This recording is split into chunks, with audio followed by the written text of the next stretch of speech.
gonna go by quick because they're already banning. Hello everybody, and welcome to day 1 of the ARMAJET Season 2 held by the Forge League.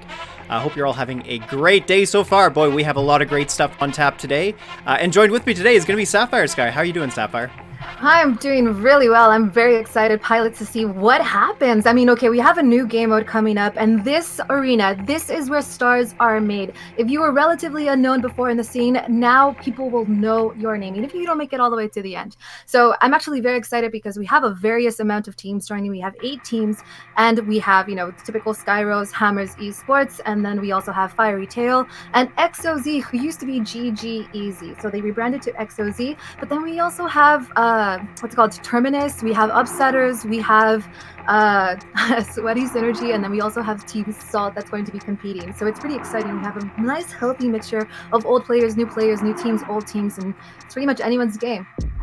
Yeah, exactly. Well, speaking of teams, let's move over to that. Let's just have a quick look at the teams that we have competing today. As you said, we do have some new teams coming into the fold. From last season, we do have Skyrose and Hammers, of course, and I believe it was GG Easy part of Season 1. I can't remember if they were. Yes. Well, yeah. The players were, but, GG Easy wasn't exactly. Right. So for the new teams, though, we've got Terminus, we've got Team Salt, we've got the Upsetters and Sweaty Synergy. So we've got a mixture of old and new, and that is really exciting because, like you said, we've got a brand new game mode. We've got some new teams competing for the first time. And, I have no idea how this is going to play out. This is all completely different. I mean, it could be anyone's game, and I know actually this game is so close. I mean, you can be throwing the ball across the map and you can actually make it, and that same gameplay or that same move might not actually work throughout the series. I know that Skyrose has been playing really well. I think Seeker's like a strategy madman, Yeah. So I can totally see him going inch by inch, pixel by pixel, throwing the ball to see where it can actually land. I know Hammers has been putting in a lot of work as well. Mm-hmm. I know a lot of the new teams have been competing, I think some of them actually competed in your last tournament with Clad. I think yes. A couple of the players, at least Terminus, we saw an appearance by them, which by the way, I'm very surprised that they have actually decided to move over from Rivals. Well, I'm not really surprised, but I'm actually just very excited to see them coming over.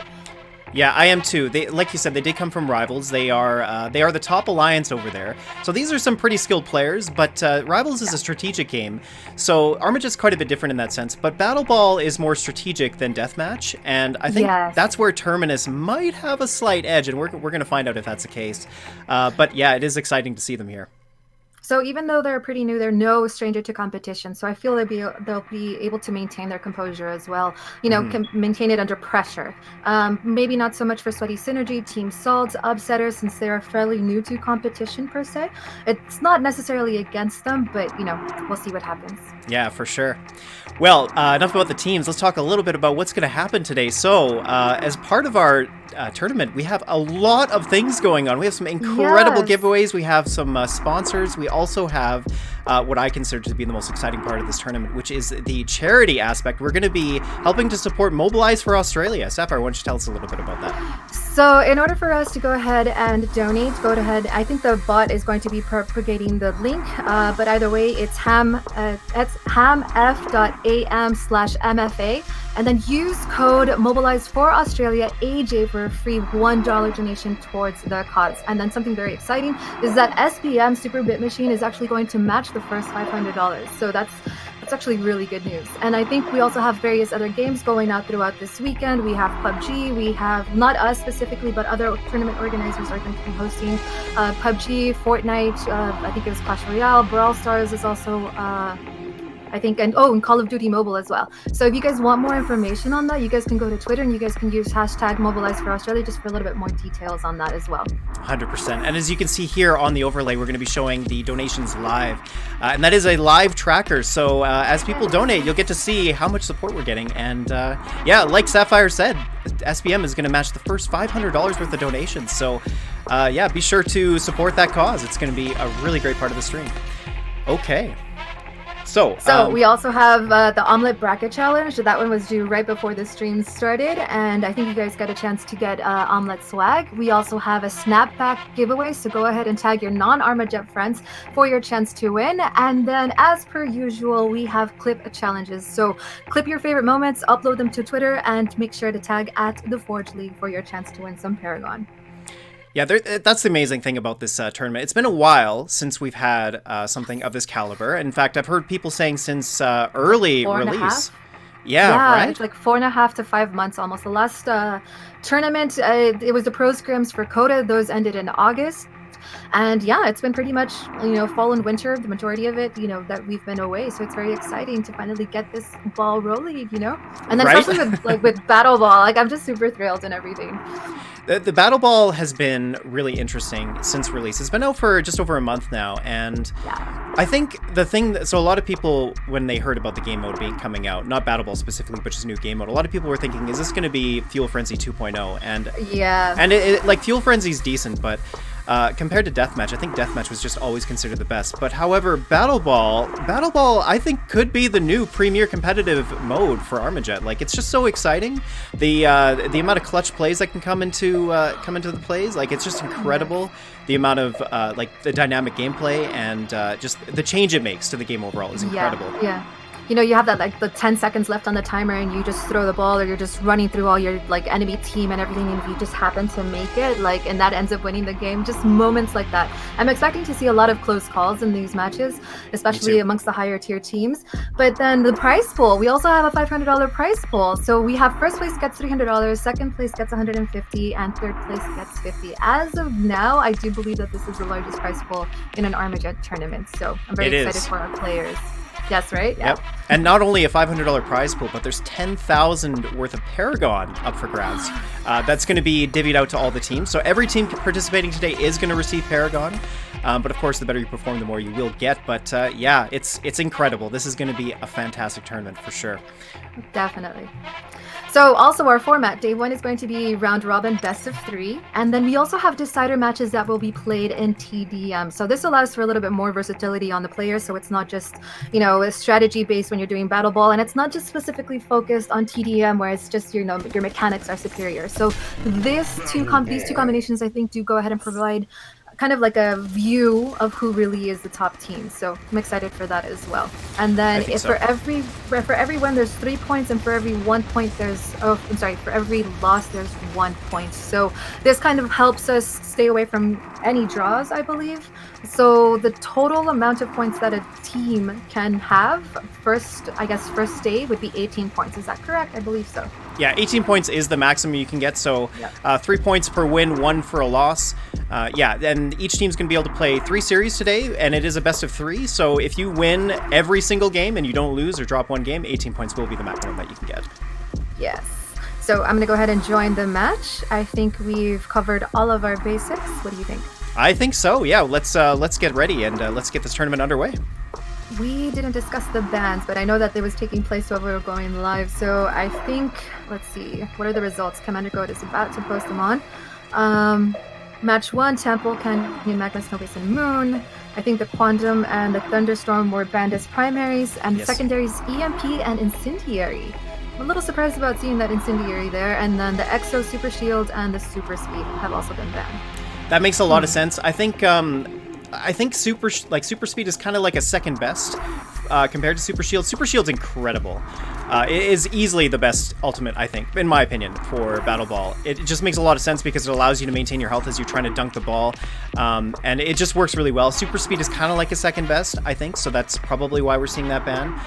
But, interesting, the other bans as well. We've got Quantum being banned, which Quantum's very good. Like, it's an extremely strong weapon at the moment, so not too surprised to see that. But Incendiary, like you said, Incendiary's an interesting choice. It is a great zoning tool, but EMP makes obviously a ton of sense too. EMP is really good in Battle Ball, so yeah, pretty overall, I think pretty predictable bans. Yeah, except for that Incendiary. But yeah, I'm trying to think to myself, I would have probably liked to have seen, I don't even know, I guess it is a good secondary to go ahead and ban, but I was thinking maybe the Marauder, but I know because of the recent update changes, players probably are staying away from that. So that was a little bit of a big issue that, a couple of players did not appreciate, but, nonetheless, I think, yes, it does make a difference. It makes a huge difference, but now we're a little bit more on par with the mobile players, so allowing them to kind of come into these tournaments, which, by the way, I do know that some of these players, I think in Team Salt, we have a couple, and Upsetters as well, we have a couple of mobile players that will be competing in this, so it's pretty exciting to see. All right, so I think we're ready to begin. I'm just going to confirm with our friend Goat here to make sure that we're ready to go. And then we're going to start our first match, and it's going to be between Hammers and XOZ. So this is going to be quite a match to start this tournament off. I got to say, these two teams are very, very good. XOZ having players like Full, Noxus, and Delike, and Inspiral. Like, these are really, really strong players. Hammers, we all know. Like, Hammers is a really strong team, but this is going to be a team to watch, I think. XOZ, that is.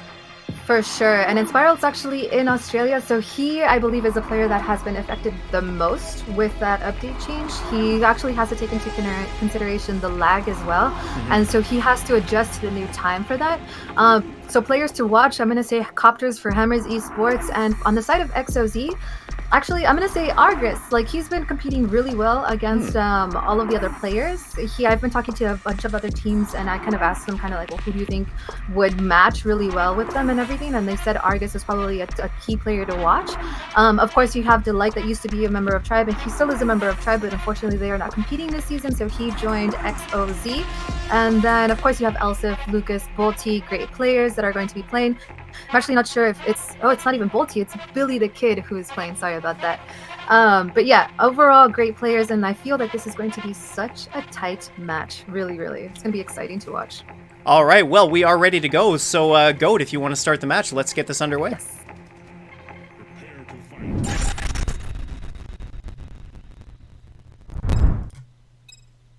Three, two, one, fight.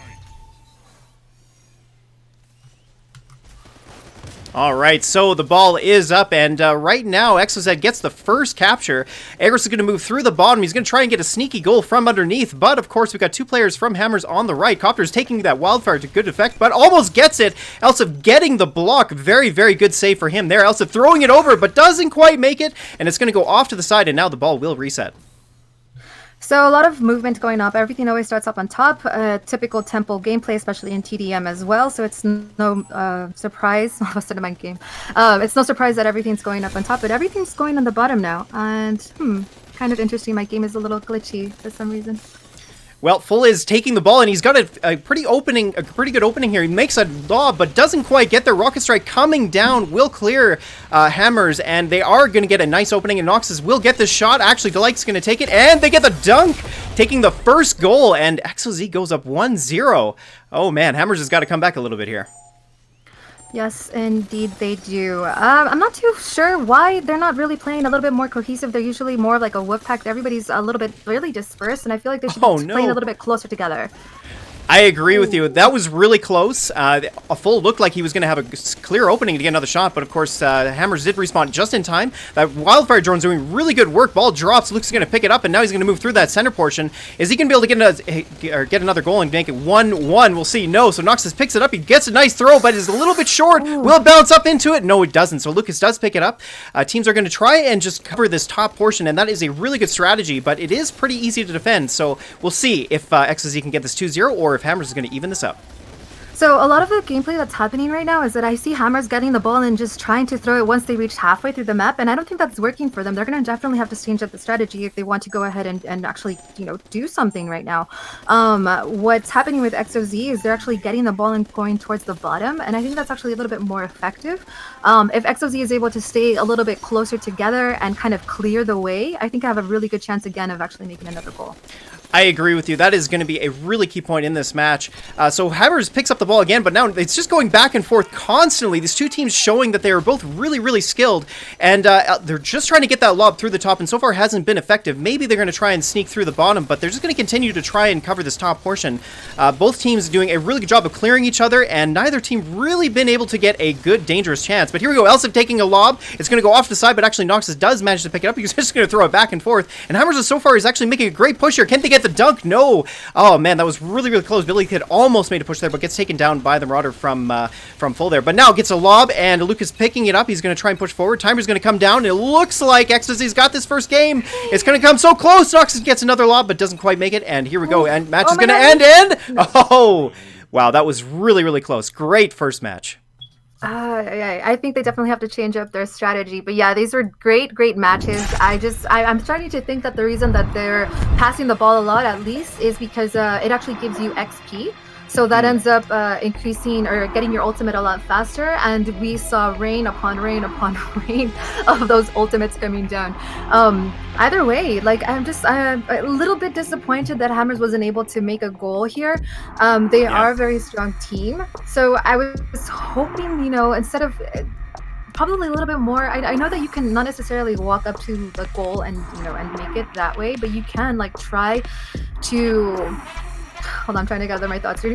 That's probably what's going to work for them a little bit better than just trying to throw it. Because a lot of the times, I mean, of course, at this level, there's definitely going to be someone always covering the goal, especially on that side of Temple, which makes it a little bit easier to cover than on the other side. So I'm just kind of a little like maybe if they were swapped maybe and throwing the goals across, it probably would have made it a little bit better. I think you're right. The one key difference, as you point out, between the two sides is that the right side actually has better chances for bouncing the ball into the goal. As we saw, that almost happened a couple of times where XZ tried to lob it over the top, and it nearly did bounce in a couple of times. So that is one key difference. You can't really do that on the left side. You can, but it works a little bit better on the right. But I think just slightly, yeah. But I think, like you said, you make a really good point about the fact that they were all just concentrated on the top, and it wasn't working because both these teams are really good. They have great mobility, and mobility is the key to blocking the goal and making sure that you stop the ball from going in. And that's exactly what happened. Like, the only time there was a goal was when XZ dunked it in, right? Yeah, exactly. And I think they even approached through the bottom and were able to come out that way. I saw Delight down there a couple of times with the ball, and Hammers was just up top covering the goal, which you should stay, but then you had 3 members on the goal, and then you have XOZ rushing in. It kind of just doesn't make a little bit more sense, maybe disperse one more member out and try to get, try to call and try to find out where the other teams are. But otherwise, great performance on both sides. It was great. One thing that we will talk a little bit about as well is just the one thing that with Battle Ball is the thing that it borrows from TDM is the fact that weapon counters are super important. With a 4v4, losing team members isn't as huge of a problem, but still, the fact is, if you're getting countered, there's no way that you're going to be able to push. And that was something that XZ was doing really, really well there. The weapon counters were working quite well for them, and it allowed them to gain positional advantage and also defend quite well. So I think that's something that we're going to see going into the second match, is we're going to see a bit of a change in the loadouts. Yes, definitely. And then just a quick little announcement. We have already reached $80, over $80 on our donation. So yay! That is fantastic, you guys. That's amazing. Again, this all goes to support the currently the wildfires going on in Australia, which is a huge problem. If you haven't heard about it, I suggest you read up on it. It's a big problem, and consider supporting it. Yes, for sure. And then there's a lot of devastation going on with the wildlife. We have seen all those pictures on Twitter. I'm sure unless you're living under a rock, we have heard about it. But if you want a little bit more information about Mobilize Australia, go ahead and click hashtag Mobilize for Australia for more details. And then I think we're almost ready to get into the next match. I know players are already in the lobby. I think we are too. Yay. So we'll see how that happens. So let's talk a little bit about Canyon here. I'm expecting a lot of action to probably take place on the left side, because I know for Hammers it's probably going to be a little bit easier for Bravo to go ahead and to get it into the left side of the goal because of the positioning. And I know there's like a little bit of a just the way where the goal is on the right side, it's probably a little bit harder for Alpha to go into to make it into the goal on that side, especially if you have good coverage. I don't know. I'm trying to think that maybe we saw really good gameplay on the side of XOZ. Well, both of them were really good, but I think XOZ is going to push a little bit harder, perhaps. And yeah, like from what I've seen, like the thing is, they got players in there that really disrupt things. So you got a player like Full, and that is his key strength. He is a chaotic player. He gets in your face, he splits your team up, and he's the one that causes so many issues. And I think that we're going to start to see that a little bit more here. Canyon, isn't as open as Temple, of course. And one of the key differences between the two sides, the two sides are very different. So I expect that these teams have practiced a lot on both sides and know how to play each side, because the left side's a little bit more open. So defense is very important. But on the right side, you've also got some key plays you can make. Like you can throw the ball and lob it over those platforms on the right-hand side. And that can sometimes allow the ball just to drop in and get a goal. So you got to be really careful of these things, and we'll see. So I think XOZ is going to be loading up on the left and Hammers on the right. So that means XOZ is going to have to keep in mind that open area on the left, and then Hammers is just going to have to change their strategy as well. So that'll be interesting. We'll see. We'll see if these teams have practiced enough to come forward on that. Something that you said about Full, actually, from what I remember from season 1, is that Skyros would use him kind of like as an adapter to like the gameplay. You know, Seeker would send him in, go ahead and disrupt this, or just go ahead and kill these guys, or just go ahead and make an opening for me over here on this side. And he was the person to do that. So I am expecting to see him being used very strategically, just, you know, going in there crazy, guns out, and just blow everyone up. And Delike is a little bit more, he's hanging back a little bit more, but I think that's also a strategic play on the side of XOZ. Now, in Spiral, I think he's doing really well despite the lag that he has to compensate for. But yeah, so I don't know. We'll just see what happens. And I don't know. Yeah. So I think we're just waiting for Go to let us know that the match is ready to start. I think it's, yeah. Make sure our players are ready. Let me just go ahead and...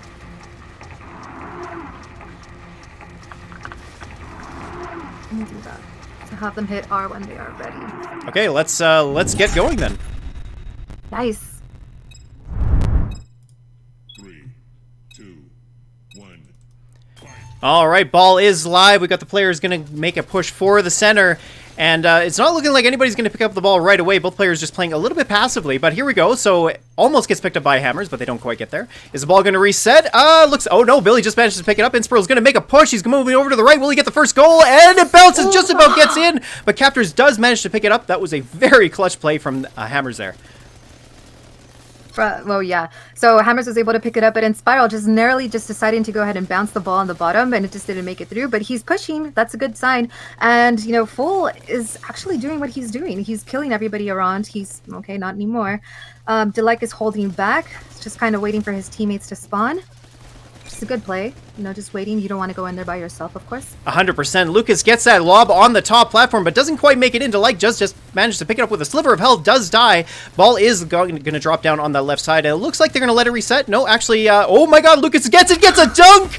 Wow, that was real close. Lucas just snuck in there at the last second and managed to take the first goal. Excellent play there. If Spiral wouldn't have picked it up, it totally would have reset. So that was, yeah, I don't know if that was a game, just bad foresight on the side of XOZ there. All right, so Elsif gets the ball. The ball came back up. Lucas is going to pick up on the bottom lane. Rocket Strike coming down from Hammers will clear the way, but he's not going to get there quite in time. Lucas just lobs the ball instead, opting to drop it and reset his position with his team. Delike's got it, but he's just going to, looks like he threw it, but I'm not too sure why. He's got that Black Tusk. And right now, they're pushed into a bit of a corner. Hammers doing a really good job here of pressuring. And right now, they're not able to make it forward. Elsif with a sliver health does go down, and now, the XOZ does have the ball, and it looks like it's going to reset. It's gonna reset right. Oh no, okay, so they ended up picking it up. Okay, I think they're probably gonna let it go. Lucas ends up picking it up, and that was a good play by Inspiral, hanging back, letting all of his teammates die, but he was able to pick up that ball and then just let it go. He did, yeah. So Lucas did try it again to get another lob, and Inspiral's got an opening here, but he's going to get taken out by Elsif. Elsif just managed to block it, but Nox is picking it up, and he gets the goal! Holy smokes! That was an amazing back and forth play there, and XOZ comes up with one goal, evening this game up. Very well done. I'm trying to figure out what's best for them. They're doing a lot of bottom action now, and instead of going through the top, because you're left wide open, so it's easier for you, even if you're carrying the ball. I'm seeing a lot of those types of gameplay as well, where this Hammers just keeps on throwing the ball, and again, I think it's just to go ahead and increase their XP, which makes a lot of sense, because you definitely want to go ahead and see, you know, those airstrikes, which I guess is going to be a common theme across, and just letting the ball go. Sometimes it's a good, like, game.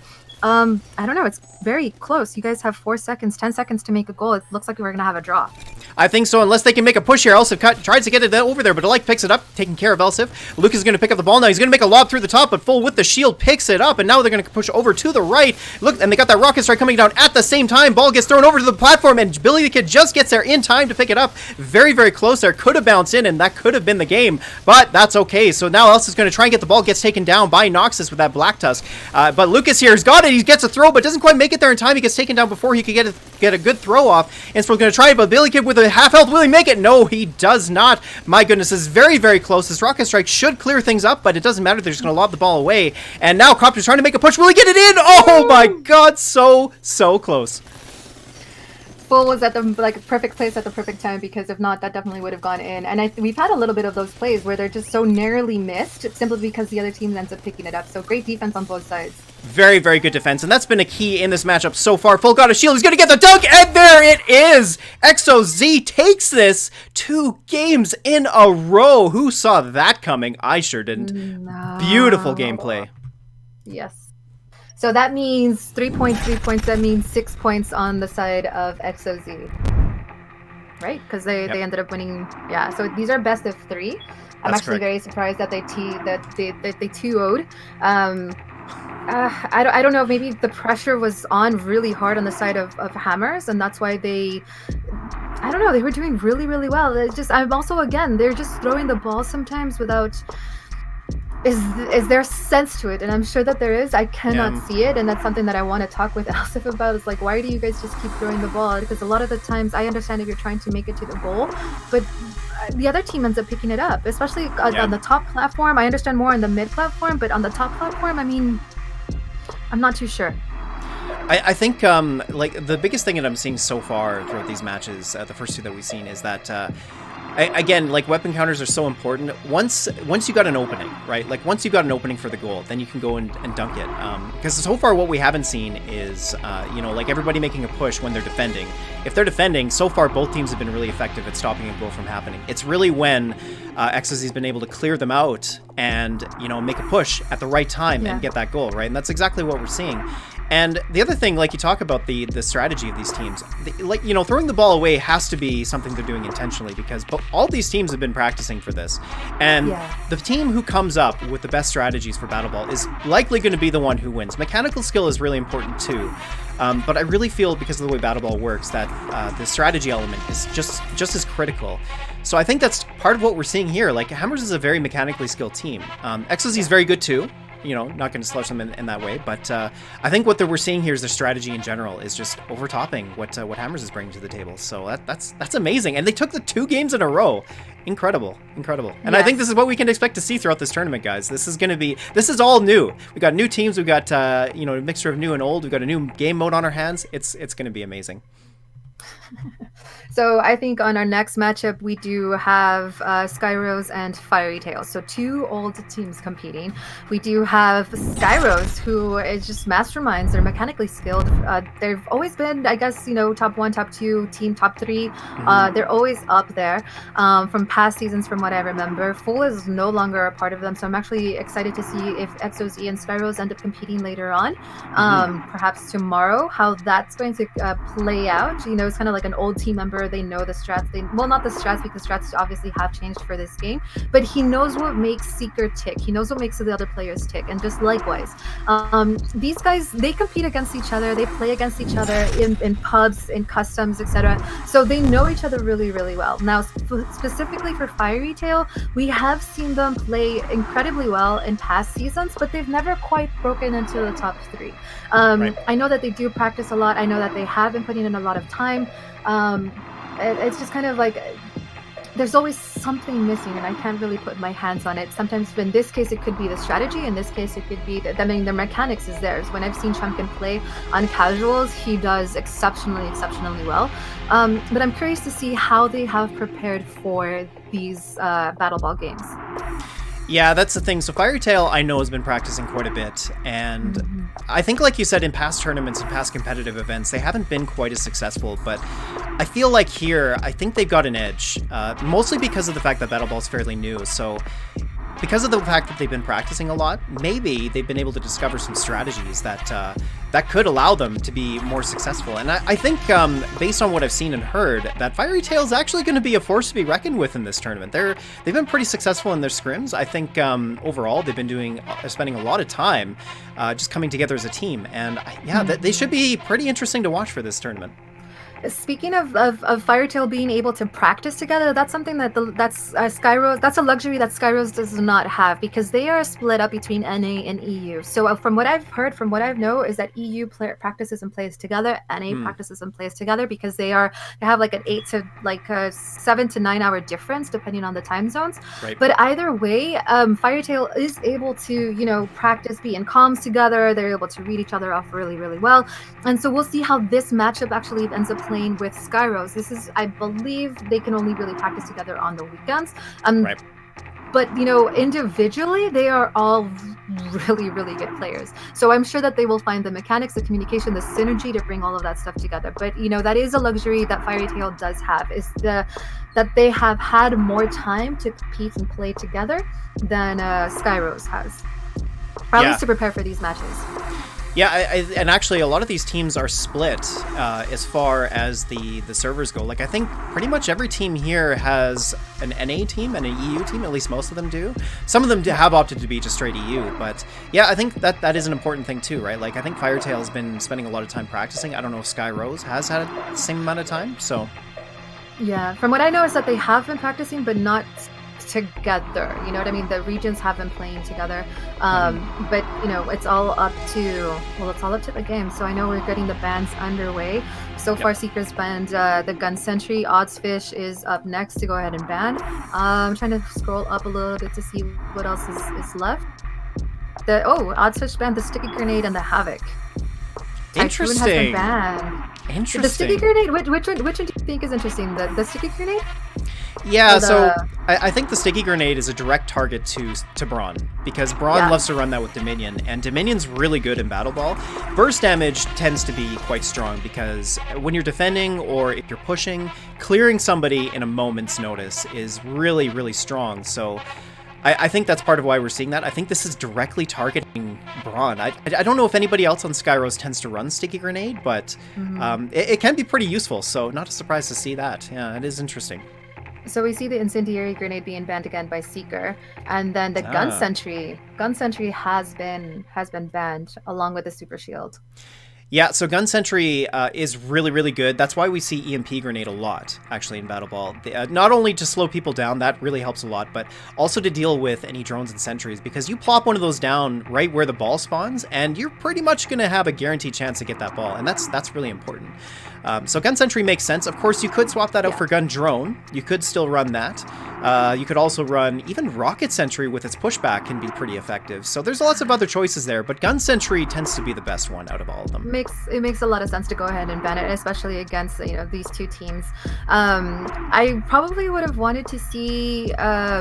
Okay, so we did see the Havoc being banned, which does make a lot of sense. And I'm trying to find the other weapon that was banned, but I can't find it. I have to scroll a little bit more. So we have, the Typhoon. So the Typhoon was banned. It makes sense. It's probably the highest. I believe it is the highest weapon with the highest DPS weapon. And you're also okay. So in TDM, you can fly across the map with like one boost, and you're fine, and you'll still have a lot of fuel left over in order to keep you up in the air.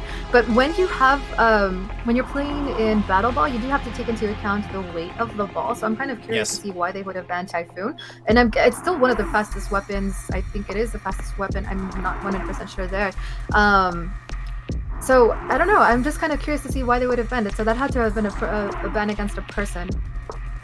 Yeah, I think it's possible. Typhoon is probably the lightest weight weapon in the game at the moment, and it is good in Battle Ball for that reason. Like, just having mobility is really, really good.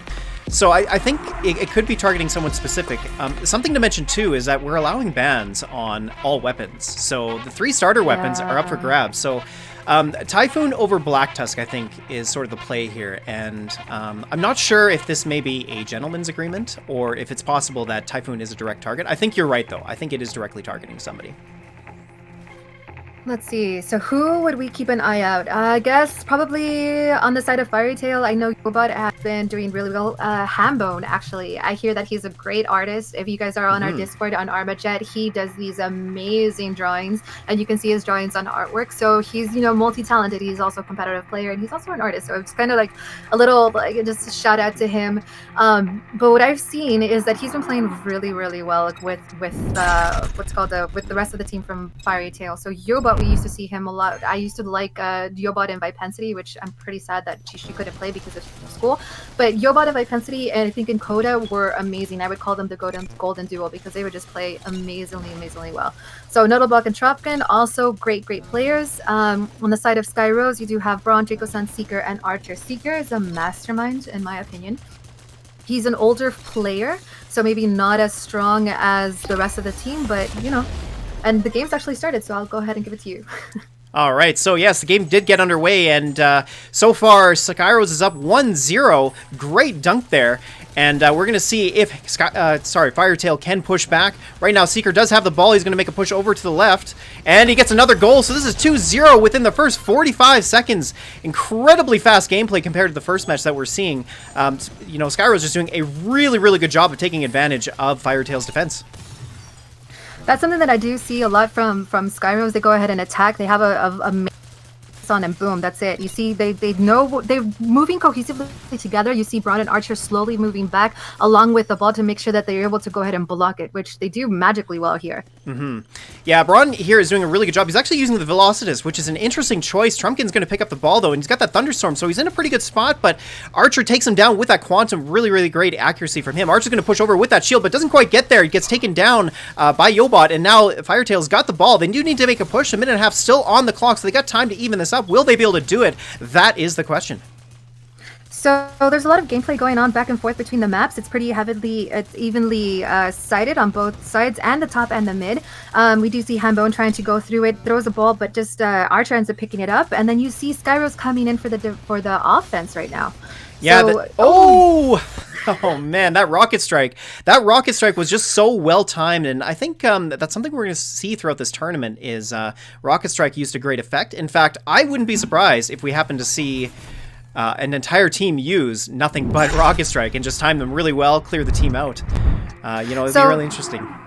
Do you think that they should be banned instead of any of the other ultimates? Do you think rocket strike is Yeah, I think it's a viable choice. It depends on the team. So if you know that the other team is using that strategy, like if they play one series, lose to them because of Rocket Strike, I feel like in Series 2 that would be a good idea, just because that really does change up your strategy a lot. If more than half the team is using Rocket Strike, then I would expect to see that be a significant change for them. So I think it would be a viable strategy overall. I think probably later in the day, I think we are going to probably start seeing rocket strikes being banned. Maybe the napalms as well, because that's something that can do a lot of damage. Especially since you can't land and you're running out of fuel. It's like, okay, what do I do? Do I take the shot and do I take the risk of landing and getting caught on fire?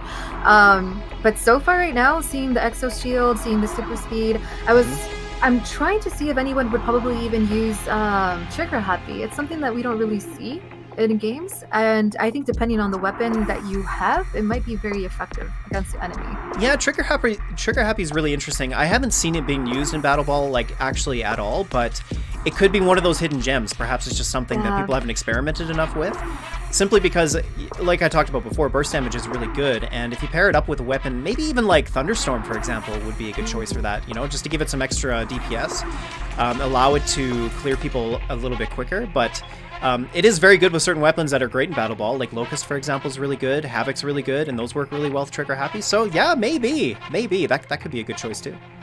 So I'm wondering if also that the Wildfire and Thunderstorm, are we gonna be seeing an appearance from them? I kind of like to use the Wildfire kind of if I'm more of a goalie, not so much as a frontliner, just to protect it a little bit in the back. The Thunderstorm, the Dominion, the Lycan as well, just keep those in the back just to cover the goal because of their range. And I know that you are in love with the Tremor, so I'm hoping to see somebody use that. I'm not 100% sure if anybody actually will, but that's probably another good weapon, especially with the ricochets. That's how I would have probably use it in this type of game, kind of just covering the hover.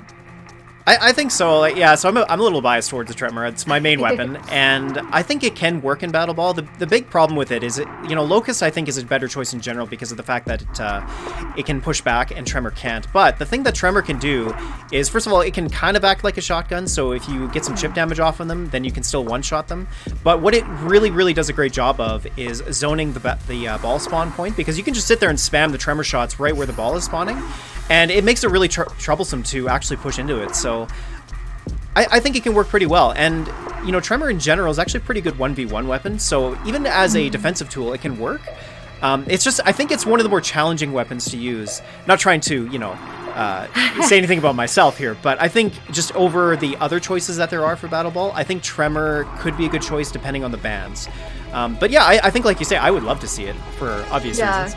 Yeah. So when I first started playing ARMAJET, that was my go-to weapon as well. But then I've advanced to the Locust, which I know has been nerfed a little bit. I know that the range isn't as long anymore. I know that the Badger as well, their DPS, I believe it was the DPS that was brought down. So I'm not expecting, I don't know.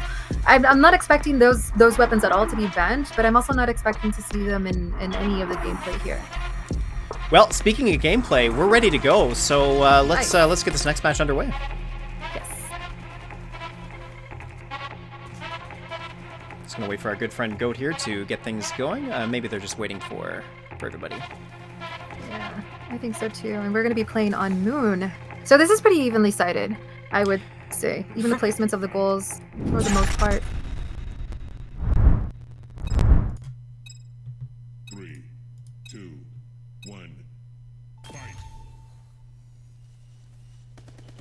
All right, ball is up, and so far neither team taking it right away, but Fiery Tail does get it first. Hambone and Trumpkin both pushing in with using that Dominion. That's really great there. Trumpkin's going to pull back a little bit. He's low in health, doesn't want to lose that ball, especially close to his goal. So now they're going to try and push through this middle section here, but I fully expect that Skyro's going to have a really good time defending here. Braun's got that shield as well, but almost gets taken out by that Badger. Yobot trying to defend here, nearly gets him, but Braun with his great mobility does get out of the way. Ball drops on the bottom. Dracozen's going to come up, push up on that, but oh man, that was great defense from Hambone. Amazing one shot there.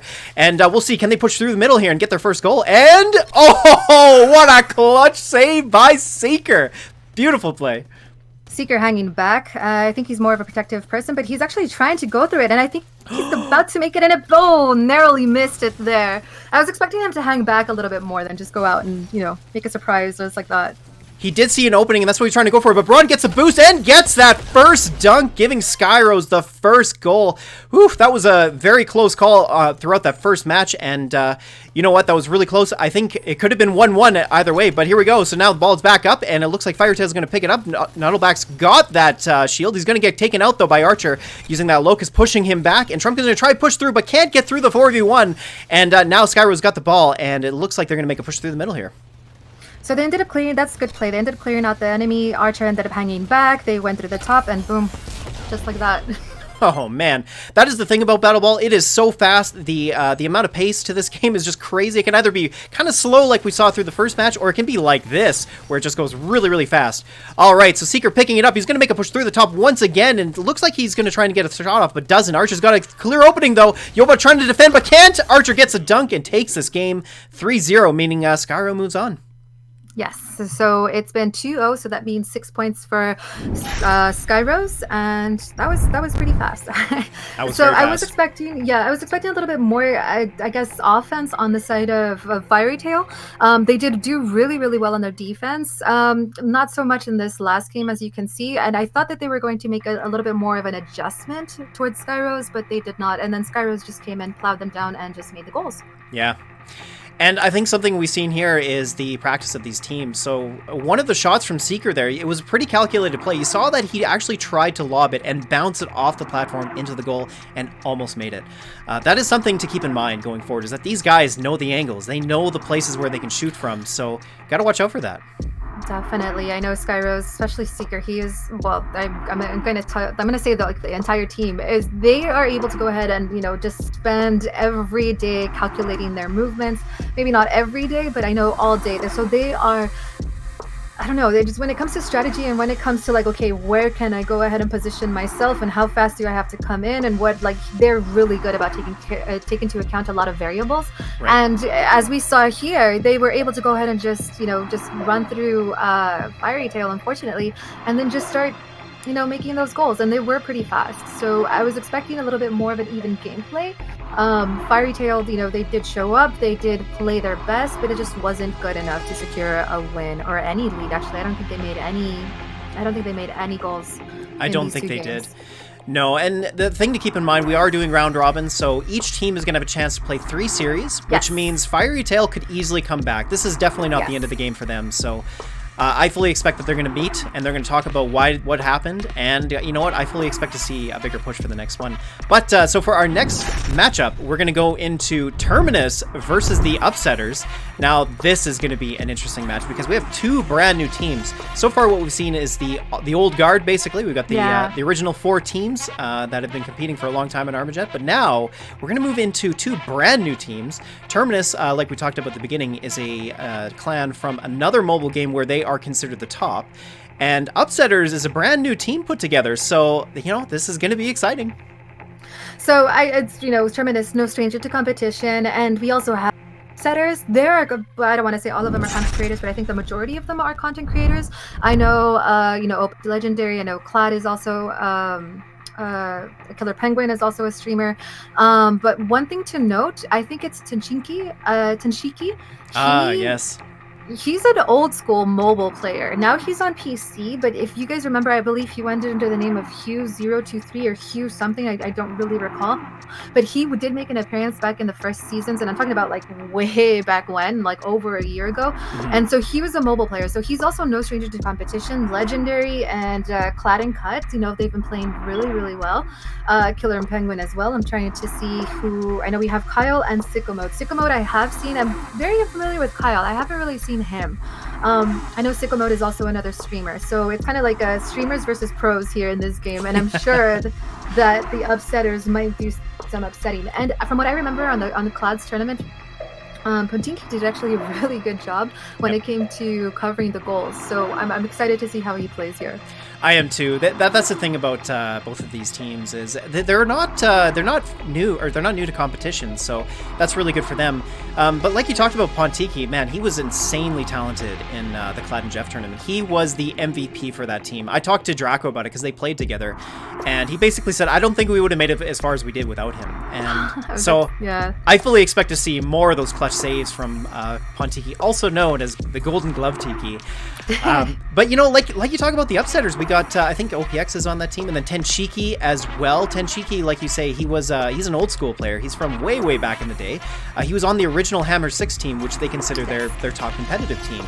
And from what I understand, he's been practicing a lot. So we'll see if some of that old muscle memory ends up coming back. Although having said that, things have changed a little bit since then. But yes. But still, maybe just slightly. Yeah, right. But still, it's going to be really exciting to see him compete, as well as just all these new teams. It's going to be really great. So on good news, we've actually reached over 100 on our donations. So yay, we have That's amazing. We're close to 110, 108.75. So that's really, really good news. And it's barely been almost an hour since we started, so that's great. I'm hoping to raise a little bit more. And yeah, guys, the bot is rolling around in chat, so if you guys are interested in donating, go ahead and just click that, and then you can also, I have a code that you guys can use. I just need to get to it. Okay, so when you do go to that link, use the code Mobilize for Australia AJ for a free $1 donation towards the cause. And then again, Superbit Machine will match up to the first 500 donations of the entire 2-day tournament. And then there are going to be several games streamed throughout the day, not necessarily on this channel, but we do have Call of Duty Mobile, PUBG, Fortnite, Clash Royale, Brawl Stars. And if you do want more information, please use hashtag Mobilize for Australia on Twitter for when those streams are going to be starting. So support all around for that. That's it, right? This is a charity stream, guys. We are here to help Australia work through those fires. As a Canadian, I can tell you that wildfires are no joke. We had one of the biggest fires in Canadian history last year, and it's serious. Like, we saw people have to evacuate. In fact, my wife was part of the emergency response team, And just seeing firsthand what happens to these people when their homes get displaced, it's serious. This is a huge deal. So anything you can do to support is greatly appreciated. And Matt Torino is going to add $1 using that code for every donation that comes through for the first 50. So that's really great too. So any small act of kindness really does go a long way. So thank you guys for participating in that, and thank you to those who have already donated. So we're hoping to raise up a little bit more. We do have a long way to go. Well, not too long way to go. But yeah, so I think we're almost ready to go into the next matchup. I think the bans have been completed. They have been, yes. So it looks like they're going to be banning Locust and Thunderstorm. The EMP for the first time is being banned, and then we got Marauder as well. And Rocket Strike and Gun Sentry, so no Super Shield ban. That's interesting.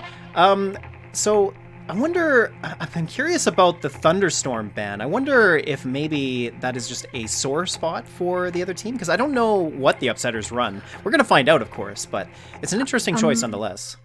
I'm going to try to see who ended up banning it. Rocket Strike, Marauder, Clad. So that means Potinki. Okay, Potinki banned the Thunderstorm. So he's probably using it. I'm wondering. Okay, so I know Legendary has been playing for a while. I don't believe that he has all of the weapons unlocked. I just don't know if maybe that's why, they kind of played it safe. They kind of went, and I'm probably going to expect to see this from Sweaty Synergy and then Team Salt as well, since they don't have all of their weapons unlocked. I'm thinking, why am I going to ban something like the Nightfall when neither of us have it and nobody, you know what I mean? So I'm thinking that's why we're probably seeing the Rocket Sentry, and that's why we're seeing the Gun Drone. I'm sorry, the Gun Sentry. So kind of, yeah, it makes sense actually now I think about it. Yeah. So the EMP, that's also a really good ban. It is, yeah. EMP is a solid ban. Of course, not the team will be able to use it, but EMP, I feel like it's the best secondary in Battle Ball. So, it's really good. Although they have also banned the Rocket Strike and Gun Sentry, which is part of why EMP is really good. So, it may not have been entirely necessary, but still, like EMP slowing down your movement is pretty good. So I can see why they might have chosen that. So we're still waiting for one more player to go ahead and join the lobby, and we're playing on Magma. So I'm seeing, sticky grenades. I'm seeing grenades come out on the side of Upsetters. What do you predict the score is going to be? I think this is going to be a pretty close match. If I'm a betting man, I probably place it on Upsetters just because they have a bit more experience with ARMAJET. Terminus is a pretty new clan. Basically, it got its roots in ARMAJET way before Global Launch. There was 2 players from that clan that started playing it, and then slowly, when Global Launch came out and the squad mechanic was introduced, people started to slowly spill over. So I think in terms of just game experience, I think Upsetters has more, but I think that's where Terminus is going to be really interesting because of their strategic element, borrowing that from the other mobile game where they're huge. So yeah, I think it's going to be a close game, but I think I have to give it to Upsetters in this. So I think we're going to see like 3-2 or 3-1 possibly. So it's not definitely a clean sweep per se, because I do feel that both of these teams are almost on an equal footing. I do think that Upsetters, because of Legendary, and since he's been playing already for quite some time, and he ends up playing with a lot of the pros, especially on his streams, I feel that he'll pick up a lot of their, I kind of want to say not necessarily habits, but their play styles perhaps. And I feel that he's a really good person to go ahead and fill in the spot. So he's good of adaptability. I guess that's what I'm trying to say. Well, let's get this game underway, and let's start our 3rd series between Terminus and the Upsetters. Yeah.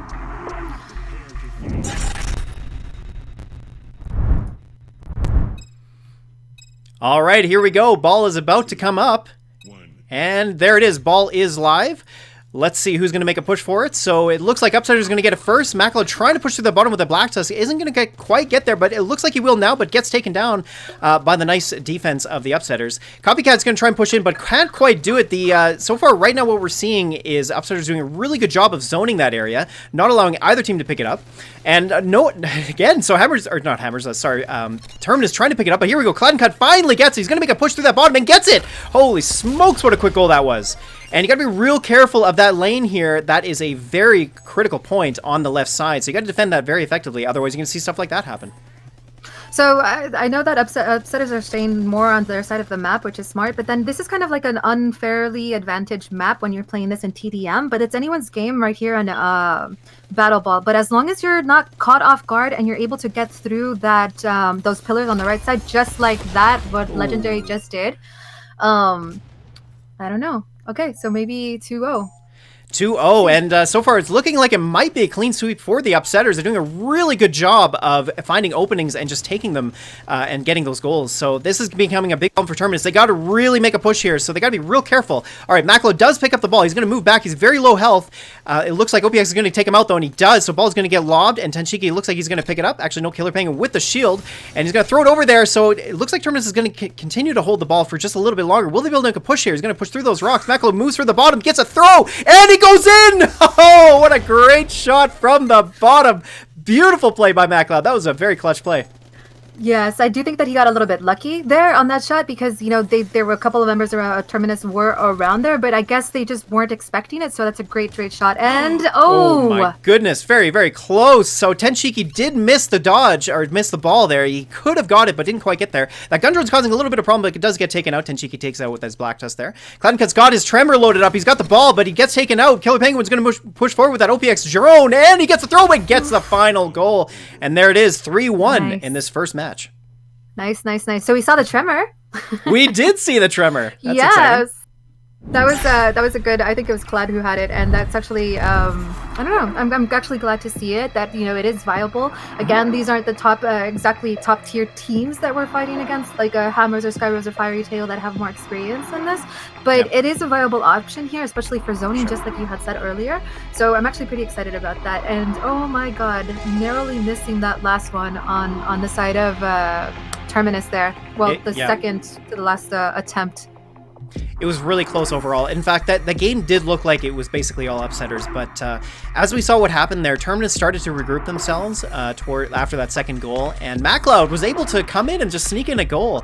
And that's the thing with these games. Like, you got to be real careful of all those lanes. You got to block them. You got to be very wary. Communication's key. All these things are super important. And, you know, if you're not doing that properly, you can see kind of what happened to Terminus in the very beginning there, which is where Upsetters just stole 2 goals immediately. So that's something you got to be really wary of. It's like you have to have a lot of variables. You have to keep in mind where everybody is positioned. Are they actually paying attention to where the ball was? Because I do think that he got, I don't want to say, well, I guess I'm going to say it. He got really lucky with that shot because there were members of Upsetters around there, and they did have enough fuel from what I saw that they could have actually blocked it. But it's kind of like, yeah, we just got a goal, and, you know, we're like, oh, it's not going to happen. We'll get him, and boom, MacLeod made it. So yeah, that hitbox on the ball is really critical, and that's something I'm expecting the players have practiced.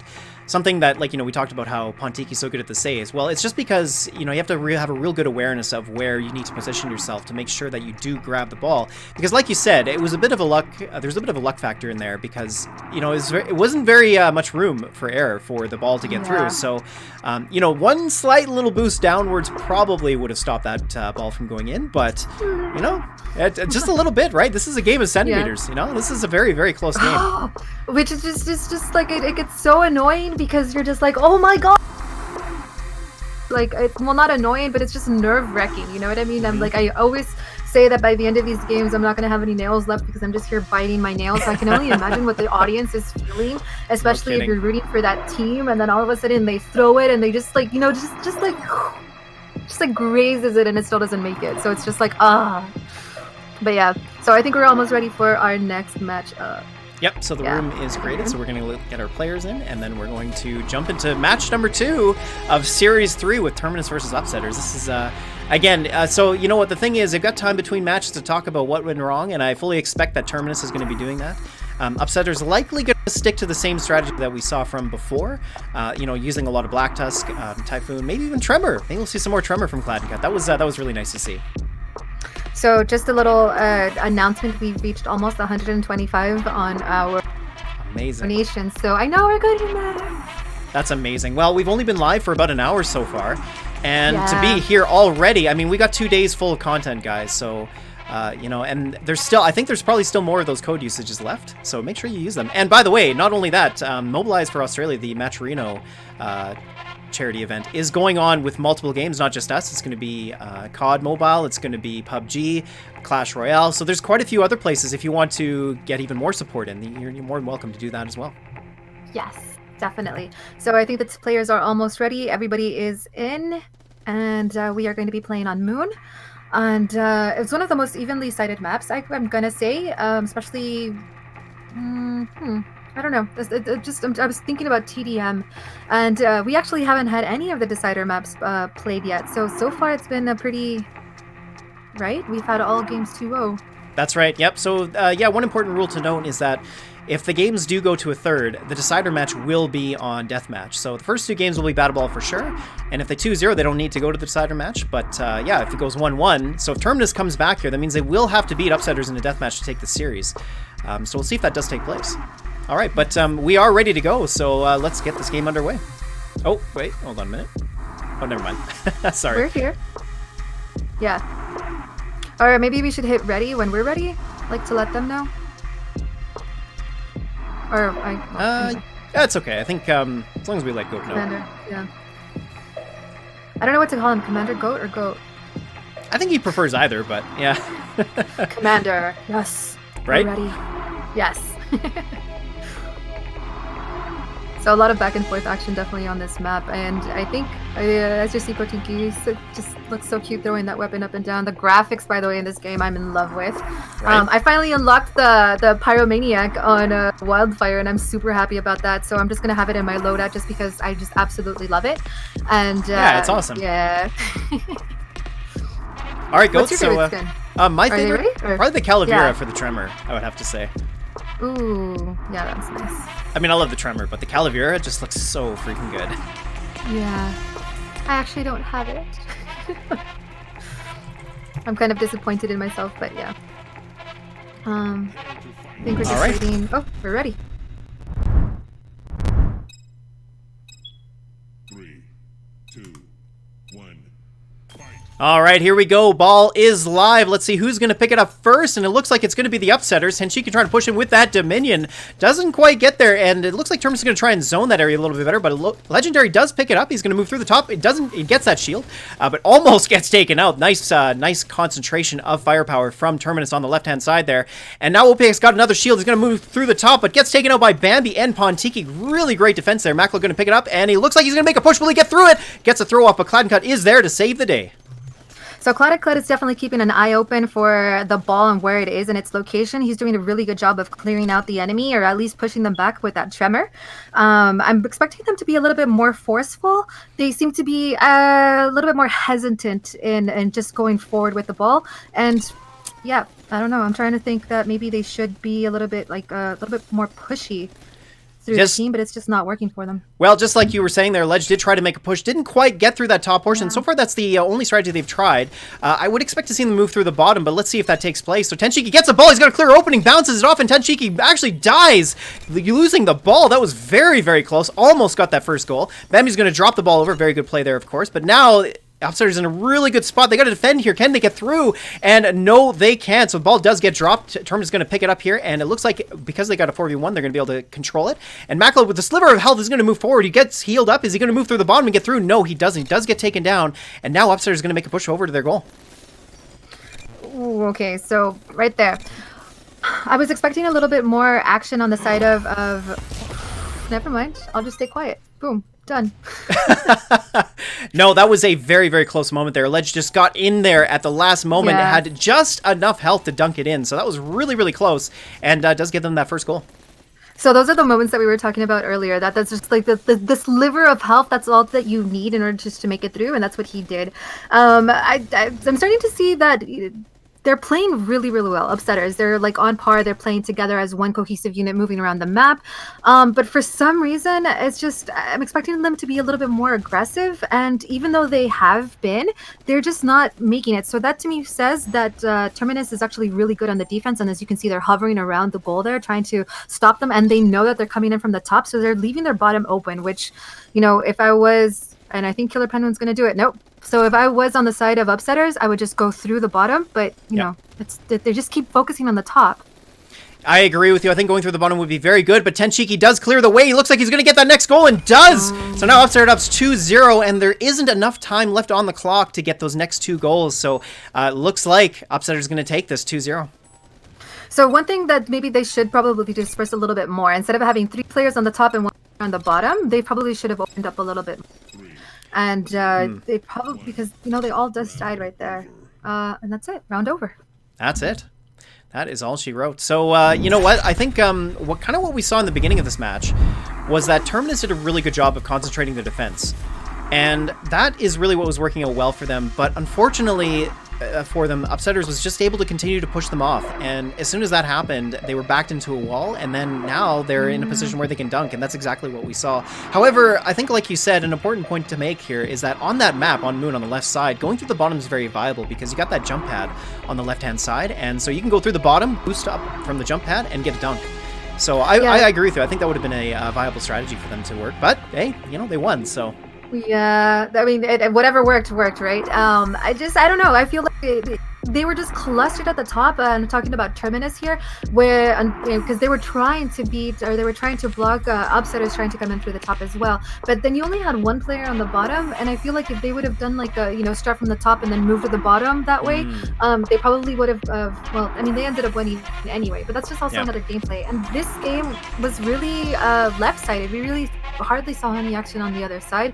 Terminus couldn't break through the ranks. Terminus was trying to... They played more defensively, which does make a lot of sense, especially since, towards the beginning, they weren't as aggressive as I would wanted the Upsetters to. Sorry, I just bumped into my camera. That's okay. But yeah, lost my train of thought there. Sorry. But yeah, so like we'll see what happens. But so far it's 3 series, and all of them have been 2-0. So 6 points, 6 points, and 6 points to XOZ, to Skyrose, and now Upsetters. Yes, so let's talk about the next match coming up. So we're going to have Sweaty Synergy versus Team Salt. Again, so 2 brand new teams.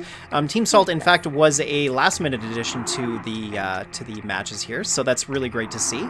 And this will be this means after this series, that means every team will have played once, and we're going to be able to show you some statistics from those matches, so that's going to be really exciting. But yeah, this is going to be another exciting series. I'm not too sure who's going to take this, to be honest with you. I think the rosters are pretty even-keeled between them. Yeah. But, again, it's the unknown factor that's really exciting. So, yeah, it'll be good to see. I didn't have a chance to talk to Team Salt, unfortunately, and I would have loved to have, picked their brain a little bit on how they have adapted, I guess, to this new game mode. From what I spoke about with Sweaty Synergy, both of these teams are older players, and they play really, really well together. They also play well individually. I know we've seen Woody. I know he's also a streamer, so shout out to him. But I'm not too sure, because I know, hold on, there's 2 players that I have seen in, I think it's Juski, and I forgot his name, that we saw in the MGMs from Draco. It was Charlatan. So from what I've heard, Juski and Charlatan, they did, decently in those games. They were going up against people like Elsa and Lucas, who of course, they just, clean sweep there. But Juski and Charlatan, they did make an appearance. So this isn't their first time playing and competing, I guess. And they did, they did well in that. So I'm trying to see how they'll end up playing in this. And I know McGee, he's also really, really good. I think he's top 3. Yeah, I think he is on the leaderboards. I think he's under FC McGee. And so he's dedicated a lot of time to this game, and he's risen through the ranks very, very, very quickly in such a short amount of time. So I'm expecting to see a lot of high action from the side of Sweaty Synergy. Now, unfortunately for Team Salt, I haven't really seen them play that much, but I know Ikjaser has mentioned that he and his group of friends have actually been around playing together in various other titles and other games, not necessarily competitively, but for years. I'm talking maybe about a decade or maybe 2. So I'm expecting the communication and the synergy with Team Salt to be superior than Sweaty Synergy here. I agree. Yep. I think you make a really good point there about the players. McGee, like you highlight him, and he's a good player to highlight because, yeah, he is top 3 on the leaderboard. He's been playing a lot. In fact, he started at global launch, and he's got just about 9 days of playtime on his profile, so that's impressive. And also, he's a mobile player, by the way. He's not a PC player. So, guys, if you really think that mobile's worse than PC, trust me, I think McGee is going to prove you wrong. So that's going to be really exciting to see. So I'm trying to think. I don't know who else is actually a player because I ran through the list yesterday and I'm trying to remember. But between Sweaty and I do think it's just McGee, and I could be wrong there. So I do. Oh, Night Raid. I think Night Raid is also a mobile player, so he has made an appearance. I've seen him in pubs. He plays exceptionally well too. So it's just all around. I'm really excited to see what Sweaty Synergy and Teams can do. And they're not the old OG teams that we have seen compete in other tournaments, but I think this is going to be a precursor to what we can expect from new teams, new players that are coming into the scene. So like I said earlier at the start of the stream, this is where you come to make your name. This is where you come to, be known. So even then, like just give it your all. You might not make it all the way through. And I think that they're mentally strong enough to maintain their composure. So I think we're definitely going to see them again in future tournaments. I sure hope so. And that's part of the important thing with these tournaments is growing the ARMAJET esports scene. I think we can all agree that ARMAJET esports is pretty exciting stuff, and just seeing how it plays out with Battle Ball, even with the deathmatch tournaments, like overall, ARMAJET is just a fantastic sport for esports, and I'm really excited to see these teams continue to compete. I really hope, like you say, that they continue to do so, even if they get knocked out or don't win any games. That's not really, characteristic of how well they are as a team. It's just competitions are tough. Battle Ball is not an easy game mode. We got a lot of players in here with tons of experience. So for those of you who are new to the competition in ARMAJET, don't feel discouraged if this is your first time competing and you happen to get knocked out. Regroup, come back, and compete again because we want to see you again. And so far what we're seeing is some really interesting matches, like that first series between Hammers and XOZ. Hammers was probably the most winningest team in Season 1 of ARMAJET Arena, and here they are getting knocked out 2 straight in that first series. So, that's what I mean. This is a new playing field, guys. We don't know what's going to happen, and that's the exciting thing about this. Just definitely unexpected on that game. But yeah, like just keep coming back. You learn from mistakes, you rewatch the VODs, you learn from other players. Now that you're known, now that people are going to be taking you seriously, we do have a lot of teams that want to go ahead and scrim against the pros, but the pros are like, wait a minute, are you just like here to kind of like waste our time? Not necessarily that they won't play with them, but there's you do have to respect their time in the sense of like, okay, we're here to play, we're here to train. Are you just here just to like, just be trolls? And so now that you are competing in this, they're going to take you a little bit more seriously, and I'm sure that if you go ahead and ask for scrims, I know on Skyrose, I'm sure that they will help you guys out a lot. Terminus as well, I know that you are a part of that team, and if we can ever help in any way, shape, form, I know that we will. So just keep coming back. Yay. Yeah, exactly, guys. All right, so we're just waiting to get our next match set up. I think we've got the bands completed, so we're going to be starting on Snowbase. And then for the bands, we've got Quantum and Havoc Band, as well as Sticky Grenade, EMP, and then for the Ultimates, we've got Super Shield and Gun. So again, pretty standard. Sticky Grenade is another interesting choice. Maybe that's just a difficult secondary for them to deal with, but EMP, Quantum, and Havoc make perfect sense. Havoc is really good. I don't think we've seen a lot of it yet, but of course we're not going to see it in this series, but it is a really good band, so. Yes. And then just on a very side note, we're almost to $150 on our donation. So that's yay, amazing. Keep it coming. Yeah. So remember, guys, for every for every time that you use a code, you do get $1 donated extra to it, and then SBM is going to be donating the $500 matching, the first $500. But yeah, so congratulations, we're getting there slowly but surely. So almost at 150. Yay. That's amazing. We're at 107. Yeah. Well, thanks so much for the support, guys. Really means a lot. And, continue to check it out. Like I said, there are other ones you can support. There's other games that are doing the same thing, so be sure to check those out as well. But yeah, $150, that's fantastic. Yes. So let's go. Snowbase. I know. Okay. I don't know. I'm kind of curious to see how it's going to play out. I know that Snowbase, there was a huge revamp a couple of patches back. Right. There's no more dinosaur in the middle, so not out to that. And you pretty much opened up the middle. I'm expecting to see a lot of like gameplay action towards the top and the mid. I'm going to see a lot of sneaky plays on the bottom, but there's a lot of ways that you can cover. There's a lot of places that you can safely shoot from and stop the enemy team from coming through. I forgot what you had said about the bands. I'm trying to go back and look at them, but I can't find them. For the ultimates, Yeah, so Super Shield and Gun Drone were both banned. So I expect to see Gun Sentry instead. I think Gun Sentry is probably the better ban of the two, just because it'll stay stationary right where the balls spawn. So I think in general that's probably a better choice. But Gun Drone's okay too. Super Shield makes a ton of sense. Super Shield being banned is going to make this an interesting match, especially with EMP gone, because EMP can't break shields anymore. And without Super Shield, they're going to have a bit of a tougher time getting through, because Snowbase has you can pretty well defend it. You know, you can stand on that platform on the left or the right, and it's got a lot of choke points as well, so that makes it pretty tough to push through, and Super Shield helps a lot with that. So I'm expecting to see a bit less of a dynamic game here. I think we're going to see less goals made overall, and it should make for a pretty interesting series in general. Yes, I think we're waiting for the team Salt to join up. There's only been one. Yes. That has joined in. So, wait, did they... What happened? Ready for draft? Let's have a look here. Did something... Are we... Wait, did we miss something? Let's just double check here. Okay, so... I think we're just waiting for them to join. Okay. Yeah, because I'm wondering why Commander Code ready for draft. I'm like, wait, we're supposed to break after this. Let's see. Oh, you are okay. You're just getting ready. Okay. Just be a couple of minutes here, guys, and then we'll get underway. So yeah. So be sure to actually, if you guys want to be kept up to date on the tournaments that are happening with TFL, be sure to. And then be sure to join the Discord channel as well. And then if you guys are watching and you guys are not a part of the ARMAJET Discord, that's a lot of conversation happens there.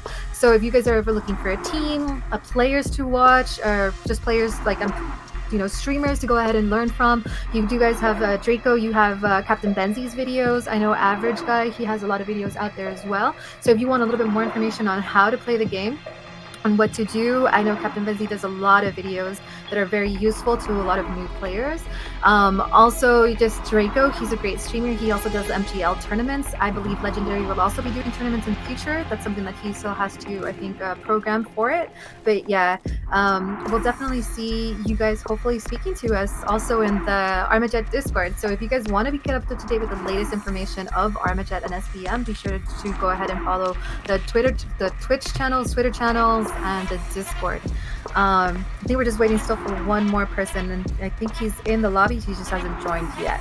Yes, I think that is correct. We are just waiting for one more player, and there we are. So everybody is in the game, and we're ready to go anytime, Goat. So once the players are ready, you can go ahead and start the match. There we go. Perfect. That's quick. Take it away, Jeff. All right, here we go. So we're going to start Series 4, and this should be very, very interesting. Again, two new teams, Team Salt versus Sweaty Synergy. Let's have a look and see what's going to happen. All right, so Incendiary Grenade gets thrown down by the ball, and holy smokes, Night Ray just gets demolished by that Badger. Huboin's going to move through the top. Will he get his first goal? And he gets a throw, but nice blocking from Night Ray. He managed to stop the goal from going in. Charthan's going to pick it up. He's going to throw it away, but sorry, I can't pronounce his name there, but TJ's going to pick it up with that shield. And Night Ray gets it, but drops it down at the bottom. A little bit of a misplay from him. Night Ray's going to pull back as he's low in health and tries to drop it back. And actually, no, sorry, he's going to make a push over to the left. And so Night Ray picking up once again using that Dominion to great effect. And TJ does manage to stop him in his tracks. Juicy gets taken down as well by Jacer there. And now he's going to move through the bottom. Will he be able to get his first goal? The incendiary grenade is being thrown quite a bit, and I'm actually liking where it's landing because it is stopping. It's doing a little bit of zone control, forcing the team to move up and about around the fire, and I think that's what ended up getting Night Raid. Ooh, caught out again. Just there. So close there. He almost got his first goal. Didn't quite make it. The other team there was able to defend quite well, but Woody's gets his first shot in and takes it. Oh man, that was real close. TJ just wasn't in a place to defend and couldn't stop the ball from going in. So Night Raid, I feel like he's probably being a little bit too aggressive, and he should maybe hold back a little bit for his teammates so that they can apply some cover instead of just running in through the bottom. I've seen that happen a few times, but you know, even though they were able to get a score onto Salt, you know, they're playing really well defensively. They've taken away the ball. They're up and about. They're all covering their sides. So they're doing really, really well defensively. They are doing really well. What we're seeing a lot of, too, is Dominion play. Both Jacer and Night Raid using the Dominion to great effect. Again, being able to clear opponents very, very quickly is quite effective. And here comes the first Rocket Strike clearing, and now Night Raid's got an open shot. It looks like he's going to get it, and there we go. So that puts him up 2-0. Very, very well timed Rocket Strike there from Sweaty Synergy. Very well done. Yes. So Night Raid finally gets that score in there. I'm sure he had been itching for it, and so I don't know. I'm trying to think. Ooh, clean. That ended all too soon. Wow, Sweaty Yeah. Synergy there. My goodness, very, very good gameplay from them. That was Who's on the a quick game. ball? You know, 2-2-2-2. That's like, let's get in there. Let's get this job done, and boom. Nice job on both sides. So yeah, they did play. What's it called? Sweaty Synergy. They played really well. They did. Yeah. Yeah. Team Salt. You know, they were hanging back a little bit more. You know, team coming in. They were mostly on their side. They didn't make any offensive pushes. They were more defensive again. And I'm starting to think that maybe that's a mistake that teams are starting to make. That just cover the goal, cover the goal, cover the goal. And I feel that you're hovering over the goal too much. That you're easily picked out from all sides, and your team is gone, and the goal is left wide open for you, for the other team, for the enemy team to just come in and just make that. So I'm curious to see how this ends up playing out throughout the rest of the games. But yeah, that's good on both sides, actually. I think you make a really salient point there about the fact that some of these teams have been playing hyper defensively, which could be for a couple of reasons. One is maybe they're just not able to move forward. Like maybe they're just not countering the other weapons properly. But what we're kind of seeing here is, like you said, they're all concentrating towards their goal and defending it. But the thing is, they're getting caught, right? Like what we saw happen there was that Rocket Strike cleared the path, and the Night Raid was just wide open. And there we go. He took his first goal, and then from there it just kind of fell apart. And I think, you know, like you say, the important thing here is that they need to be careful of that, and assigning roles is really, really important. And I think in a 4v4, you're probably looking at having one goalie, maybe two mid players, maybe one push player, or maybe two push players and one mid. But certainly, I think you got to be careful of only having maybe one, maybe two at most, people sitting back at goal, depending on where the ball is. So, yeah, some of these teams are just getting caught, and I think that's what we're kind of seeing.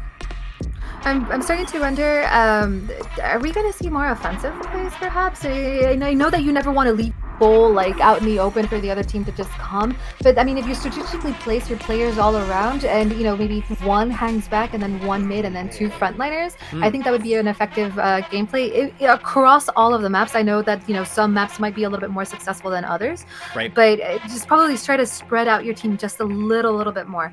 And as you said, yeah, that airstrike definitely ended up clearing the way for Night Raider to come in and make that shot. So again, these are newer teams that still have to develop a little bit more strategy, you know, probably a little bit more mechanics, I guess, too. Either way, of course, both teams did really well, and I'm pretty excited to see what happens in this second match. And I don't know if it's going to be a clean sweep or not. We'll see. I think it's also going to be a close call. Well, so far from what we've seen, that's exactly what's been taking place. One team being a little bit more dominant, taking these series 2-0. We haven't seen one go to a decider match just yet, which, you know, honestly, I love seeing more battle balls, so great. But, yeah, I'm hoping to see one of these series go a little bit closer, and maybe this will be the one. It was pretty close overall. It was just the fact that Sweaty Synergy did a really great job of clearing. And, yeah, I think the defensive plays just didn't work out so well for Team Salt. But, you know, this is a different map, and we could see a completely different strategy come out. So for Magma, I know that I think the left side is a lot more favorable to be on the left side and having your goal be on the right side. On a TDM, I guess you could say, you know what I mean? Like you're like this map, if you end up spawning on the right side, you're probably at a disadvantage. But for here, for Battle Ball, it might be a little bit of a different story. But then we do have Synergy. Okay, I'm kind of confused because Synergy is supposed to be Team Alpha, and then Bravo is supposed to be Salt, and they're kind of like a good mixture of both. Oh, so they must have they must have it wrong then. So yeah, that's okay. I know there's specific rules around which side you need to be on, and it depends on the coin toss. So yeah, I think they're just reorganizing themselves, and hopefully they'll get onto the right side here right away.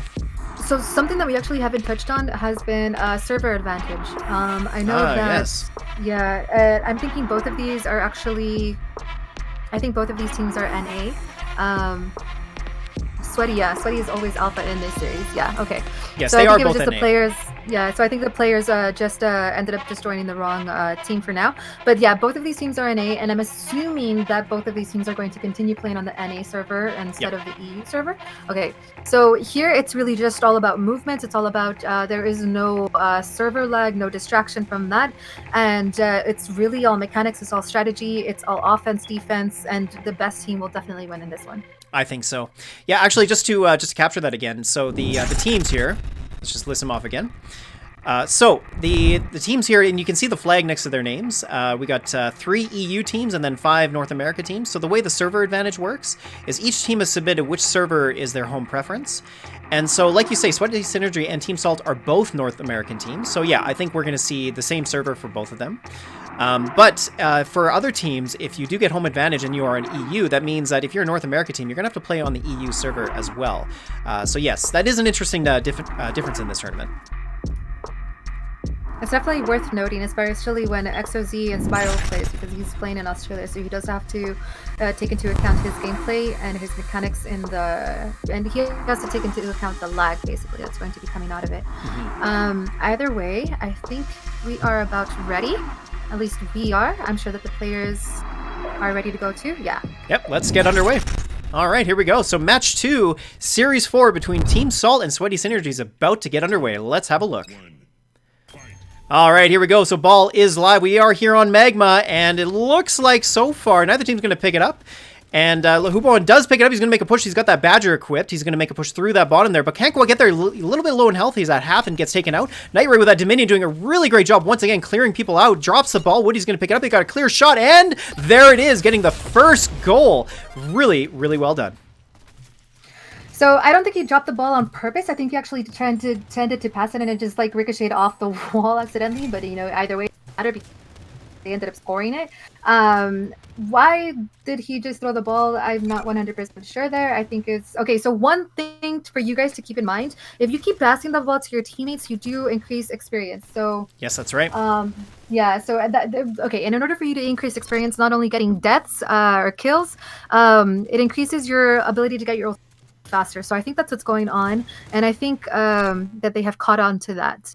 So if you guys are new players, just keep that in mind when you guys are playing Battle Ball. All right, so it looks like they're going to even up, but no, Charlton comes into the save the day. Great clutch save from him. Throws the ball, but doesn't get quite through that center there. Woody with the shield gets taken out. Hubin's going to pick it up, and no, he gets taken down. Incendiary grenade on that middle platform will zone it a little bit there, meaning that they can't stay on there for long, but doesn't matter there. Toltezen's going to pick it up again, and they are so far controlling the middle portion of this map, meaning that they will have positional advantage, but get taken out completely, and now it looks like they've got an opening. Juicy's going to make a push through that top portion, does boost up into the top rock there. A little bit of a misplay from him, but that's okay. Rocket Strike coming down, clearing the way, but all players get wiped out, and now the ball is just going to reset. Or no, actually, sorry, Total Zen does manage to pick it up. Yeah, I was expecting the ball to completely reset there, but no, the spawn points. Oh, leaving it out into the open. Okay, so no. I think it's, oh my god, okay, I completely forgot the names. Salt ends up picking up the ball. They run through the bottom. There's really no place for them to go. Synergy has a really good defense, especially on the top side, and they're trying to make it that way, but it's just not working out for them. As you can see, they were hovering around the goal there. They are, and that's really all they need to do. They could just defend this lead. One goal isn't going to be enough, though. They do need to be careful, but Total Design almost gets a Rocket Strike, takes them out, though. Really good timing, but now Team Salt gets their own Rocket Strike down and nearly clears Sweaty Synergy, but doesn't quite get there, so the timing was just a little bit off, but here we go. They're going to try to make a push. Juicy's got the ball. He's going to move through the top. There's an opening completely, and he's got, oh, but drops it. Oh, no. Oh, Tolzen's going to take him out, picking up the ball, and it looks like they're going to make a push here through the right. That was a little bit of a mechanical misplay, but that's quite all right. So Charlton gets a throw, just a lob up, but doesn't quite get the bounce. Tolzen picking it up, and now they've got the ball. But however, Sweaty Synergy doing a really good job of applying pressure, and that's all they really need to do. They got 15 seconds left on the clock. If they can hold this lead, they will take this, and looks like they're going to do so. Woody just gets that block. DJ's going to try and pick it up, but no, actually, Hobian gets there. Does he get the throw? So close. Can he get the dunk? He does, and now we're going to go into overtime with 1 second left on the clock. What a clutch move. So this is where saving up your fuel really matters, because right there, I think you know, the movement was there. They got lucky. They were airstrikes all around. Yeah, save up your fuel. Don't forget that you guys are playing. Oh, there you go. Done. My gosh, that was so close. That was really great from Sweaty Synergy. Those rocket strikes came in clutch. And you know what, Sapphire? I think that's where we're going to start to see those bans. I really, really do. And, just because of how effective they're being, they're doing a really great job of clearing the path for goals to be made, because that's what we saw. I mean, the rocket strike came down just at the last moment, cleared them out, and then Sweaty Synergy had a clear opening to make that goal and win the game. So really great gameplay. That was a great match. Really great stuff. Oh my god, I can't believe that. That was, my heart is racing. Okay, I really did think that this was going to be a clean sweep, but no. That last I think it was 3 seconds, 4 seconds that was left on the counter. And again, guys, like, yes, you guys are up in the air. Use your boosts wisely, because that goal could have really been prevented. Well, not necessarily because they were flying in, but oh my god. Oh, it's just like my heart is racing right now. I need to And then, yeah, so I think we are going to start seeing air strikes being banned a little bit more as the games progress. And by the way, speaking of clutch moments, we do also have a clip contest going on. Sapphire, why don't you tell us a little bit about that? So in order for you guys to be considered, or in order for your... okay, sorry. So we do have a clip contest going on, a clip challenge. So all you have to do is clip your favorite moments and upload them to Twitter, and be sure to tag at the Forge League for your chance to win Paragon. So of course this line was super rehearsed, but it doesn't matter because, clear and short and sweet and to the point. But I have to like slow down for a second. I'm still on the thrill from the last game, I guess, a little bit. But yes, so if you guys want a chance to win Paragon, be sure to clip your favorite moments and upload them to Twitter. And just a very quick announcement, we have reached $200 in donations. So yay, guys. That's amazing. Awesome. Yes. That is amazing. All right. So I think we are okay for this. Trying to think that, let's see. I think that's it for this size. Again, if you guys want more information on the rest of the games that are going to be participating in Mobilize for Australia, use the hashtag Mobilize for Australia for more information. There is Fortnite, there's Call of Duty Mobile, there's Brawl Stars, Clash Royale. So there are other moments that you guys can go ahead and catch those streams and also donate. But as of right now, we have raised $200. And of course, this is going to help out Australia's wildlife due to the recent and the wildfires that are still taking place there in Australia. And it's mostly, from what I've heard, it's mostly on the eastern side of Australia, but not to say that everything is safe. So yes, so I'm glad that we've raised at least 200 off so far. So yay. That's incredible. All right, guys, so we are going to take a short break here while we move into the next part of the tournament. So we're going to do that, and then we will be back with more Battle Ball action here on ARMAJET Arena 2. Yay! And I think we have a video from our sponsors. Is that correct, I believe? We do. So let's throw that up, and then we're going to move back. And we'll be back in about 5 minutes, guys. 5 minutes. Don't go anywhere.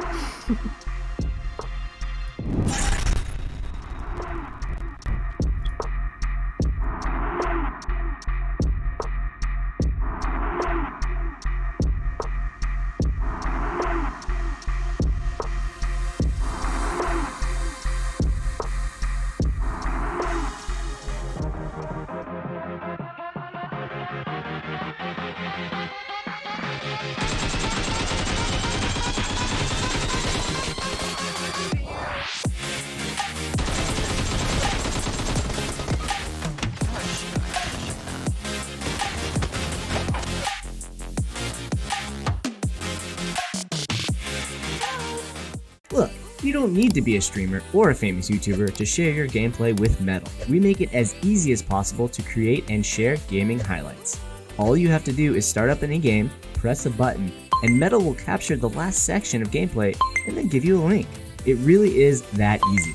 You don't have to configure a bunch of settings, and it won't make your games lag, even if your PC isn't awesome. Just download the app, play a game, and get sharing. Metal. Play a game, press a button, get a link. It's that easy.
Hello and welcome back. All right, so we've concluded our first 4 series, meaning that each team has had a chance to play once.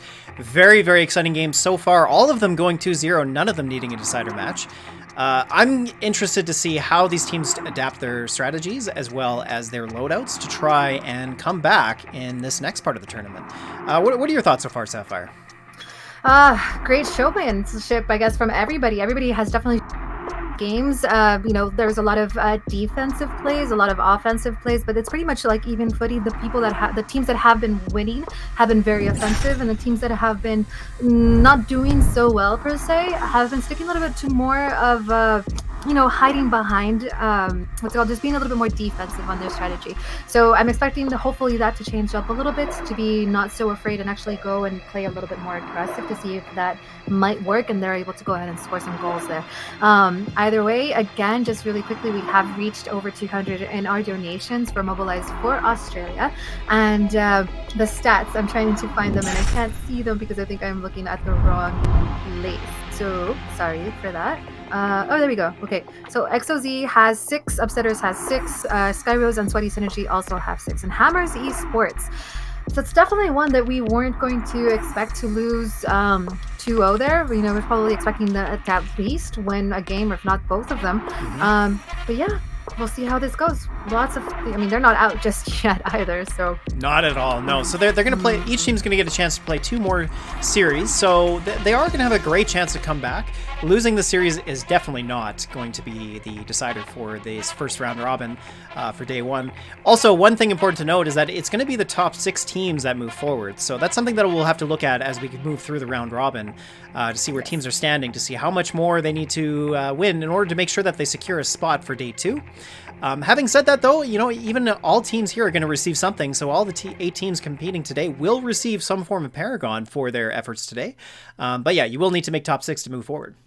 Yes. So speaking of Paragon prizes, for those of you that are watching, and if you want to go ahead and have your chance to win some Paragon, we still haven't been told on how much Paragon each clip is going to make, but just be sure to clip your favorite moments and upload them to Twitter and tag at the Forge League for your chance to win some of that sweet Paragon. And then we also have, if you guys had turned in your omelet bracket challenge, we do have a giveaway for that as well. That was due earlier today, but what they are going to be giving is a swag bag full of a bunch of little ARMAJET goodies, and I hear that a hoodie is going to be in that. And also another giveaway that we do have going on is tagging your friend that's a non-ARMAJET friend on Twitter onto one of the TFL's tweets, and I think it was maybe posted I think it was on Friday when it was posted. And then you can get a chance to win what's called a snapbacks. So everybody loves those. So of course. Yeah. Yes. I have a couple that I should probably I'll bring mine out later. But yeah, so we have a lot of giveaways, a lot of goodies for you guys. And again, we are doing Mobilize for Australia. And if you guys want more information on that, go ahead and hashtag Mobilize for Australia on Twitter. There's going to be Fortnite, Call of Duty Mobile, Brawl Stars, Clash Royale, and I forgot the other game, PUBG. Okay, I forgot PUBG. So yeah. So a lot of other streamers, a lot of other tournament organizers are coming together for this charity streams that we are going to be doing today and tomorrow. And be sure to use Mobilize for Australia AJ. Use that code for an extra $1 in that donation that will be taking place. And again, SBM is going to be matching the first 500. So shout out to SBM for that. All right, so let's talk about what we're going to happen next. So let's move into the next 4. So our first series is going to be, we're going to have Hammers versus Upsetters. So this is going to be a bit of a change. Upsetters taking that first series against Terminus. So they're feeling pretty good about themselves. Hammers does need to show that they can move through this tournament. So I'm not sure what to see from Hammers. Like I said before, I think we're going to see a bit of a change in terms of strategy. But if Hammers is watching, they've obviously seen what Upsetters is all about. So they may decide to adjust their strategy based on that. But that's going to be very exciting. And we also have the bans as well. So for this series, we're going to be banning Black Tusk, Havoc, and then for the secondaries, Marauder and EMP. And then for the ultimates, we're going to see Super Speed and Rocket Strike for the first time getting banned. Rocket Strike is a great choice, I think. It's something that we haven't seen so far, but I think as we're moving through this tournament, we're starting to see that Rocket Strike is actually quite good. So good choice by them. Yes, definitely. Then I believe that was Upsetters banning Rocket Strike. And then Hmm. So Legendary is playing with the Upsetters, and he plays a lot with Elsif, with Lucas, so he knows how they work. Not necessarily maybe on a competitive level where he isn't a part of the scrims or anything like that, but he does know what's going on. He knows where their weak points are, and I'm wondering if he's going to be able to call that out and take advantage of that knowledge that he has. Now, speaking of that, I know that Legendary gets triggered very easily sometimes, so if he starts losing too much or too consistently with something, he can get very easily triggered, and then that's pretty much the game for him. And now, on the side of Hammers, you do have a person like Copters. Copters is very unique in the sense that he is the #1 player. He's considered to be a great player overall. Hammers is considered Elsif is be the top player overall in the game, followed by Lucas.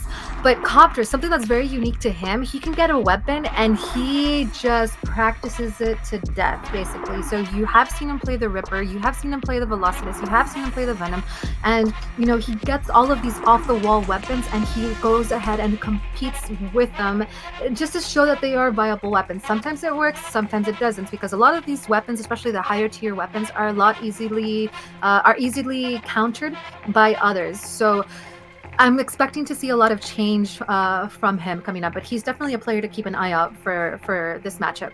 Well, let's see if that is the case. We are ready, so Goat, if you want to go ahead and start the match, let's get this underway. Woohoo! Let's go ahead. So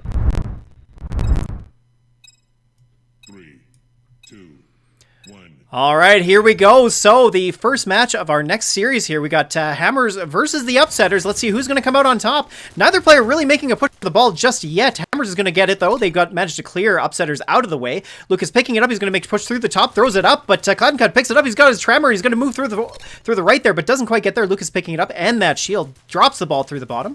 Now going to allow it 2%. Billy Kid with the shield, though. He's in a great spot. He looks like he's going to get the dunk, and there it is. So Hammers takes that first goal. Really well done by Hammers to clear them out and just take that first goal and get the advantage.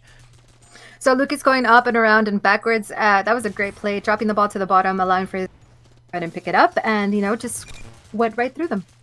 He did. So Cloud does get the ball, but he gets taken out very quickly by Lucas using that Quantum to great effect. Tenchi, he trying to move through the bottom, doesn't quite get there. He's playing against his old team, so maybe he knows what to expect, but a Legendary gets it. He doesn't get there quite, though. Hammer's doing a really good job of defending. Billy Kid's going to pick it up with that Quantum, and now drops the ball. Lucas got that shield, but they're all open. Legend's got to defend this. Does manage to take out Copters, so that's really great. Lucas is not going to be able to push forward too much. Drops the ball, and now it looks like we're going to reset. So I can see Upsetters hanging around a lot around the goalie because they definitely want to go ahead and stop a force like Hammers coming in. I still think that they should open up a little bit more because they are, prime targets. They're pretty much hovering around on the top, what's it called, right side of their own goal. But, there's so many other openings that they can do, and it's working quite effectively for them right now, but I still feel that they're very easily in one wipe can be taken away and just opening it up for Hammers. My gosh, that was so close. Hammers nearly made a great push there. It was Upsetter's great defense allowed him to come forward, but Lucas gets there, not even taking a shot, clears the way, and managed to go up 2-0. So Upsetter's backed into a bit of a wall. They need to be real careful. Let's see if they can push. So far, they haven't had any real dangerous scoring chances. So the problem with hovering around your goal too much, especially your team, is that if all of you guys get taken away or get killed in the same instant. Oh, nice save by Killer Penguin, just getting there just in time. But Copper's going to take him out. He's got the ball. He's going to use that jump pad to boost up, and it looks like he's got this. There it is, 3-0 for Hammers, taking this first game in the series. Phew. That was okay.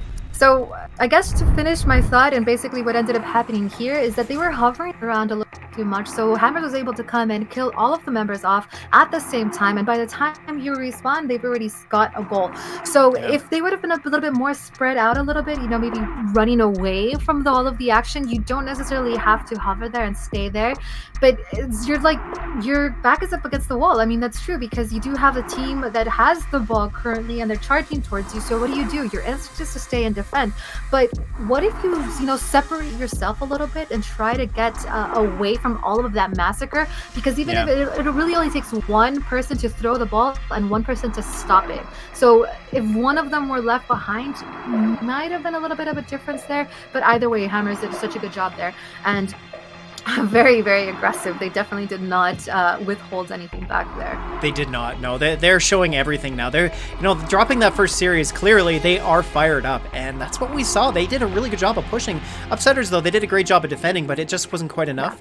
Hammers being so mechanically skilled, they were able to clear players, and that's really what we saw, right? Like you were talking about, just being able to clear players one by one allowed for so many openings for Hammers and allowed them to get in there really easily. Ledge was sort of just left by himself at the end, and that was because he was waiting for his teammates to respawn, and Hammers was already on that side, so it made it very easy for them to come out and take that win. So really well done to them. But you know what, Upsetters was not a slouch in this game. They were pretty good, so I'm expecting to see them to push a little bit back in this next game.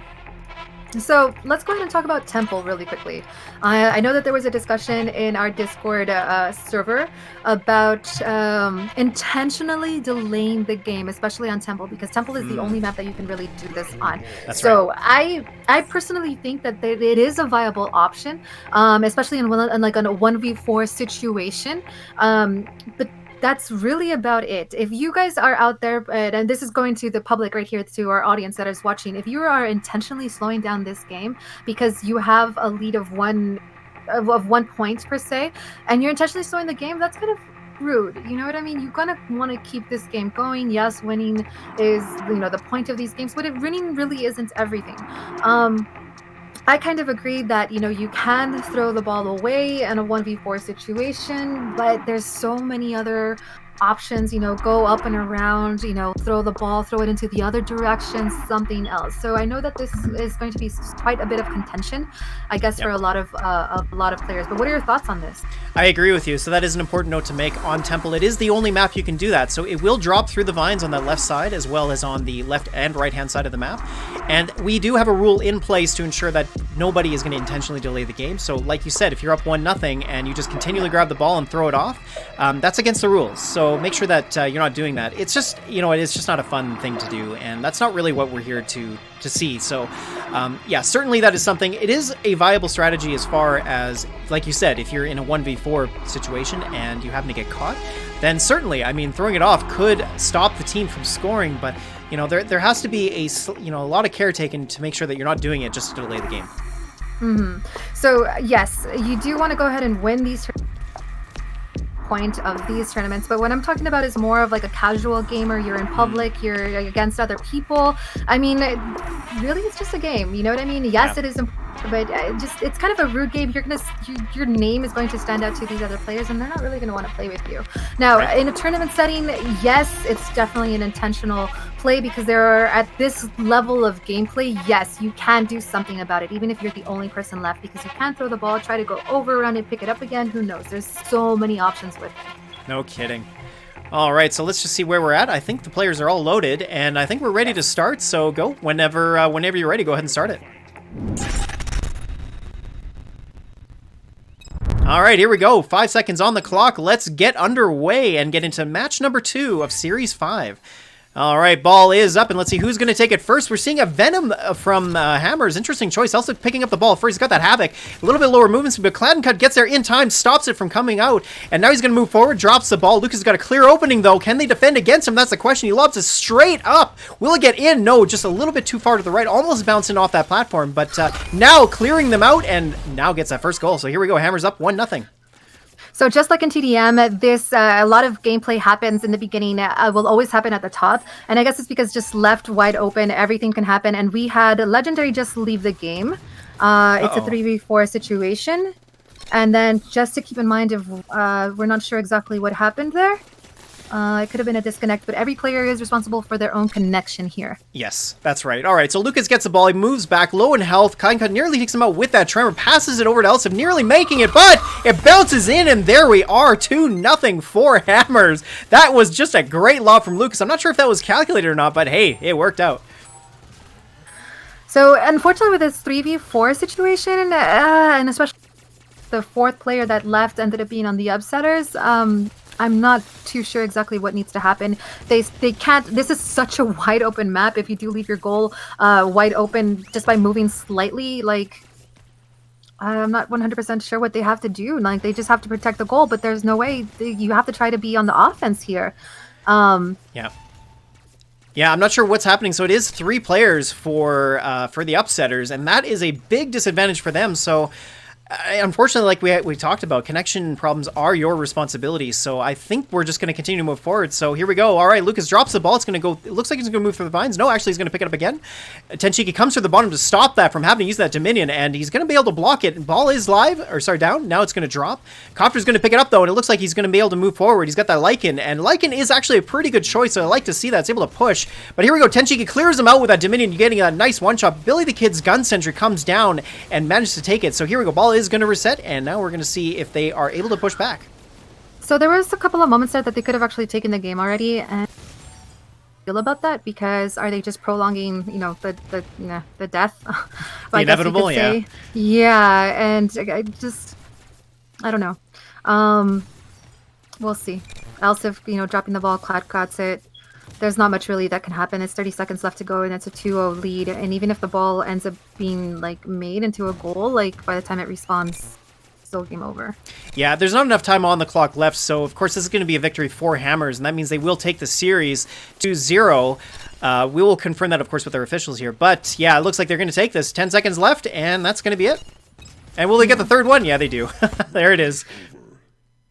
Quite unfortunate that Legendary ended up disconnecting. I'm not sure exactly what had happened. I would like to know. I don't believe that he would have just got triggered and just quit. Not at this level. Maybe on a personal stream, yes, but not here. We'll see what happens. I know that he is with family, perhaps. So I don't know. Yeah, anyway, so. Yeah, that is unfortunate because certainly they needed him. OPX being a great player is part of the strength that they have. So I'm a little disappointed to see that, but sometimes it does happen. So we'll see. We're just going to find out exactly what took place, and we'll just find out what we're going to do moving into this next series. So I know that I believe he was also at work because we are expecting him to play on Sunday, not today. So I think he was probably filling in for one of his team members. But either way, it's all good. So I'm looking at chat right now, and people are saying that he was at work. So. Okay, that's unfortunate. Yeah. Well, let's move on. We're going to move into our next series here, which is going to be Skyrose versus Team Salt. So another interesting matchup. Of course, all teams are going to get to play each other at least once throughout this entire round robin series, and this should be another interesting one. Skyrose doing a really good job. Of course, they took that first series by domination. They were able to 2-0 Fiery Tail. Now they're going to go up against Team Salt. What do you make of this matchup, Sapphire? I do think that Team Salt is going to be putting up quite a bit of a defense, but because of the skill level, the skill gap between Salt and Skyrose, I do think that Skyrose is going to be able to pick them off one by one, leaving the goal open on whatever side it is that they end up getting. I'm not 100% sure what the bans are, so I'm going to go over there and take a quick look, and I don't think it has actually happened as of yet. So we're just currently waiting for the bans and drafts to take place. But that's quite all right. I gotta say, so far everything's been moving pretty smoothly. One thing that I was anticipating is that in any sort of competition when you got new players in the mix, sometimes they're not familiar with how tournaments run, and certainly the draft ban sequence may be unique to ARMAJET, or maybe they haven't played in games where such a thing has been a part of it. So it's nice to see that these guys are really on top of things, because we've allowed captains to practice the draft ban sequence, and it seems like everybody has, and so far we're moving through this pretty smoothly, so that's a great thing to see. Yes, and just kind of a little running tally of donations. So far we do have $200 that we have raised, and I think it's been about 2 hours more or less. So if we average $100 I guess per hour, that'd be really good news. And SVM is matching the first 500, and we do have several giveaways that are taking place here, by the way. And I think they're starting to go ahead and do the bans, but again, we do have giveaways, snapbacks. I know Omelette is also doing a giveaway with us. I'm trying to think. My mind just went blank. The snapbacks. Oh yeah, the clip challenges also. Those to Twitter. So yeah. And then of course also the bracket challenge, which has concluded. People could submit their predictions for who they thought were going to win, and we will be revealing those details tomorrow, I believe. Did you submit yours? I did not, to be honest. Same. I kind of felt like this was more for the viewers, so I felt bad. Like if I was able to win, I'd be like, it doesn't feel so great. I still feel like I would have wanted to, so that way at least something is up there, I guess. But then I'm also kind of like, I don't want to be into what's it called, into the pool, and Right. I just decided to keep it out. So it is Skyrose versus, my mind just went blank. Skyrose versus Team Salt, and I think we have everything ready. Yeah, the bans are taking place. All right, perfect. So yeah, Team Salt, they've been doing pretty good job so far. They're actually a pretty good team. Like, the thing about these new teams is you have to ask yourself, like, what kind of synergy do they have, right? And that's very important as we're going through a strategic mode like Battle Ball. Actually, Team Salt did a pretty good job. I actually quite like their gameplay. I think this is going to be an interesting match before us. Should be pretty good. I don't think that Skyrose is going to show us all of their tricks, all of their, especially not on day one. That's not to say that they're going to go easy on Team Salt either. I just know that Seeker probably has, let's say, out of 10 strategies, to probably just show us one today. There are other games to be had later on in the day as well. I am kind of hoping to see a little bit more offensive action on the side of Team Salt, though. But going up against a powerhouse like Skyrose can be a little bit intimidating. But again, I know these guys have really good. I'm talking about Team Salt. They have a really good head on their shoulders. If these guys are a group of friends that have been playing around for over a decade together, like, they know that this is here just to have fun, so I'm sure that we will see them again in future tournaments. I sure hope so. Yeah, because the thing I'm seeing so far is, yes, we're seeing some domination from certain teams, but even despite that, it's not like one team's been completely shut out. It's not like they're, in a situation where they just can never, ever push their way forward. Certainly, there's been openings for either team, and yeah, maybe some teams have been a little bit more successful than the other, but these games have been a lot closer than I certainly anticipated. I really expected to see some stomps in this first four series, but no, not really. Maybe a little bit, but not quite. All these teams have been showing their skill, and it's been pretty good. So we do have a couple of bans in place already. Shield has been banned by Seeker. Nice. Okay. And Rocket Strike by Ikjacer. Okay. So more Rocket Strike bans. Yeah, I like that. But it does leave a lot of other ultimates used. You have the Super Seed, you have the Gun Sentry. I wouldn't really use the Shock Drone in this case, but you do have the Gun Drone as well that's available. Yep. I'm trying to think. That's I don't know. I'm starting to think that maybe banning the Super Shield probably would have just let them have it. You know what I mean? Probably ban something else, but I think that was an overall ban on this of Skyrose that like expecting something else.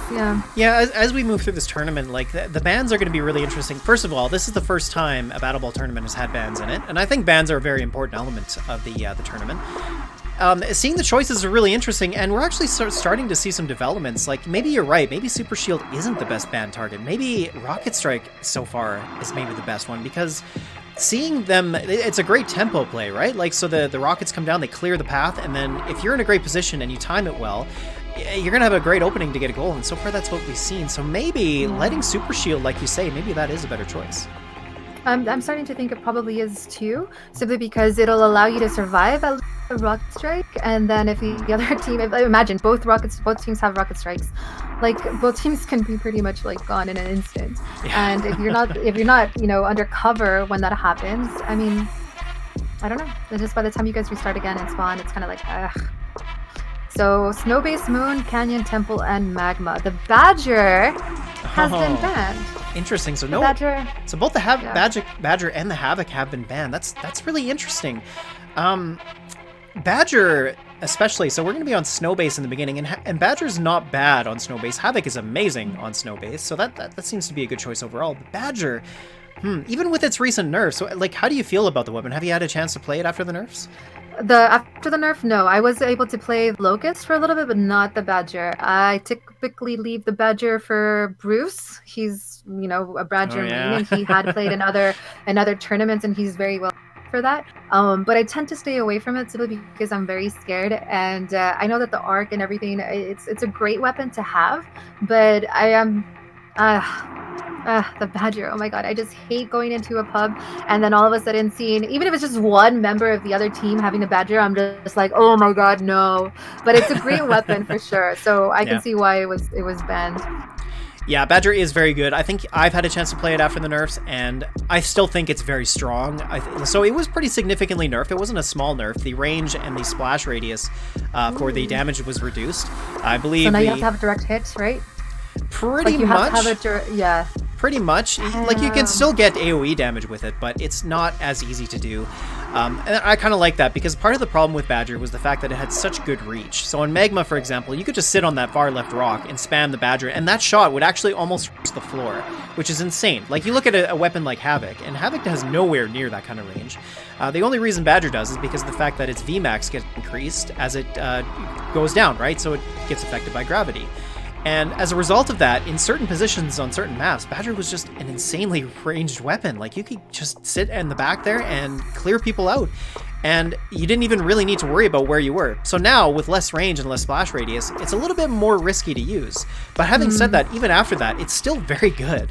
Like you say, Sapphire, when you run into pubs and you see Badgers, it's kind of like, oh god. Oh god. It doesn't feel good, because the weapon is just, it's gross. But yeah, I think it's still very good, and not too surprising to see it as a ban. Just interesting to see both Badger and Havoc banned. Yes. So I know the teams are ready to go. I think we're just waiting for one or two members just to join up. And then I do see... are you in? I am now. There we go. Okay, good. Okay, so the game's starting, so go ahead and take it away. It's all... All right, let's do it. All right, so ball is live, and it looks like we're going to see a push here. Draco's going to pick it up, also known as Dunko-san. Will he get his first dunk? No, he does not. Great defense from Team Salt there. And right now, Seeker's a bit of a problem. He needs to clear the way, but he doesn't quite get there. Ball does reset, clearing him as well. And now we're going to see an even game again. So I know Salt ended up clearing out the other team, so busy spawning back in the background. Kind of maintained composure there. They didn't go for it. They didn't go for the ball immediately and just start rushing. Oof. Oh, almost a dangerous play, passing the ball back. What he was trying to do was just get it out of the way, trying to move it away from Skyrose so that they weren't able to pick it up. But now Braun gets it using that Lycan and gets the first goal. There we go. Skyrose coming up 1-0.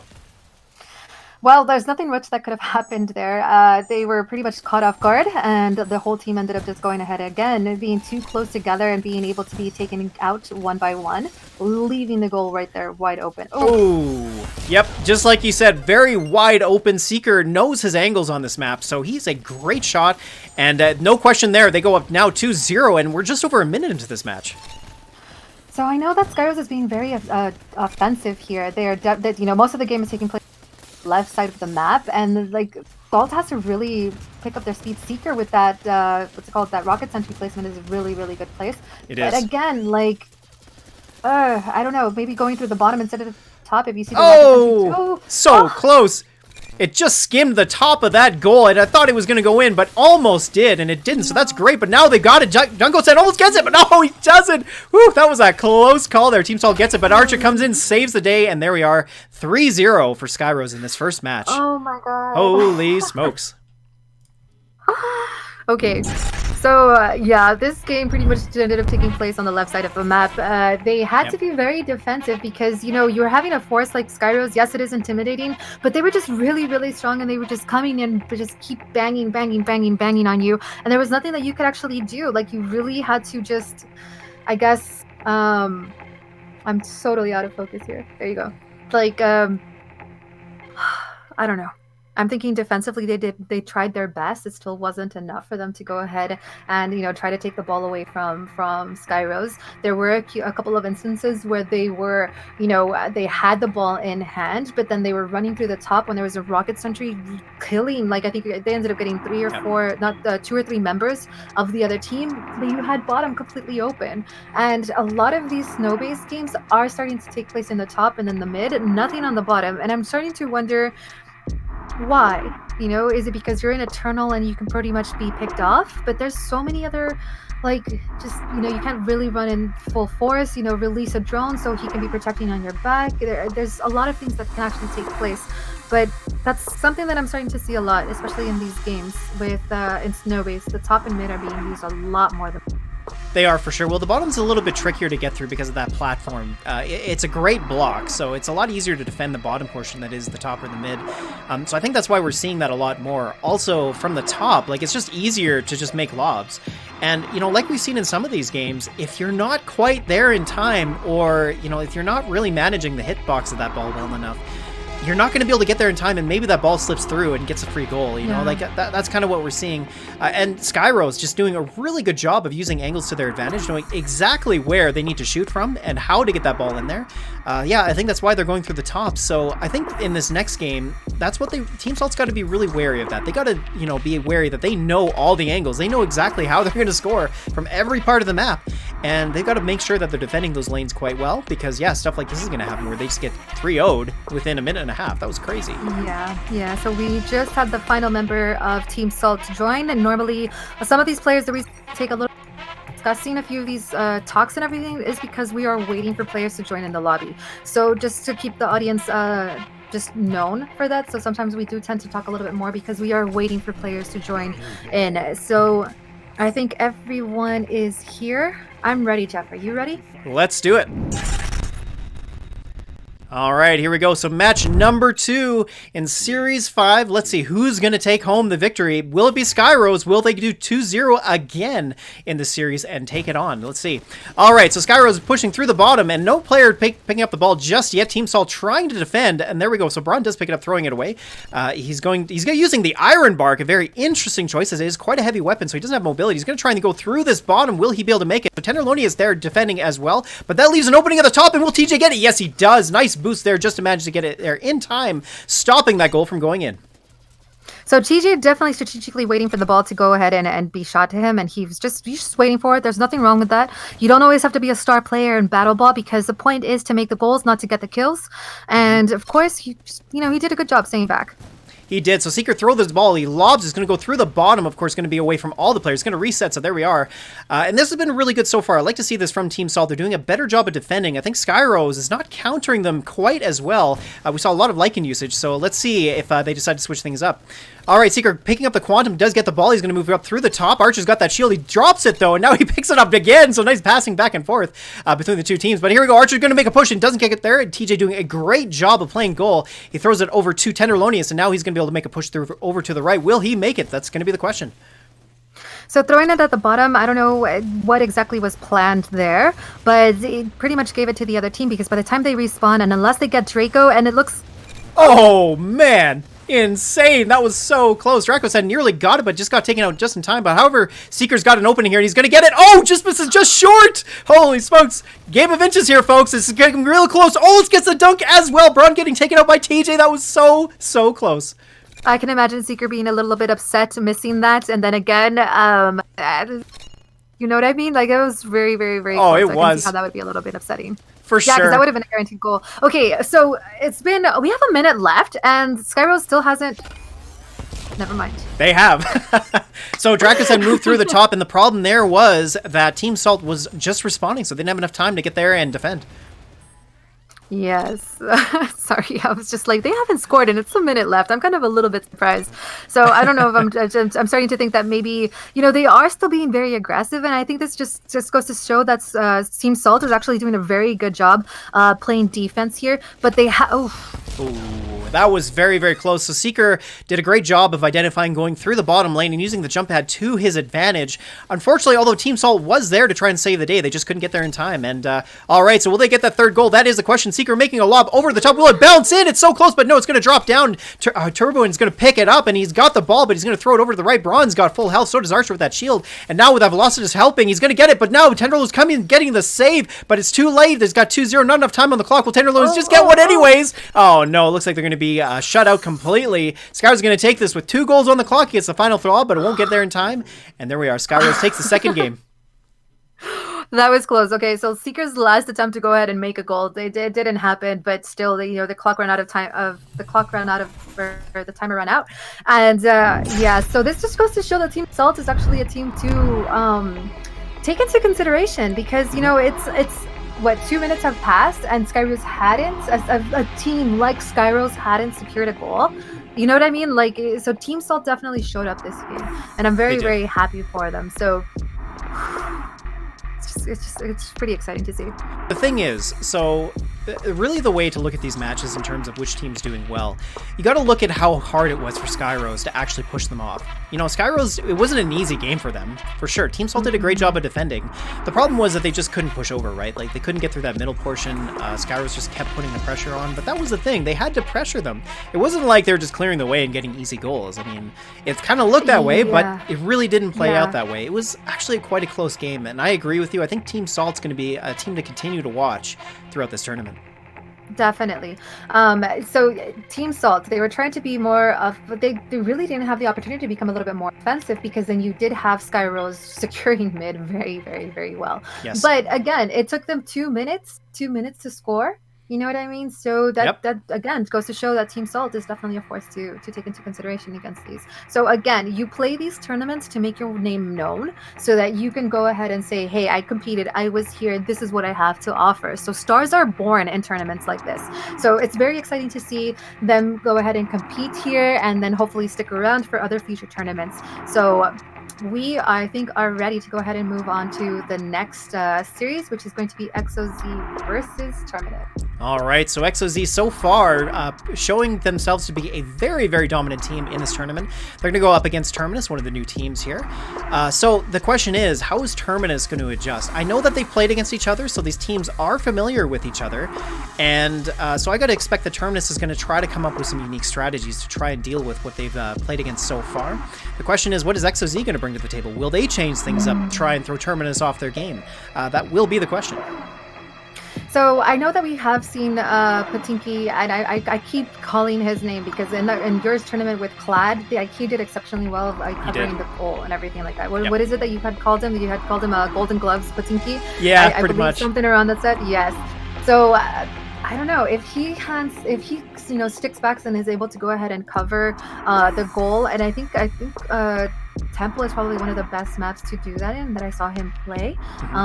So I'm expecting a little bit more of a fight back from Terminus per se. I do feel like there might be a little bit more aggressive, but then you do have a player like Delight, and you have a player like Noxus, and especially Full, who can go in there, be very aggressive, and he can go in there and mess the strategy up, and he gets the job done, as we had seen in previous tournaments, and as we have seen earlier today when they were playing against Hammers. So we'll see what happens. 100%, and I think the bans are going to be a real key point in this series. So what we're looking at right now, so we got bans of Thunderstorm and Badger. We're seeing Enforcer and EMP for the secondaries, and then Gun Sentry and Self-Heal for the ultimate. Self-Heal, kind of an odd choice. I'm not sure who decided on that, but kind of an odd choice. I don't think we've seen Self-Heal used just yet. And Self-Heal in general isn't actually that great of an ultimate, so I don't know that the other team was going to end up using it anyhow. So that might have been a wasted ban, but I do like to see Thunderstorm banned. I think that's a great choice because Full is a wonderful Thunderstorm player, so I have to think that this is directly targeting him being the chaotic player in that group like you talk about. So I think that is a good move overall, but Self-Heal was a kind of an odd choice. I'm not sure why we're seeing that, but that's okay. That's all right.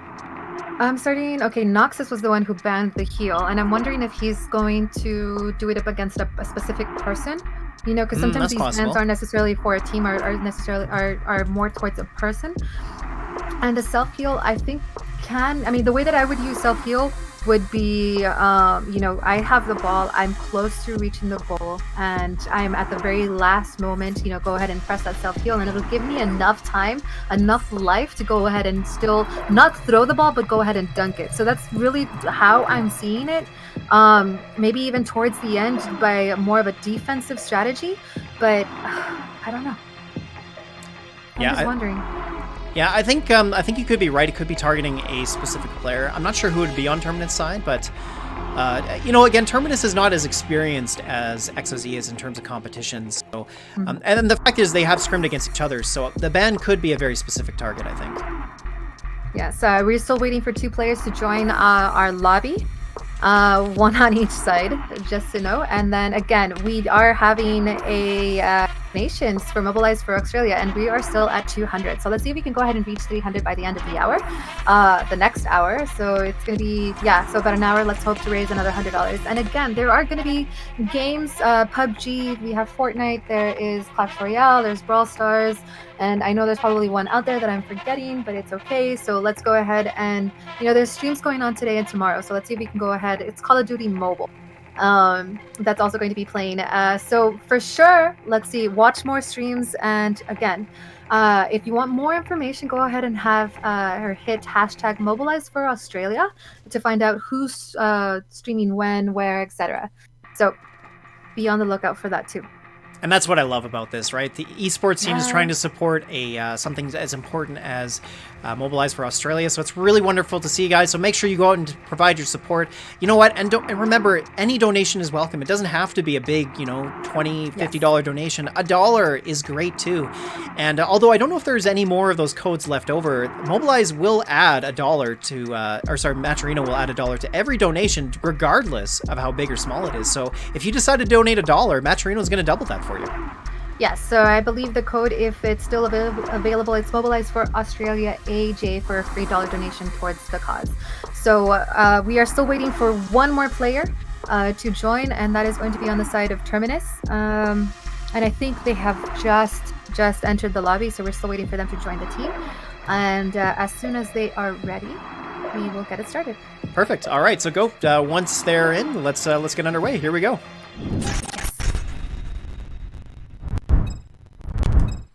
All right, here we go. So time is going to be on the clock. Ball is live. Let's see who's going to be able to take this. All right, so XOZ doing a really good job of pushing on that bottom lane. They're going to try and pick up the ball, but don't. MacLeod is actually going to grab it. He's going to try and move forward, though. It looks like he's going to pull back, though, just a little bit, which is great. Of course, having possession of the ball is very important. So MacLeod, a little bit low in health, got to be careful. He does manage to protect himself with that Typhoon. And all three players there at the top, Pontiki, Natural Sky, and MacLeod, conjugating towards the center. Don't make it there just in time. Of course, the defensive XOZ has been quite good so far. Now, Full, using the Venom, a very interesting choice. Will he make a push? That's what we're going to find out. So he made that push, but unsuccessfully because he was definitely taken out. And I was expecting a little bit more aggressive action side of XOZ. They're very aggressive players, but they hung back a little bit. They're kind of like not necessarily giving the other team a chance to play offensively, but they pretty much did. And I'm kind of a little bit confused right now because, again, it's been a minute in, and I don't see that much aggression on the side of... Oh, wait. So close. So Agris nearly gets a shot, just got taken out just in time before he could make that lob, so did fall a bit short. Natural Sky got that ball. Will they get the first goal? And so close. He had an opening. He could have got it, but just fell short. That almost made it a first goal for Terminus. So I'm thinking that here, a lot of... the skill comes into play a little bit more because he did have the movement, but he was just shy of that goal. Ooh. Yeah, so the rocket strike there was a great play from XOZ, and they did such a great job of pushing over and timing that rocket strike just to make sure they cleared out the defense of Terminus, and that's exactly what happened, giving them a clear opening to take that goal. So that was really well done to them. Yes. So everybody's just going ahead and regrouping. The ball is out. Argus picks it up. He is a key guy to go ahead and watch. And he's gonna get. He's so close. He doesn't get. He can grab the jump pad. Will he get it? What and he does. That was really close. So I thought he was going for the dunk there. I think that's what you were looking for, Sapphire. Yes. I'm like, wait, what is he doing? He's just around the goal, just dancing with it. This isn't a time to dance. Just go ahead and make it. You're so close. What? But he did it anyway. But yeah, it was just a little nerve-wracking for me. So close. And imagine if he would have died. Like, I would have been so upset. Like, why? Oh no, so Terminus doesn't have anybody there to defend, so Natural Sky does respawn just in time to get there, picking up the ball. He's using that Black Tusk to pretty good effect. He's able to push back XOZ quite effectively. Full low health, it gets taken out there. Ball does drop though, and it looks like it's going to respawn. I don't think there's going to be enough time for either player to get there. So, yep, there it is. All right, so it's going to respawn. So, okay, so we do have XOC being a little bit way more aggressive than they were in the beginning. The action has pretty much shifted onto the right side of the map, and it looks like Argus is coming in again. Oh, nice. So Glove Tiki gets in there, stopping it. That super shield allowed him to stay alive to make sure he was able to protect the goal. So he gets there. He's going to make a push forward. Will he get the shot? No, he doesn't. Noxus does pick it up. There's not enough time left on the clock, though, and XOC is going to take this 2-0. And that is game, pretty much. Round over. All right. So, okay, answer something for me. Okay, something that I kind of want to know. Why Are they trying to maybe like to see if there's an off chance of the ball maybe making it in? But when there's teams hovering around the ball towards the end, I guess it didn't really matter since we were already at the end of the game. But I've seen it a lot of happen with a lot of the newer teams.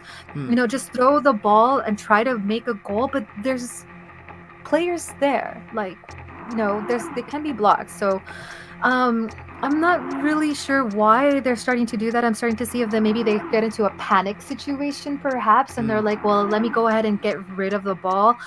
But I always feel that maybe in that type of situation, maybe you should go back instead of keep moving forward, because the person whoever has the ball in their hands becomes like a target, So I'm kind of curious as to why I see a lot of like, let's go ahead and fight, let's go ahead and be very aggressive, but then you're left all alone and you end up like releasing the ball into the goal, but then the other team picks it up, and I'm just thinking, why?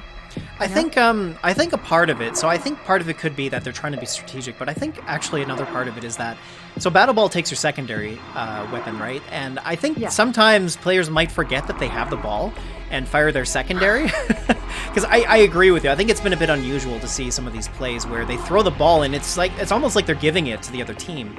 So I think that's a big part of it, is that they're just not quite comfortable with the secondary mechanic, especially with the double tap feature being fixed. Ooh, so that could be playing a material difference.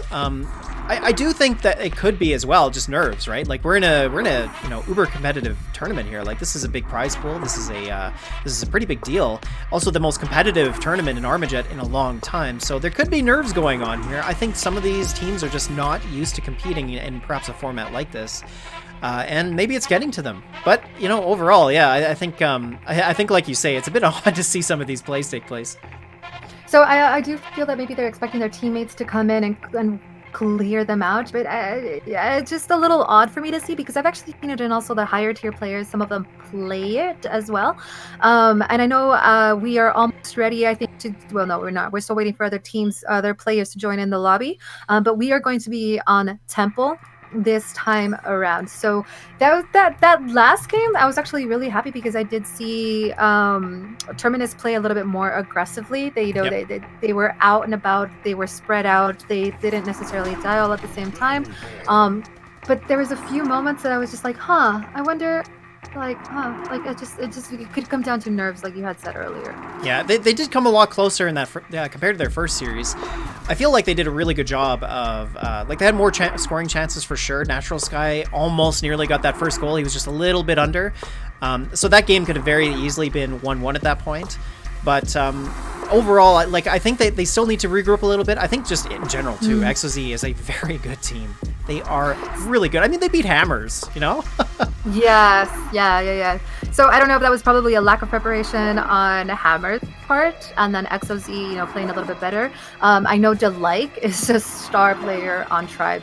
Sure. You do have a person like Full and Spiral and Noxus. They're all aggressive players. So I'm actually really excited to see them play later on today, after they finish this match. And Terminus, we're still missing two players from Terminus to join up. And I'm not entirely sure what's happening there. So let's talk about the Venom on Temple. So I think it's a great choice, actually. So Venom actually kind of reminds me of Tremor in the sense that it's a spread shot, more or less, right? Like it shoots one goop and then it spreads out into three as it hits the ground. I think in general it's a really good zoning weapon, but I think where it really, really gains advantage is being a pest, right? So you get in their face with it and you start zoning their side. Like if, for example, let's say Noxus gets over on Terminus's goal and then just starts spamming the Venom around the area. I mean, they're going to have a hard time dealing with that. And I think that's where Venom's strength is, because as a weapon overall, I think as we've seen in TDM, it's a bit weak. But in a game mode like Battle Ball, where zoning is actually very, very effective, Venom can be a good tool for that. So I think in general, on a map like Temple, where there's so much open space, it may be easier to dodge the Venom shots, but using it as a zoning tool where the ball spawn point is, as well as being a pest on the side of the goal, it could be pretty effective. I agree with you. We also have Spiral using the Typhoon. And I know the Typhoon is one of those weapons that, you can zip across the map, and you can make a lot of damage, actually, to the entire team. I haven't really been paying attention to Inspiral and how he has been playing the last couple of games, but I know he has to take into account the difference in the lag, and especially now with that double tap that he has to do. Yep.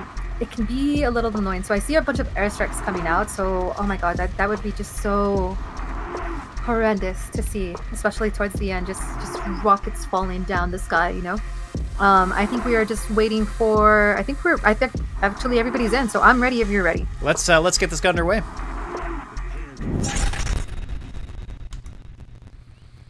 Okay, here we go. This is going to be match number 2 in Series 7 between Terminus and XOZ. Let's see who's going to come back. All right, ball is up. It's down in the middle, and it looks like Terminus is going to make a push right away. Bambi almost getting taken out. He's using that Typhoon. MacLeod's got the Typhoon as well. So lots of Typhoons. That lightweight is going to help him. MacLeod's got a clear opening, though. Can he get the shot? No. Full does manage to get there just in time and block it. Oh, and it looks like they get the first goal as well. My goodness, wow, that was an amazing shot. Just weaved right through Terminus's defense and managed to get in. All around, I guess, right? That was a nice little throw by Full. So definitely a player to keep an eye out, and you don't really want to have him have the ball out of all of the 4 that are playing. Maybe Inspiral is another one because we're using, even with the Typhoon and carrying the ball, he can be pretty fast. But there he is again. Oh, nice defensive play from MacLeod, getting there in his face and stopping him from taking that shot. He does drop the ball, so it will respawn. Still 2 minutes on the clock, so plenty of time for Terminus to get that first goal. Lots of things happening. There's like a lot of action, especially I was expecting more action on the top. Normally, that's how Full is played, and then the action moved towards the bottom. But it seems like they're starting to move around and about. Full keeps trying to. I mean, I'm not 100% sure if that's what he's trying to do or not. But now he's being caught out. So I think Terminus has found a little. You know, Full approaches the top platform and towards the middle. Let's take him out because he can make those goals. All right, Inspiral picking up the ball. He's got a clear shot, though. Will Pontiki get there? No, he doesn't! Unfortunate. Pontiki wasn't ready to boost and didn't get there in time to stop the goal from going in. So, as of right now, Argus has... No, this is total. Okay, I'm reading the wrong stats. Never mind. Okay. Sorry, I was going to say something. No? Oh, that's okay. Mine just blank. All right, so Full's got that shield. He throws the ball over. Delight picking it up as well. He's got a shot underneath, but doesn't quite get there. MacLeod picking up the ball, and he dies. Oh, that was an interesting shot there with the Nightfall. Nightfall, an interesting choice as well. Being able to deal with the full 100 damage and clearing players right away is going to be pretty impactful. Let's see if they continue to use that. Okay, so Full is playing the same thing over and over and over again, and I think that's what's working for them because so far he has made a goal with it, but I just, like, is it that open? Is, like, if that's the case, you see? Oh, there, like, nice save. Yes, you have to have somebody then back because, yeah, Fold is doing the same play over and over and over again, and he's going to try to do it, like, again. And if Terminus doesn't have somebody there, like, Patinki really should stay back and cover that goal. I think so. Pontiki did get that save there at the end, so that was really good. But there isn't a lot of time on the clock, so they really got to make a push here. They do have a chance, but it's very nil. And, oh my goodness, that was so close. Natural Sky gets a shot, but Noxus gets the block, and here they are going to go back and forth. And now I fear there's just not enough time for Terminus to make this next goal, so I believe this is going to be it for this series. With 10 seconds left to go, I think so. Yeah.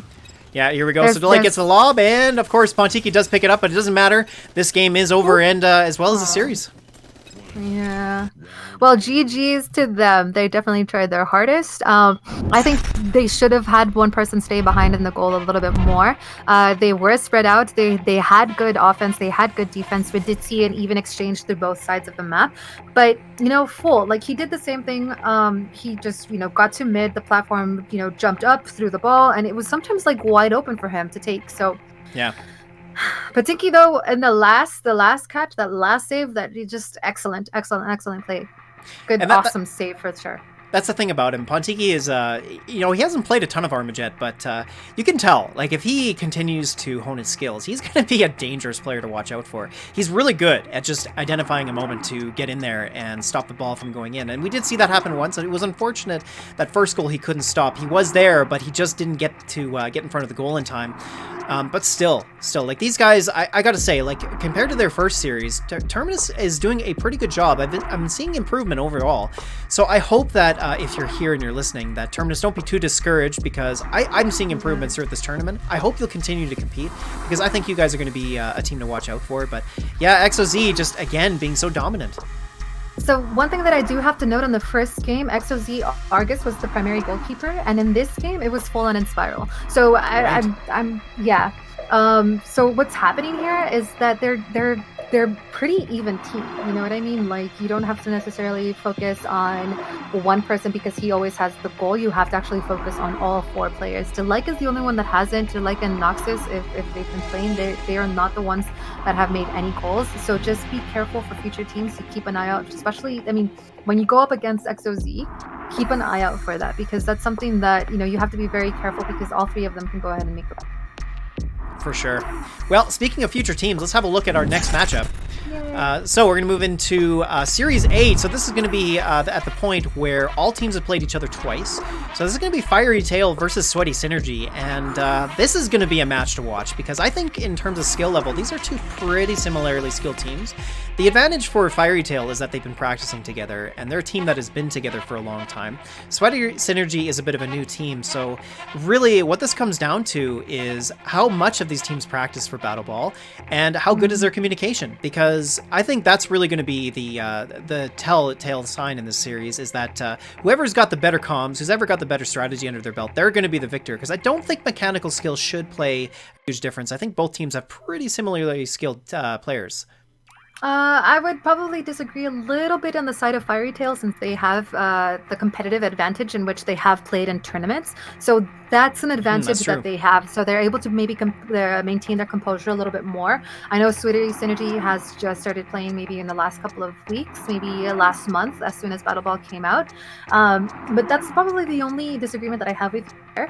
And I am expecting Fiery Tail to come out of the box a little bit more. I am expecting them to be the aggressors, not so much the defensors. Again, though, Sweaty Synergy is definitely a team to keep an eye out for, especially when you have players like Joski and Charlatan, who have made an appearance in the MGM tournament that Draco hosts. 100%. Yeah, I think you're right. Like the history with Fiery Tail, they've been around for a while, and they have competed before, so this is not something new for them. It is for Sweaty Synergy. So yeah, you make a really good point there about how Fiery Tail does have a bit of an advantage there. All right. We'll see how it all plays out. Yay. Okay, I need to join up. Me too. All right, so 8L. Perfect. Okay, great. So I don't think we've actually mentioned the soundtrack on Nausea. Have you heard it? Yes. Have you? I don't think we've mentioned it at all. So this soundtrack was specifically made for ARMAJET. And just a heads up, we are waiting for one more person to join the lobby before we start the games. But I think actually we're all here. But yeah, shout out to Nausea. This is going to be their last soundtrack, I think, that they're going to be making for a while. Yep, so they released a press release where they said that this is it for them, because they're not quite ready to move forward as a group. And speaking of that, it looks like we're going to move into the game right away, so we'll talk a little bit about that after the game, but here we go. So Sweaty Synergy versus Fiery Tail, let's go. All right, so here we are on Temple, and it looks like Sweaty Synergy going to pick it up, but no, Hambone does get it. He's going to move up through the top, really get a lob shot and get his first goal. It's going to be close, but no, Night Raid is there to save the day, using that Locust instead. A bit of a switch for him, as he typically uses his Dominion. But now he's going to move through the bottom. Locust, not the greatest pushing weapon. We'll see if he can get that first goal. Night Raid. He had no idea where to go. He was going to go through the bottom, but caught out, almost sandwiched there. He's definitely a player to keep an eye out for. He's fast, he's quick. He's also a mobile player, and he's a top-tier mobile player, as you can see here. He is, yeah. Night Raid is somebody to watch out for throughout this tournament. He's very mechanically skilled, and there we go. Woody nearly gets it, but just gets taken out. Couldn't get quite the lob there in place. Not only that, getting a shot, but doesn't get there. Juski there in time to stop him with that Black Tusk. Now he's going to get a shot off, but it is just going to drop over to the far right side. Yobak picking up with those shields, and now I expect to see a push from Firetail. So the Thunderstorms on both sides of the teams are great weapons, I guess, to choose here in this for Temple. Probably would have preferred them to see on a lot of closer ranged map, because even though the... Oh, nice. There it is. Firetail takes control of the top portion and manages to get their first goal. And here we are. So Firetail up 1-0. Yeah, so I was saying that the Thunderstorm, I think, to have in this game mode, maybe not on this map, but it's definitely working out for both teams. So it is working out very well, and Thunderstorm being pretty effective as an impactful weapon, just being able to block off zones, being in a good area of denial weapon. But there we are. Nice gameplay and nice defense from... from Sweaty Synergy. That was pretty good. But here we go. So now ball is reset, and we're going to see who's going to make the first push. I'm just seeing both gun sentries at the bottom over there, and then on the side of Golden on the right side, they were very effective. They just took each other out. So that's a good move right there. Yeah, Night Raid did try to make a push. He couldn't quite get there. The defense of Fiery Tail did work out quite well. Hambone picking up that ball as well. They are just going to hold on to it there on the right side, it looks like. But now Hambone's going to move through the bottom. He's got Yobot to help him as well. Woody using that Thunderstorm takes him out really, really great. And who's going to pick it up? Yobot does get it. But he's so low in health, he gets taken out. Now it looks like Trumpkin's going to pick it up. Here he is. So he's going to pull back. He's got that Thunderstorm to help out. He's so low in health. One shot could take him out very easily. Nearly does get taken out by the AoE damage of that Badger. But there we are. Ball does drop. And now it looks like Sweaty Synergy should be able to make a push for the top there. All they have to do is just hold for 40 more seconds, and the game belongs to Fiery. Now, if Sweaty Synergy ends up making a goal, obviously we have to go ahead and it looks like it'll be in overtime. But right now, they're doing such a good job playing offensively against Fiery Tail, because Fiery Tail has, like, where am I going? Am I going to be hanging out at top? Am I going through mid? Am I going through bottom? And they seem to be getting caught out at every single move. And here's where it comes down to. We got 15 seconds left, and Sweaty Synergy's got the ball moving through the middle. Charlton gets a lob up, but doesn't get there. And I think that's going to be it. Nuddleback's going to throw the ball over to the left side, and he's got a little bit of health, and he's going to survive, but it doesn't matter. That's just long enough for them to prevent Sweaty Synergy from being able to push over through the middle and get that goal and tie it up. So there we are. Fiery Tail doing a great job, takes his first game. Oh my god. That was insane. Yes, it was. It was so close, because seriously, the offense and defense from these guys was amazing, both teams. Now, I just have to pinpoint again the gun sentries when they were placed on the top right platform. Yes. It was so funny. You know, you did have Sweaty Synergy drop theirs and like, yay, we got it free, and then all of a sudden somebody from Fiery Tail drops theirs and was like, haha, no, it's ours. You know. Yeah. And then you did have they both ended up taking each other out, which was a really good move, because you definitely it would be very annoying, you know, just trying to defend your own goal and you can't, because there's a gun sentry there keeping you from doing that. Yeah, Fiery Tail's timing of those gun sentries was really critical. We saw there at the very end what was happening is they were just pushing them back. Like you said, it was doing a great job of denying any potential push from Sweaty Synergy, which allowed them to control that area and basically stop them from being able to get over to their side. So that was actually really, really good, and I think that's part of the practice that they've been doing last week. Yes, so I'm actually very excited to see both of these guys play on Magma now, and we'll see how it turns out. Yeah, Magma's a big change for sure. Yeah, I don't know. I'm trying to think. Like, okay, so what does Fiery Tail have to do in order to go ahead and beat Sweaty Synergy in this, right? I feel they have to be very offensive. Sweaty Synergy's defense is actually on point right now. They're doing a really, really good job. Magma might be a little bit more difficult for them, since I do feel that the goals are a little bit more one-sided. What does Sweaty Synergy have to do? They also have to be very offensive. I'm starting to think that maybe they should have one person stand back, have a support player go through the front and the back, just in case it becomes too heavy in the back, and if he can run back. Then the two frontliners. I think both teams actually have to do that in order for them to go ahead and secure goals in this. Placements of these gun sentries, if any of them have the airstrikes, you know, the timing of the airstrikes are also going to be very critical. Drones, if any of them are going to take it out. I think it's going to be a battle of the ultimates. We'll see. I think you're right. So one of the things I'd like to see more from Sweaty Synergy is more support for their frontliners. Night Raid, I think, is so far proving to be one of their best frontliners on that team. So one thing that I've seen throughout these matches is that they're not providing enough support for him to get through. So they got to clear the path in order for him to get through. It can't be just him going in on his own. And that's kind of what we're seeing, is he's getting 3v1'd and he's not able to clear his way. So I think, like you said, maybe one player needs to hang back, maybe play a bit of a mid-support role, make sure that they're able to allow their frontliners to get through. Because so far, that's been a bit of a downfall for them. I'm also not seeing that many passes on either side of these teams, as much as the others that we have. Seeing like you have hammers, you know, rotating the ball between the players, Skyrose as well. I feel that Night Raid happens to hold the ball a little bit too long, maybe, and he should probably be passing it onto another teammate that's either behind him, if he's not going to make it through. But yeah, he definitely is needing that support. So if they can have one person just probably play, how do you say it, like an all-arounder, an adaptable person that can go through the back and through the front, I think they definitely have a very strong chance. All right, well, speaking of that, we're ready to go. We got our players in the game, so let's get underway. All right, here we go. So this is going to be match number 2, and it was a very close game, only going 1-0 for Fiery Tail, and I got to expect another close game between these two teams. Let's see if that's the case. All right, Fiery Tail picking it up first, but nice Badger usage there. Woody taking him out. Woody's got the ball now as well. Trumpkin riding a little bit of a pest roll there. He's low in health, but he's got that Thunderstorm to try and take him out, and he does. Juicy gets taken out by Trumpkin's Thunderstorm. Very, very nice play there. And all 4 players kind of conjugating at the top. Will they make a push through? Hambone does have the ball. He's going to make a shot and get that first goal. Oh, it's so close. Charlton does get there in time. Hambone not able to push forward, and now just going to throw the ball away and reset it. That was a great first play on the side of Fiery Tail because they were, what's it called?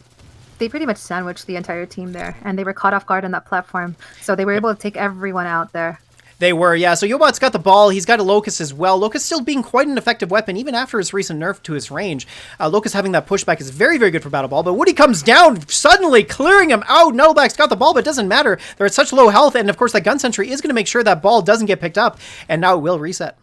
I don't know if that was the best placement. I think it would have probably been best to maybe hold on to the gun sentry instead of just dying and placing it there. But either way, it was very effective because the ball ended up resetting. But probably better to have just saved it for a little bit later. Well, speaking of that, Trumpkin does drop his gun sentry down at the bottom, make sure to shut down that lane. Night Raid with his Lycan, though. He's got an open shot. Will he get the first goal? There it is! Oh, and he dunks it. Very, very nice. Sweaty Synergy getting the first goal. An awesome switch-up between these two teams. Very well done. So I'm a little bit, okay. I don't know how I feel about the gun sentries probably in this map, because if you do put them down in one... Yes. Oh, what a return shot from Fiery Tail. They managed to clear out Sweaty Synergy, making sure that they could not defend properly, leaving them an opening, and now it's 1-1. It's kind of like saying that we're here. Yeah, you guys got a one off on us, but we're going to go ahead and take one off of you guys too. All right, so Yobot low in health throws the ball, doesn't get it through. Night Ray got an opening shot, he's going to get it, and there it is, 2-1. There's still a minute left on the clock, though plenty of time here for Fiery Tail to come back, but so far, Sweaty Synergy is adapting very well to the strategy of Fiery Tail. Yes, I do think that this is probably going to be the first decider match that we're going to be playing, or the first series that we'll have a decider map playing, unless, I don't think so, unless Night Raid can be stopped. Yeah, Night Raid does get taken out. The Locust just didn't do a great job of pushing. I think he might have been better served with his Dominion, but that's quite all right. Woody does get taken out using that Thunderstorm again. It's been a real problem for Fiery Tail throughout this whole match. Now, Hambone does get it. He's going to move up through the top. He's got that Typhoon, so he's got excellent mobility on his side. Hambone, low in health, though, gets taken out. Woody doing a good job of defending once again with that Thunderstorm, and Charlton taking a Badger shot on Nuttleback, nearly killing him, but he's got the full health. Will he get the shot? Oh, it's so close. Well, it's got 10 seconds left. Can they do it? Nuttleback's got the ball. He's going to go for a push, and so close. The ball drops down. Hambone can't get there in time. Can he get it? Oh my god. What a game. The defense at the end there looked like it was going to tie up, but Fiery Tail just couldn't make it through. What a game. Oh my god. I'm so sorry. It's just... it was so close. I just go for it, hold back, make sure it's clear, and you just narrowly miss it. Oh my god, my heart is beating here. So, wow. Darn, we're gonna go to a game 3. This is our first game 3. This is our decider map. So, we'll see. Holy. So, Team Deathmatch is on its way. It is. Amazing. Wow.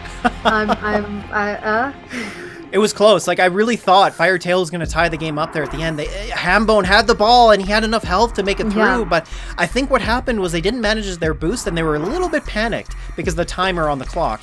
And so it was so close, but my goodness, the clutch defense from Sweaty Synergy just managed to pull them through. And now, this is going to be the first third game, so that's exciting. I feel like, a player like Hambone that has been playing with Fiery Tail, and I don't know. I feel like Fiery Tail should know that they need to save up their fuel. You know what I mean? Again, it happens to them again. I think they were also the first team that ends up. No, it was Team Salt actually, that they ended up using all of their fuel. But like a caliber like Fiery Tail that it's experienced. Kind of surprising there a little bit, but nonetheless they did really good. So the reason why we have TDM, a team deathmatch on a battle ball tournament, is because we are trying to show that overall players, they are skilled overall, that they're you can't really call them, let's say, how do I say it? It's kind of like, yes, a player might be really good in TDM, a player might be really good in Battle Ball, but having both of them, having the decider match be the reasoning point, be TDM shows that the player is actually overall that they are great players. So 100%. I think I said that right. Yeah, no, I was fumbling through my words, and I'm like, No, I agree with you. I think that is a big reason why we've decided to go with TDM as the decider. Is like you say, like sure, teams can be great at Battle Ball, but you also have to be good at TDM, and Battle Ball has a lot of TDM elements in it, so it's not that unusual to use TDM. It's also nice to see as well, just to see how good these players are in other game modes. So yeah, for sure. Exactly. So a little bit of variety, Yeah. So I think everybody is in. Oh no, we're waiting for 2 people to join up. And we are going to be on Moon, and for TDM, this is one of the more balanced maps. Snowbase being the most balanced, but Moon is quite balanced. This is a map where snipers reign supreme, and even close-range weapons work quite well as well. But I think long-range weapons are pretty much the best choice here. However, speaking of that, the bans, I don't think we quite went over that for the series. We do have Quantum and Dominion banned, as well as Incendiary and EMP. So I think really Quantum might be the only tool that would be pretty effective as a ban. I don't think you might see Dominion, but I think that's really more against Night Raid, and he's shown that he can play with Locust and Lycan as well. So we probably won't need to see that from him. But overall, I think we're just going to see a lot of snipers. Maybe Longclaw will make an appearance here. So I'm actually restarting my game simply because my connection is timing out. So I'm going to restart it. Sorry about that, folks. I think we're still actually waiting for 2 people to join up, or at least 1 person. I think the last minute somebody did end up joining before I left. Yeah, we're just currently waiting. That's okay. We'll give you a bit of time. Well, I'm in. So yeah. Okay, you guys can start. I'm ready. All right, perfect. Well, let's get this underway. Okay, here we go. So this is going to be the first deathmatch game of the tournament. First series to go 2-3, so that is why we are on deathmatch. And here we go. All right, so we got, so far, Firetail doing a pretty good job. They're using a lot of Black Tusk. In fact, all 4 players are using the Black Tusk. And then, of course, from the other side, we got Badgers and Thunderstorms and Black Tusk, with Night Raid switching off to that Lycan, so that's really great. And so far, it looks like, Sweaty Synergy to come up ahead. They got 4 kills versus 1. So having the Black Tusk is kind of like me. It's kind of, for me, it says, yeah, you guys. Oh, but it's leaving it wide open right here. I'm not 100% sure why. I mean, they were very effective, Black Tusk, but it's not. I don't know. Yeah. Now they switched it up to the Locust.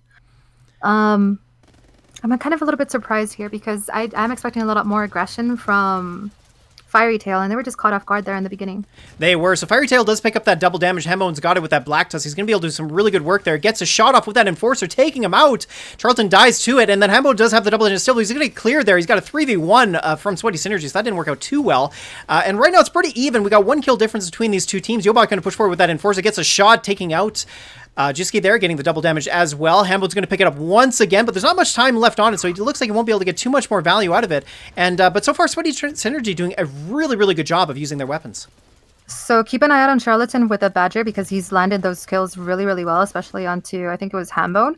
Hambone had the double damage, and he was able to take him out in just 2 shots. So I would try to be very careful and try to stay away from Charlatan right now. All right, so Juicy getting that shield. Of course, he's got a good chance, but he's going to be 2v1 there. He's got to be real careful. And Trumpkin, there it is. The Long Claw coming out for the first time. Makes a lot of sense on a map like this. I was seeing a lot of Widow Blades as well. And now a drone comes down from Charlatan. And so far, it's been very, very even. Neither of these teams are really, really dominating each other. It's 1 kill difference once again. And still a minute left to go. I don't know if we're going to see 30 kills from either of these teams. Yeah, I don't think so either. But I am very surprised that they started off Firetail Black Tusk still. And I don't know. It just definitely wasn't effective at all because they ended up, I think it was 1-7, I think, before they started making those kills. So they definitely did adapt really quickly. So I'm glad they didn't stick to it. But now they've taken the lead 18-15. Okay, so we got a bit of a situation here on the left. Charlton getting caught, but he does manage to get out of there, protecting himself. That's really good. He's got that Badger. He clears out Nuttleback. Really, really great game from him. And then Woody at the top there with that shield. He's using the Badger as well, switching from the Thunderstorm. We got a drone in the middle there just to make sure that nobody can get to the double damage. Of course, it is a little bit of time before it will come up. And again, 1 kill difference. We got Firetail with that kill difference, and they are up ahead for the first time in a while in this match so far. And now we're coming down to, we got 20 seconds left on the clock. Who's going to take it? It looks like Fairy Tail right now, if they are able to go ahead and keep that lead, they have to be a little bit more, I guess, defensive in the sense, like don't go out and get killed. Basically, keep along with your team, stay back a little bit. There's no reason for you guys to have a healthy lead, and yeah, it does look like they will take it.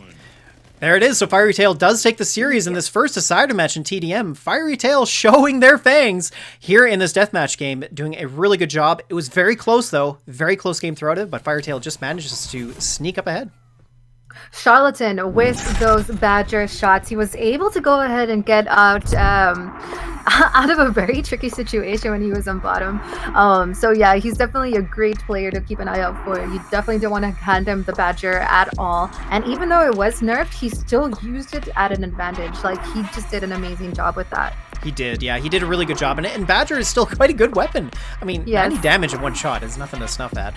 And that's what we're seeing so far. And even on a map like Moon, where you would expect straight line weapons are better, Badger actually, even with its arc, does quite a good job. And that's exactly what we saw. Like you're talking about Charlatan, he's actually quite good with it. Same with Woody. Yes. So I'm very happy the way that they showed up. This game was very close in TDM. I mean, these matches were very, very close. This is our first game that we had to, that we had to go through a decider match, and they held their ground. Yes, we didn't reach the 30 kill feed. We got pretty close to it. I think it was like 24, 25, 26, somewhere around there. Yep. But Fiery Tail did a really, really good job. I was a little bit worried about them in the beginning because it's strategically, yes, bring out the Black Tusk, but they got overpowered.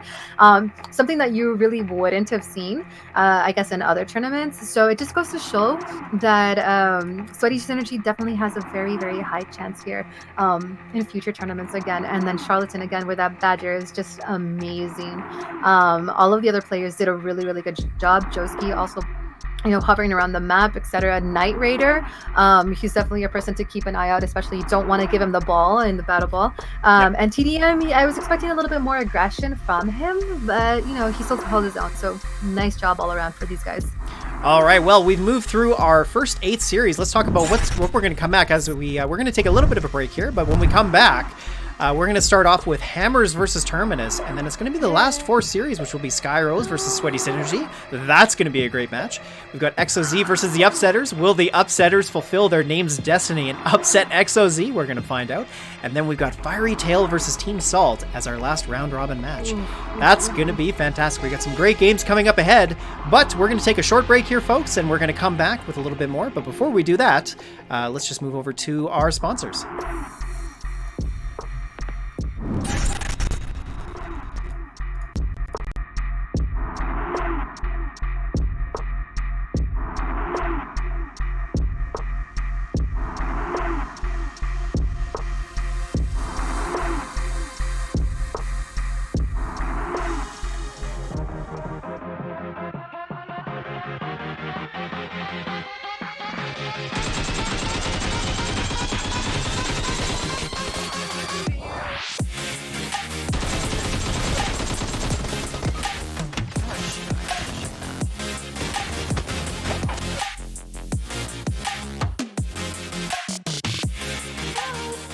Look, you don't need to be a streamer or a famous YouTuber to share your gameplay with Metal. We make it as easy as possible to create and share gaming highlights.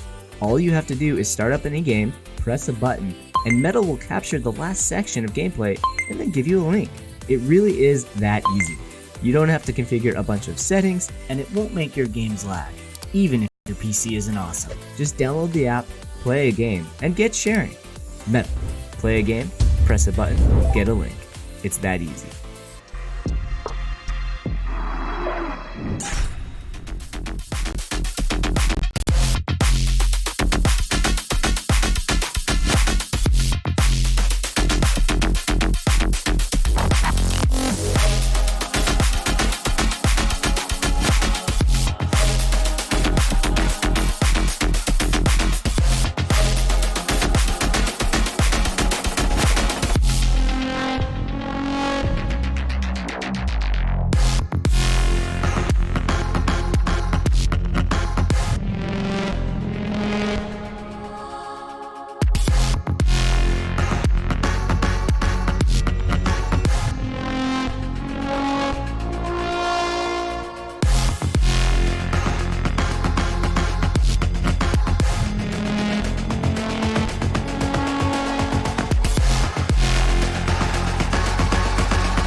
All right, we're back. Here we are. We're going to move into the last portion of our tournament here in ARMAJET Arena Season 2, sorry.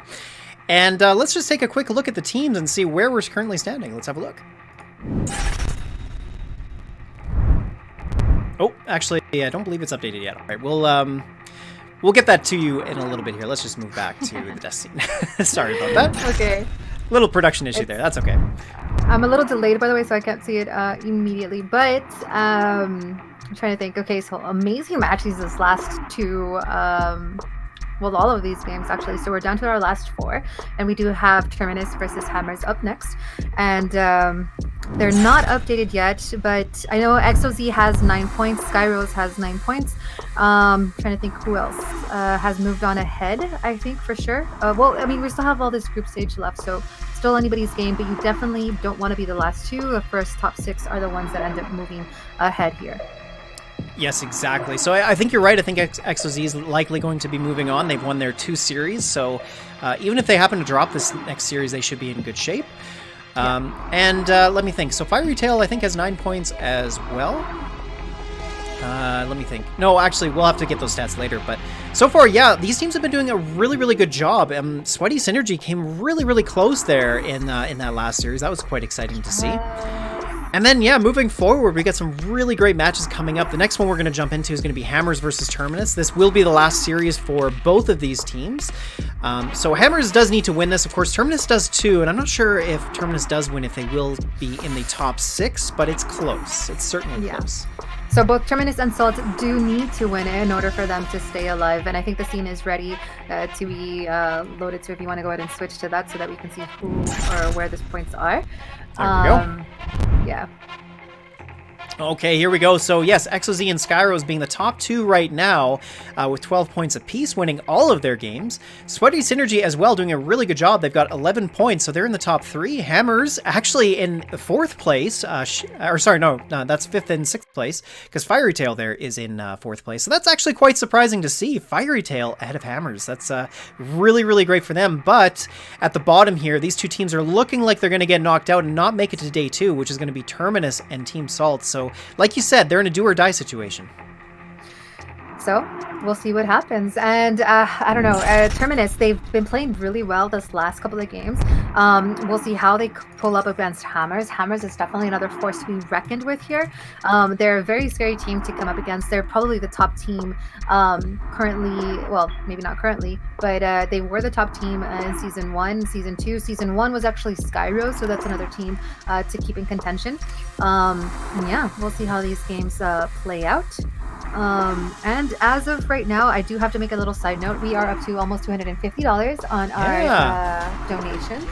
And if you guys want to go ahead and know more information about that, what's it called? We not us specifically, but other tournament organizers and other streamers are going to be playing Call of Duty, PUBG, Fortnite, Clash Royale, Brawl Stars throughout today and tomorrow in order to raise funds for the wildlife in Australia that has been devastated by the recent bushfires that are taking place over there. So any little bit does help.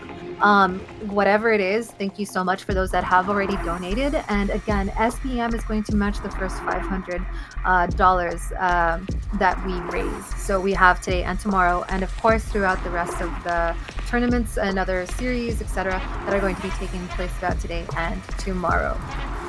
Okay, so it looks like I think we're ready to go. So Goat, if you want to go ahead and start the match, and let's get this next series underway. Yay!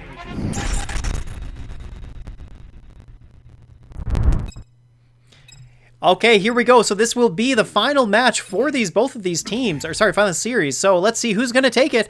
All right, ball is live, and it looks like Hammer's going to take it first. Copter's picking it up there. He's using the Phantom. Like you said, Copter's an interesting player, using a lot of variety of weapons and being quite effective with all of them. Let's see if that's the case with the Phantom. So picking up the shield on the far right. He's still got the shield here, and he's going to make a push over the left, but nice defense from Terminus means that they're not going to be able to get through. The Natural Sky decides to throw the ball away, and it looks like he's going to pick it up here. Can he make a push through the top? He's got that Dominion as well. But no, Lucas is there to save the day, taking him out with that Black Tusk. So definitely not expecting the Phantom to come out at all, especially since it has that little, 3 and stop shoots. But I don't know, it's kind of surprising. He's changed it up. He went ahead and changed the weapon. Smart choice there. I don't feel like the Phantom was a good choice in this game mode, really. No, well, burst damage, like we talk about, is a big, impactful way to win. But like you say, it's not quite as effective. So I'm a little surprised to see it as well. But we'll see if that ends up being the case. Maybe it will be an effective tool for him. But there we are. So Natural Sky got the Badger. He's got the ball as well. He's going to protect it, but needs to be really careful. Does pick up that health. He's going to get taken out. Elsif now has the ball and a shield. Will he get the dunk? And no! Glove Tiki comes in and saves the day. Beautiful save from him. And now it's going to allow Terminus to pick up the ball. They're going to make a push through the top. But of course, Hammer's doing a really good job as well. And actually, this has been a pretty even game so far, Sapphire. Yeah, it's it's all over the map, which is a good thing to see. I'm kind of surprised that it's actually taken a minute and a half.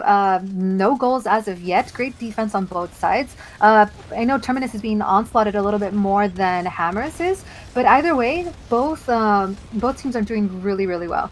They are. So far, it's been a pretty even match, and this has actually been a very exciting match so far. I think in terms of weapon counters, neither team has really been able to overcome the other, so this has actually been working out pretty well for either side. But here we go. So Hammers does pick up the ball. Copter's got it, losing that shield, but now they're going to conjugate out that the top turn's going to block it. Copter starts to get a shot hitting the top of the platform. Does mean the ball is going to bounce down. Elsif got it, but Bolty's going to get it, and here he is. He's going to get the dunk, and actually, no, he's going to allow Terminus to defend it, but it doesn't matter. They had control of the left side and gets that first goal. Oh, I would have been so mad at Bolty if he would have died. No I would have kidding. been so mad. Yes, because, you had a couple of seconds that you were hovering around that goal and you still didn't make it in. I mean, oh my god. But okay, glad that they made it in. They obviously have been practicing that because that was just too close to tell. Elsif throwing the ball to himself. That was really close. Elsif had an opening, but Pontiki that went there to say hello and took him out. Elsif could not get a shot off. Pontiki got the ball still, but now Copter's picking it up. He's got a clear opening. Nobody on the left side. Will they get it? Lucas has got the ball with the shield, and here he is. He's going to go for the dunk, and he gets it. There it is. Hammer's going up 2-0, and with not enough time on the clock, only 10 seconds will remain after the ball spawns. This is going to be Hammer's game. Oh god. Yeah, no. I would have liked to have seen maybe Potinki probably leave a little bit more. Throughout the first half of the game, they did really well. There was all over the place, etc. But now they've just kind of hovered around their goal. And Potinki definitely in the right place at the right time, but it was close. No, like I mean, yes, it was close, but it's kind of like that's kind of heartbreaking right now because. And that last time where Bolty and Lucas were able to make it, the goal was completely free. So it's kind of like Yeah. I think the, like in general, the left side is a bit more difficult to defend than the right. So, like, part of the problem for Terminus was they just had to keep concentrating on that left side. Hammer's, again, applying a lot of pressure, but, the thing is, I mean, man, Pontiki, what a player. Oh my god. Right? Holy smokes. I want to see what goes on in his head when he's playing, like, seriously, because he's like, I'm just waiting, jumps up, it's mine, you know what I mean? And yes, he goes out and everything like that, but he does have the ball, and it's fine, because it allows him, like, he gets far enough away to be able to respawn, and he's in his area still, you know what I mean? So, Potinki, seriously, shout out to you, because you are, like, one of the best players when it comes to, like, making sure that the ball isn't, made into the goal. And I'm wondering how those polls did, by the way, from the Forge League. I think it was Draco and Potinki that were up on the top when it came to protecting the goals, I think it was. Yeah, I think so. I'm not sure if a lot of people got a chance to see Pontiki in the Clad and Jeff tournament, but yeah, man, he's turning out to be a force to be reckoned with. And I think what he has going for him is he's got vision, right? Like, he knows where he needs to be at the right time. You got to predict that. You got to anticipate when they're going to make a push. And for Pontiki, that's what he's doing really well, is anticipating their movement. He's anticipating when they're going to be there. Because in that match, I mean, he was there. He was the MVP of that team for sure. Like, he was there every time the ball was getting close, and he managed to stop a number of goals from taking place. So I think that game could have been over a lot sooner if it weren't for him. Yes, I'm wondering if he probably has experience in basketball too, or maybe even in Rocket League or something, that he's around there, because I know that Rivals is a little bit different than this type of game style. But either way, like, kudos out to him. And the only thing that I was kind of like, kind of really still wondering why it happened was, why did he have the Phantom? And I'm talking about Copters. It makes sense with the burst damage, but there are so many other weapons, and this is what I was saying about Copters earlier too. Like, yes, he brings out these off the wall weapons, but do you really want to bring it out in this type of setting, Right. But yeah, Phantom's an odd choice. Like, okay, so the thing about Phantom is it does quite a bit of damage, right? Like, so it shoots in a burst fire pattern. It fires 3 shots immediately, but the thing is, you're not going to be able to clear people right away. I think a weapon like Quantum, if it was available, or even Havoc, something like that, or even Badger would probably be a better choice. But, Copter is an interesting player, and he does like to play unique things. So, but I tend to agree with you. I think it was a bit of an odd choice. We'll see if he pulls it out again. Well, he definitely just, just pulled it out that once, died, and he's like, oh, okay, gotta switch up. Never mind, I'm not keeping it. But I think if it would have been a little bit more effective, I think he just got caught out in that positioning where, yes, he couldn't plow down through his enemy as effectively as he could have with other weapons. But either way, I just... I don't know, and I see him. Oh no, it's Lucas. Never mind. I thought it was Copters with the Nightfall, but no, Lucas is the one that has it. Oh, Lucas is pulling out his baby Nightfall, is he? Oh my, yes, okay. Well, things are about to get serious then, because Nightfall is Lucas's strongest weapon, and Nightfall is a crazy good weapon. It does take a bit of skill to use, but the thing about it is its hitbox is a bit difficult to dodge. And the thing is, as soon as you see that Nightfall, you've really got to be careful of pushing in on it, because if it catches you, you're dead, right? As long as you got a shield, you're okay, but if you don't, I mean, that's it. So it'll be interesting. See, I'm excited to see Lucas play that weapon for sure. Yes. So the weapons that were banned, I don't even think that we even talked about it, were Thunderstorm, Havoc, EMP, Enforcer, Super Shield, and Super Speed have been banned. So it makes sense. Thunderstorm, Havoc, of course. The Havoc, you definitely don't want to have it. And you see, this is kind of like an odd thing. Do you ban the Nightfall or do you ban the Havoc? You definitely don't want Lucas to have either or. So I guess that's true. Yeah, he's pretty good with it. Well, let's find out, and let's jump into this next match. We're ready to go. Yes. Go.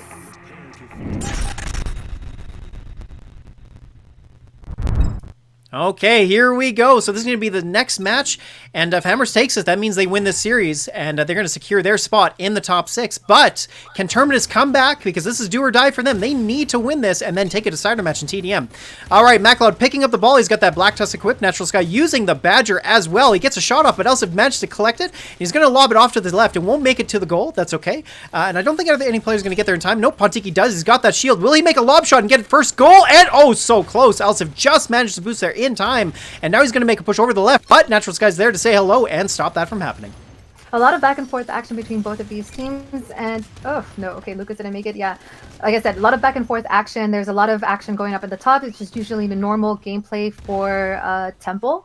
I don't know, I'm trying to think that maybe they should start going down toward the mid and to the bottom in order to be able to secure a little bit more of I guess aggression towards the enemy teams, and this is going to both teams. And there you have it. You have oh my god, I can't see. Elsif. Oh!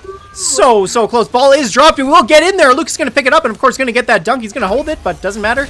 There it is. So Hammer takes that first goal. And like you talked about, Elsif managed to sneak down on the bottom, and that caused a bit of a problem for Terminus. So I was wondering where Terminus was hanging out. They were up at the top, and some of them were respawning, but that was just a great gameplay right there from the side of Hammers.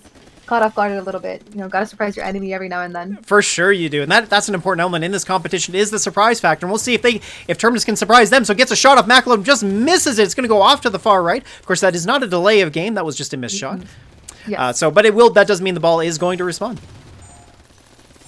So both teams even-sided, hanging out top, mid, bottom, and I think they're going to start going ahead and approach the bottom now. And I do see that. Oh, nice defense there. Natural Sky and MacLeod were there to save the day, taking out Elsif. Elsif putting down that gun sentry near that jump pad means that they are going to have problems defending that spot. So we might see another push through the bottom, but I don't know if the gun sentry is going to last long enough. Maybe. I doubt it. Oh, well, actually, I probably would have stayed on the bottom and gone through the bottom, right? Because it was completely open. Probably wasted a little bit too much time there. Oh, is Lucas going to get the dunk? No, Pontiki there in time gets the save. That was very, very close. Almost went 2-0 Hammers, but now they're going to get another shot, and there it is, sinking directly into the goal, putting Hammers up 2-0. There is enough time on the clock for Terminus to make a push, but it's not looking good. With 30 seconds left on the clock, I think this game does belong to Hammers. Even with the timers, even if you do end up making the goal, I think it'll run out. And oh, wait. Yep, there it is. Oh, that was unfortunate. I think Terminus might have just been feeling a bit discouraged from their performance in this tournament as they kind of lost their motivation there at the end. A bit unfortunate to see that. It is a tough competition overall, though, so, don't feel too bad about your performance here so far. In general, though, I got to say, Terminus did a pretty good job in general. I mean, Hammers is not a slouch, even though they are currently placed, what, is it 5th, I think, in the standings? Yes, I believe so. So this does basically mean that Terminus is out, correct? Since yes. They are, unfortunately for Group 1, you do have Hammers and you have XOZ and wait, no, I'm lying. I think. Wait. Okay, no. I think I have to have a few more games pass on. But yeah, they don't have enough points to secure the takeaway. So yes, they are out. Yep, they are currently out. So the other team that has to watch out for that is Team Salt, although we're not going to be seeing them next. It's going to be Skyrose versus Sweaty Synergy. So both these teams are in a pretty good spot. I believe that regardless of the result here, they should be able to stay in the top 6. Sweaty Synergy is currently third, 1 point under Skyrose. So they're actually pretty comfortable as far as points go. Team Salt, though, if they do win, that means they go up to 7 points. So it's actually not looking too great for them either. But, well, we'll see. So I know Hammers Esports in the last game, they actually had a total of kills of 50 and Terminus had 51. So again, goals is what matters here, not so much the kills. And kills do matter. It's not saying that they're not important. The reason to get kills is to go ahead and get your ultimate a lot faster. But unfortunately, it just wasn't enough for them to, you know, to secure it. But anyway, good luck to them, and we hope to see them in future tournaments as well. And also, speaking of that, we have a little update on the donation ticker. We're up to almost $300, guys. $300. Oh, that's fantastic. And again, SPM is going to be matching that, so that is actually $600 sitting there. So every dollar is going to get increased to $2. And I'm not sure if there's any of those codes left, but you know, be sure to use those because that's an extra dollar from Match Arena. So just in case you guys want more information on the rest of the streams that are going to be taking place in order for you guys to donate, it is going to be Clash Royale, it is going to be Fortnite, Call of Duty Mobile, PUBG, and Brawl Stars. And if you want more information on that, go ahead and hit hashtag Mobilize for Australia on Twitter, and then you guys can find the times and the locations of where those streams are going to be taking place. And speaking of giveaways, just a little quick introduction here. I think we are ready. But we do have several other giveaways that are taking place. I don't think that the lobby has been set up, so I'm going to take this time to go ahead and talk about that really quickly. Absolutely. You have the Omelette Bracket Challenge. So if you turned in your bracket before the game started today, you are in the running for a possible omelette swag, which I think one of those includes a hoodie. And then you also have the snapback, and that basically is tagging a non-ARMAJET friend on Twitter to one of the TFL's tweets, and then you are in the running for snapbacks, you and your friend. And then the third is, you know, clipping your favorite moments and uploading them to Twitter. And then we are going to be giving away a Paragon for that. So just be sure to tag at the Forged League in order for us to have you guys in the running for that. So I know that we are very, very, very close to getting the other team ready, but I think we've only covered over the bands, and yeah, I think we're still let's talk about that. The room to be created, right? Yeah. Okay. So we are going to be playing Snow-Base, Magma, Moon, Canyon, and then Temple, if it gets to be that far. So the Quantum and the Dominion have been banned, and I think the Dominion is a good choice against Braun to ban against him. Yeah, it is a really good choice. Actually, it's going to affect both teams because we got Night Raid, right, with Sweaty Synergy. Ooh, so yeah. he's not going to have that option. Although, having said that, there is that other shotgun, the Lycan, that he'd love to use. So I think that's probably what we're going to see from both Braun and Night Raid is them going to switch over to Lycan. But it is impactful for both teams, so it's actually not a bad ban. Quantum makes a lot of sense too. But then Marauder and EMP, and we're seeing a lot of Marauder bans. Why do you think that is? I think it's because it's one of the well, I think for the secondary, I tend to use the Marauder a lot, and it's very versatile with a lot of weapons. Maybe not every single weapon that's out there, but that's what I'm thinking. Like the Marauder, you definitely want to use it against people like Skyrose. I know that with the, well, it's because the double tap actually isn't as effective anymore. So now I'm thinking, right. Now I'm wondering why, because that's how I would use it, and now I'm thinking, yeah. I'm thinking there probably would have been other secondaries that would have been better, maybe like the sticky grenade in this case as well. The EMP was banned. I'm still thinking that the Marauder, yeah, now I'm starting to think that's probably not the best case in this situation to have it banned. I mean, it's still very effective. I mean, it still does enough damage. I mean, it's going to finish off the enemy if you have it loaded second. I tend to use it first and then go to my primary. Okay, yep, that makes sense. So I play it backwards. But yeah, we'll see how this plays out then. All right, well, I think we're ready to go, so let's get this match underway. Okay, here we go. It's going to be match 1 with Skyrose versus Sweaty Synergy. Sweaty Synergy proving to be a very interesting team so far. Let's see if they can topple over Skyrose, who's been very dominant this tournament. All right, so Braun is using the Wildfire, and I think that's one of the first times we're seeing it here. A good choice, of course, it works really well as zoning. Archer going to pick up the ball with the Locust there. He's going to get the first dunk, and he does! Holy smokes, Sweaty Synergy caught a little bit short there. We're not able to defend against them, and that puts Skyrose up 1 point. So we did have a disconnect within the first 10 seconds of the match. Charlatan actually ended up disconnecting, even though it is the responsibility of the players to have, to be in charge of their, what's it called, into their internet connection. If it happens within the first 15 seconds, we are actually able to go ahead and restart the match, but it doesn't seem like he is connecting back at all. So, and I'm sorry, I took away that thunder.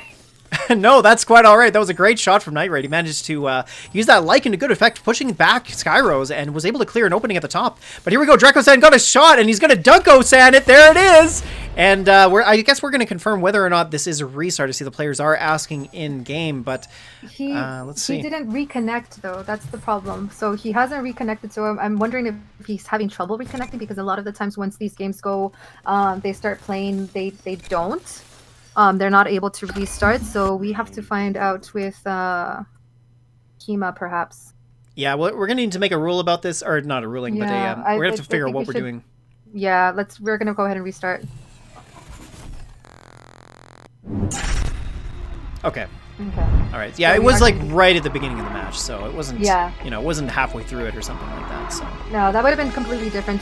Teams are allowed, not necessarily are allowed to disconnect, but there is that little safety, that little bit of cushion that you have 15 seconds. If you happen to disconnect within the first 15 seconds of the match, then we are allowed to restart the game. And coincidentally, if it happens to be two players end up disconnecting, that also allows for a restart. But again, every player is responsible for their own internet connection here. Yep. Exactly. Okay, so it looks like we're just going to redo this. So that's perfectly fine. We're going to get some more Battle Ball action. And even though that game isn't going to be counted, it does give you a little glimpse into what this series could be like. I think these two teams are going to be pushing against each other quite a bit, and so I'm hoping to see Sweaty Synergy manage to pull something out here. I mean, Skyrose has just been completely dominant this whole tournament. Maybe Sweaty Synergy can be the first team to take a game off of them.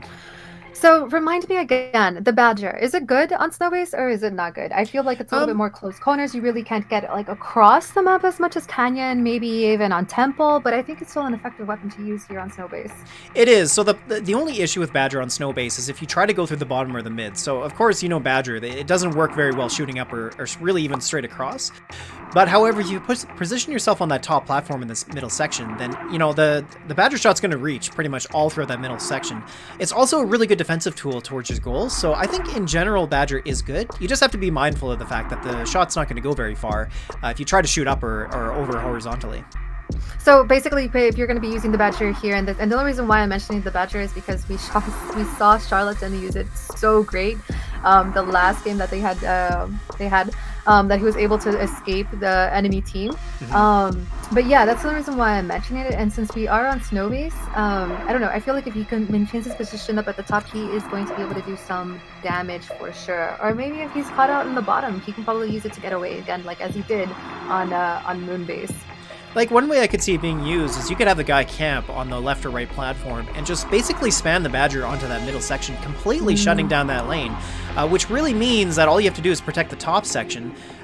So I could potentially seeing it being used in that sense. Overall, I do think it is a good choice. Yes, I do too. I think we are just waiting for one more player to join up in our lobby. Charlatan has joined, and I think... Oh, do we have we're just waiting. Yeah.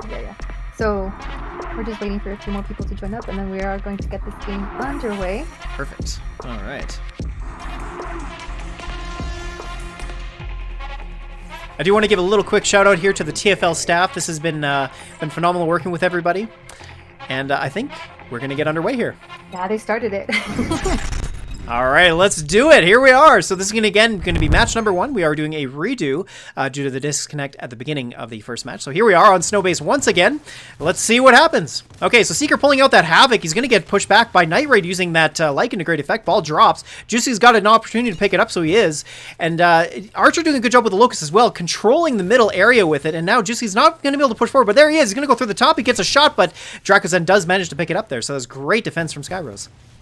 So again, Snowbase, everyone's hanging up at the top. Nobody's running on the mid. We do have a Wildfire coming up by Braun, which I'm very happy to see because I am Ooh, nice. Yeah, Braun using that wildfire to good effect. He was able to clear out the defense. And, you know, really, wildfire is a precarious weapon. You know, you don't want to face it head on because that thing's going to take you out, and it's going to be able to zone as well. All right, Seeker's got the ball, gets another shot. Oh, that was so close. Woody, nice defense there with that thunderstorm as well. You having the extra mobility on his side allowed him to get that save, so that was really good for him. But Woody's in really low health, and Braun's going to pick up the ball now. He's going to make a push through the top. Can Charlatan get there and stop it in time? That is the question. So Woody right there having the ball. Ooh, wait, okay. I just feel like I should be quiet because there's a lot of action happening right now. And oh yeah, just. No, I think this is going to be Skyrose's goal. Arch is going to make a push through it. He's going to dunk it, and there it is. So they go up 2-0. Sweaty Synergy being caught a little bit short. And what do you think Sweaty Synergy needs to do to come back here? Basically a little bit more defense on their side, and again, you know, because of the way that the goal is positioned, they can't really hover it around, so they're going to be wasting a little bit of their fuel. Oh, that happens so quickly, Sapphire. That's the caster's curse. Sometimes you try to talk about what's going on, but then this game just went so quickly. And actually, that was a bit surprising, honestly, because I really thought that was going to go a lot longer, especially after seeing that little glimpse of gameplay in that first match. But wow, Skyrose really adapted quickly and managed to take that by storm. 3-0 in that first match. So GG's for sure. So we do have our next match coming up, and I think we had a rogue spectator join, which is not necessarily allowed. It's not cool, but we can't. I'm trying to think. Yeah. So we have Magma coming up next. Okay. So what does Sweaty Synergy need to do? I guess I'll finish that thought. Yeah, for sure. Depending on they're going to be on alpha, right? Okay, so if they're able to go ahead and block Skyrose from the top and keep an opening at the bottom, you know, forcing Skyrose to come through the bottom and having to make the goal that way, I think they'll probably fare a little bit better than having to have Skyrose come through the top. I think if Skyrose ends up coming through the bottom and they'll be able to focus Skyrose there, it'll be a little bit harder for Skyrose to make the goal from the bottom instead of coming from the top. Mm-hmm. I do also feel that they have to, you know, protect the goal a little bit better.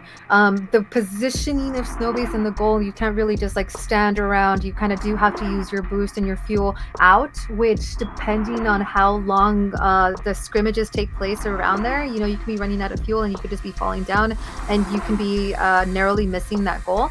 I also feel like they have to be a little bit more offensive, but then how are you offensive against a team like Skyrose, who's going to definitely have a plan for you wherever you are? So it's just really, really, you know, I don't know. Well, you talked about Seeker being a strategic guy, right? Like, he comes up, he's pretty much the brains of that operation. He is their manager, but he also is the one that analyzes gameplay, and he's the one that comes up with the strategies. And I think we're starting to see the fruits of his labor. The fact that they're coming up with really unique weapon compositions. I don't think we've seen the same weapon composition from them twice. And the variety of weapons that they're using is very interesting. Like Wildfire there from Braun was really, really cool. And overall, just Skyrose doing a really good job. And I gotta say, I think I'm with you. Like, how do you defeat a team like Skyrose? How are you offensive against them? They build this wall, and then they keep pushing that wall forward, and then all of a sudden they're by your goal, and they're getting goals. Like, it's crazy how well they're doing. You can also say, like, be at the what's it called, the respawn point with the ball. But then again, Skyrose, I feel like it's going to be very prepared for that. So yes. You can be there can be an onslaught of I guess weapon fire damage on there. But I don't know. I feel that Skyrose, all they have to do is just hang back, miss all the shots, you're out of ammo, and boom. You know what I mean? They're coming on to the offensive. So it's kind of like, I don't know. Up against Skyrose, it's a little bit trickier, I would say. But as long as you're able to be quick on your feet, where you are on this map, it should be a little bit more favorable towards. My mind just went blank. Towards Team Salt, they should be able to go ahead and I'm sorry, Team Synergy. They should be able to go ahead and hold off a little bit better.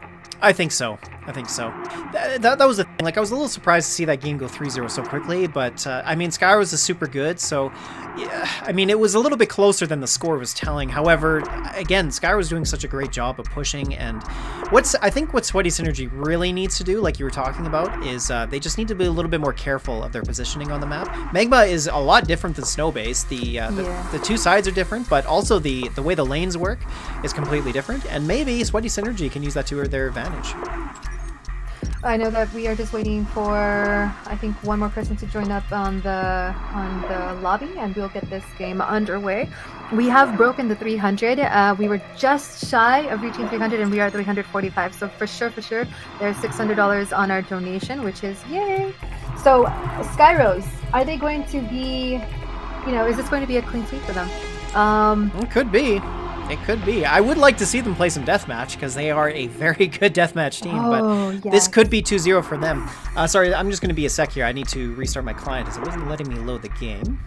Just give me 2 seconds here. Then we'll get under. I think the players are ready. So once I get back in, we'll be ready to start the next match. Was it not letting you in general, or is it just like it just disconnected you?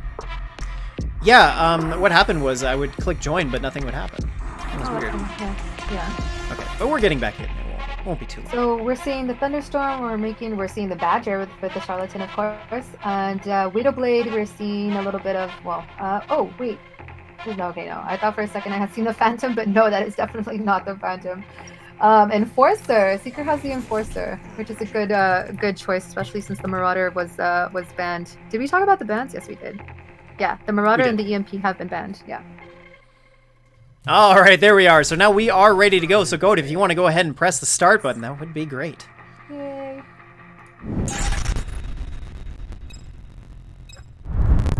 All right, here we go. This is going to be match 2 of this series. Been an exciting series so far. Can Sweaty Synergy overcome the strategic advantage of Skyros? Let's find out. Okay, so Draco's going to pick up the ball in the middle. Of course, they have full control of that middle section with that incendiary coming down. Draco's going to move over through the top. Will they be able to defend? And he gets a shot and it weaves through the players. And there it is, giving them that first goal. So again, they were defensively, yes, they were hanging around their goal, but they ran out of steam, and they pretty much, they weren't there to prevent that goal from taking place. And I like the incendiary that Skyros is using here because it's pretty much giving them clearing out the way. It's not allowing for Synergy to make any moves, really, because they have nowhere to go. Holy smokes, what a shot there. It almost went in, and I gotta say, that was probably a calculated play just because of how close it came to that goal. But of course, it didn't make it, so that was great for Sweaty Synergy. They weren't able to get scored on. But Seeker's got that Thunderstorm, and he's almost got it all the way over there. He's gonna clear his way, and now he got a clear shot. Will he make it? No. Nice defense there, but it doesn't matter. Dracozen is there to collect the pickup and manages to get the second goal. That's what I was talking about. They definitely have a strategy for everything. So even Seeker having the Thunderstorm and going down, I guess, it allowed for Draco to pick up the ball and just easily walk it straight. Oh my god. That went over very quickly. How much time do we have on the clock there? Was it even a minute past? I think it was right at a minute. I think within a minute, yeah. Unreal. You know what? This is the thing about Skyros, and what they're doing is they're picking spots to shoot from. They know the openings. They knew exactly where they needed to go, and Seeker, he likes to say that he's their worst player on the team. I completely disagree with that. He was making these calculated shots, throwing them at angles that I'm sure other players aren't even aware of. I mean, that second shot there where they nearly got it in, I swear he was actually aiming for that bounce and trying to get it in because it came real close. But yeah, Skyros, holy smokes, there they go. That means they are undefeated in this round robin. Yes, they are. And just one more tidbit for Seeker, for those of you that are watching that don't know who Seeker is, oh my god, I can say that, okay, with him and Braun, they're pretty much like the brains of ARMAJET. It wouldn't surprise me if Seeker spends hours on end calculating every single millimeter, centimeter, and shooting to see where exactly he has to be on every single map. Like, that's how meticulous he is with his efforts when it comes to ARMAJET. So everything, it's not to give away from any of the rest of the teammates, because they do practice together. They do when they can, because I know that they do have quite a bit of a difference when it comes to practicing during the week, because they have lives, they're adults, they have kids, they have school even to go to and stuff like that. But yes, so Sweaty Synergy, you guys gave it your all, you guys gave it your best, and we do hope to see you again in future tournaments, because you guys definitely put on one hell of a show. So I'm very excited to see what you guys can do in the future for us. Well, and I'm pretty sure at this point, I don't think they're knocked out, so I think we're going to see Sweaty Synergy in day 2.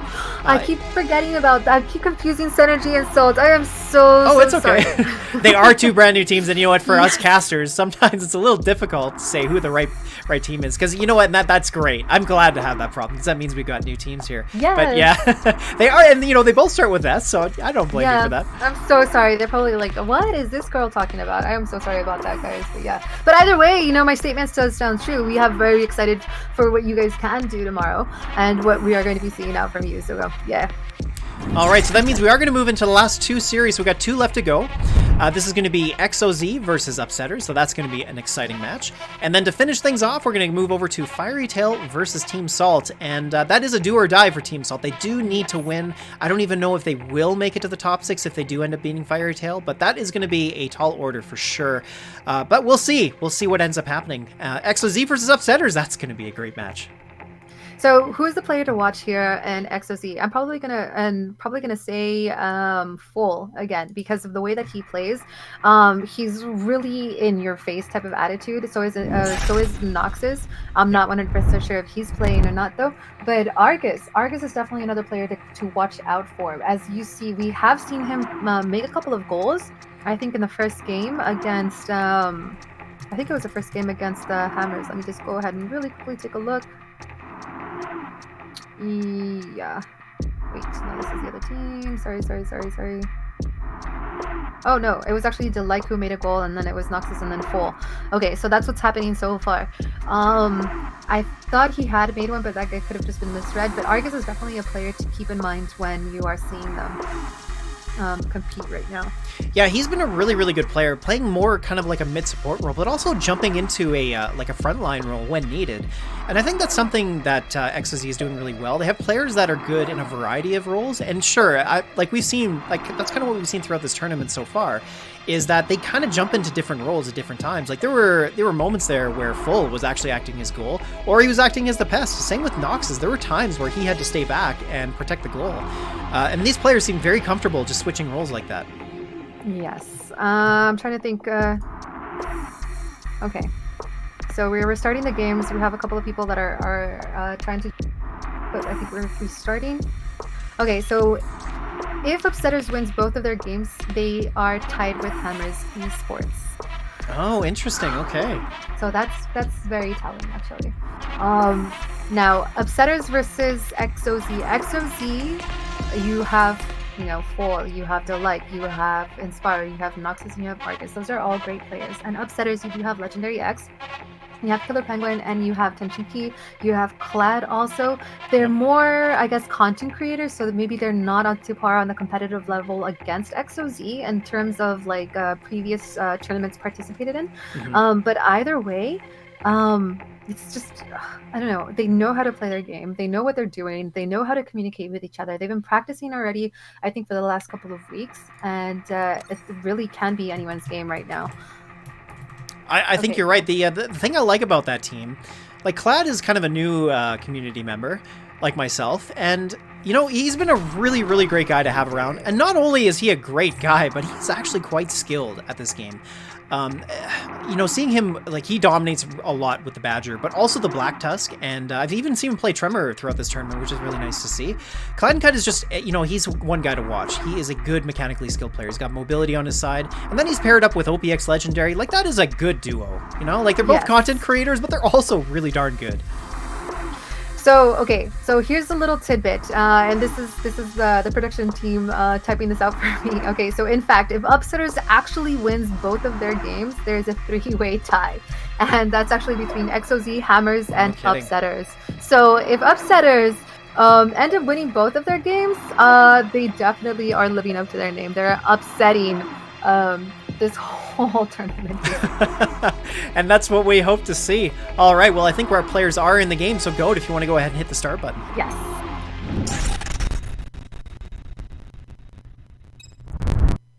Okay, here we go. Let's see who's going to do. Will the Upsetters upset the XOZ team? We're going to find out. Okay, so here we are on Magma, and it looks like the Upsetters are going to move through the bottom. They're concentrating themselves there, but XOZ decide they don't really need the ball. They're just going to try and pass them out of the way, and so we're pushing them back, but Killer Penguin's so low in health, he's going to pull back. He's got that Typhoon, but gets taken out by that Nightfall. Mensch just stick him there, and the ball is live, but he's not. Sicko Mode is actually going to pick it up there, but full. Now he's got his full opening, he can jump off that pad, and now he's looks like he's going to dunk, and he does. There we are. So XOZ taking the first goal. I really liked that in the beginning when neither of the teams actually ended up going for the ball, and it was I forgot who it was. I think it was I forgot who ended up picking the ball. I think it was Killer Penguin at the very end. And I feel like if he would have rushed it, he would have probably bought his team a little bit more time to be a little bit more offensive in the end. But yeah, he was caught up towards that last gameplay right there. So the Upsetters tried to push through that top there, but nice zoning from XOZ was able to push them back, and now they've got control of the ball. Agris is going to move through the top. He's got ball. He's going to try and find an opening here at the top with Noxus blocking, and it looks like they got it, and he's going to dunk it in. There it is, 2-0 for XOZ, and it's not looking too great here for Sweaty Synergy, or sorry, the Upsetters. They really need to push themselves back. So far, XOZ is just doing a great job of countering what they're bringing. So I'm looking at Delike. He has a Nightfall. That's definitely a weapon that you don't want Delike to have. That ended quick. Anyway, Oh, man. yes. So caught off guard there. Yes, Delike, Nightfall, not a good combination, just like Lucas and the Nightfall. Right. Definitely not something that you want to give them over. I mean, just all he has to do is just hovering around, playing around with it, is like shoots and it lands on someone. It's like 99% chance that it will land on someone. Right, yeah. That's the thing about Nightfall. Like, okay, so the thing about it has a hitbox, right? And the hitbox is what determines whether it's going to stick to you or not. These guys know, like, probably down to a pixel, what kind of angle they need in order for that shot to land. They have played it so much, and that's kind of what we're seeing here. I mean, Delike, yeah, he's a force to be reckoned with, especially with the Nightfall. I think that's probably his primary weapon that he uses. I'm going to say yes as well, and I'm actually going to go take a look. Wait, where is he? Let me look at his profile really quickly. Oh no! His favorite weapon is actually the Black Tusk, but I know from seeing him in other tournaments that's something that you definitely want to get him, is the Nightfall. Mm-hmm. That's kind of interesting though. Kind of like the interesting weapon, right? That he plays a lot on the Black Tusk, and then with the Nightfall though, he's very, very effective. And Yeah. I consider the Nightfall to be a little bit more of a sniper, like long range, and then the Black Tusk a little bit more mid to short. But he For sure. just wonders with it. Well, we'll see if he decides to choose the same weapon again, because we're going to move into Temple. Temple having being so open, actually, I think it kind of works for both weapons. So I probably would expect to see Delike play the same thing, but in general, it is going to change things up a lot. Magma's a lot tougher to defend because, you know, if you get taken out right away, those lanes are a lot easier to jump through if you have an opening, whereas Temple being more open means that as you respawn, you'll have a better chance of defending. So this could change things up a lot, and maybe it'll swing over to the Upsetter's favor. So he can't really use the Black Tusk anyway because it's banned, and so is the Badger. Right. Yeah, so the Marauder, the EMP, and the EMP have been banned, along with the Super Shields and the Rocket Strike. So we'll see how he does. So it makes a little bit of sense for him to stick with the Nightfall. Although the Havoc is also another great choice that he can be using. Yep, I we're agree. seeing Locust here on both teams. Black Tusk by full. Wait, no, that's not the Typhoon, not the Black Tusk. I'm sorry. And yeah, the Quantum and Spiral. So I'm ready if you guys are ready. I think we're just waiting for wait. one more player to join, which will be, I believe, Sicko Mode. So we're just going to give him a moment to get into the match. But then, yeah, I think once he joins, you're welcome to start the match. Might take a little bit longer. Okay, so both of these teams, let's see, what do they have to do? Okay, so I do think that this is going to go for the way of XOC simply because of where they are, but it's like a lot easier to defend their goal than it would be on Upsetters. But nonetheless, if Upsetters can show us a little bit more of aggressive gameplay, I think they do have a very strong chance of winning this. Yeah, I think so. I mean, the aggressive gameplay is going to be really important, but yeah, the open nature of Temple means that they are going to have to be more careful about defending. So, but let's see if that's the case. Our game is ready to go, and we're going to start. Ball is live.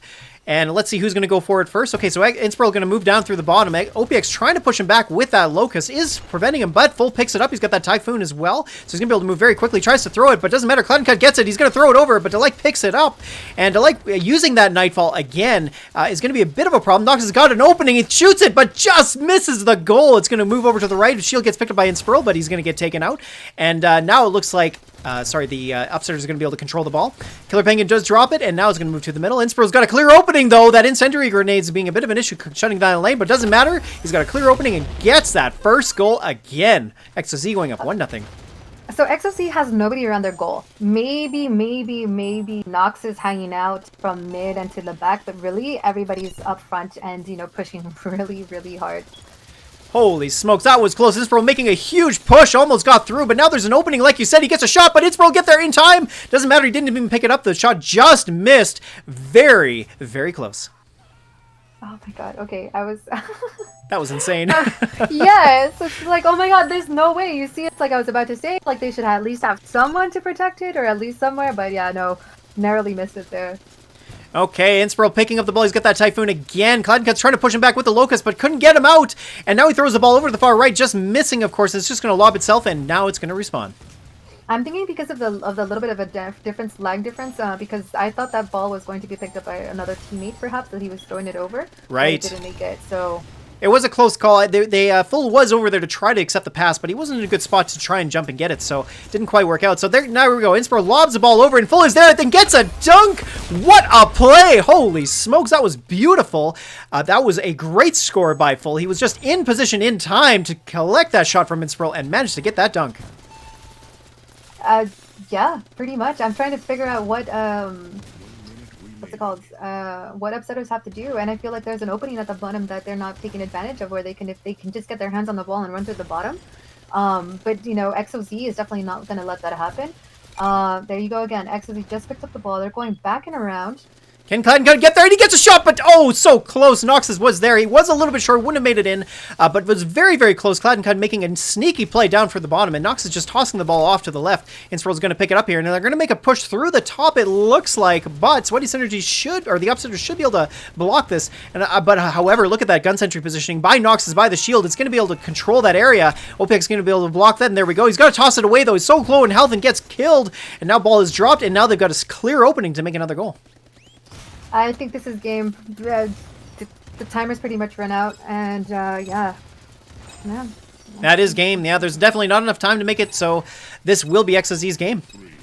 Oh my god. Okay. So. Round over. No. Well, I mean. Okay.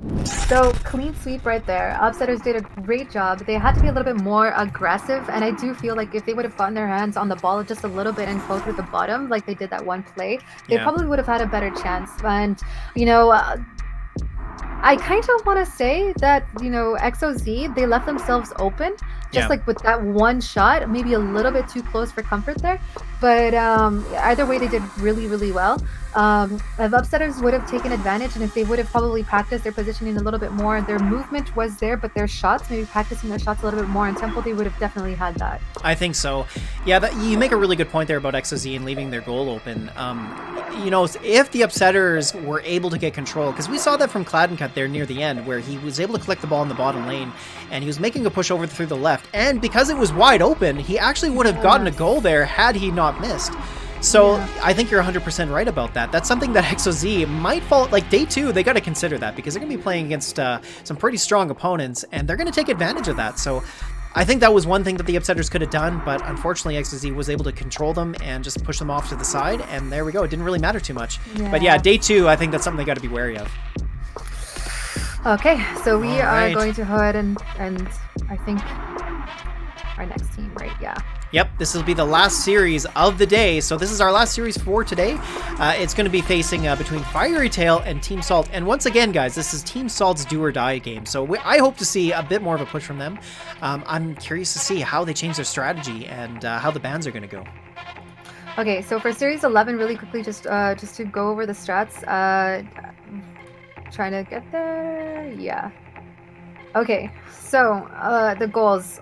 Yes, Argus made 2 goals earlier on in the game, and this matchup... Wait, I'm in the wrong one again. No, yeah, I'm in the right one. Okay.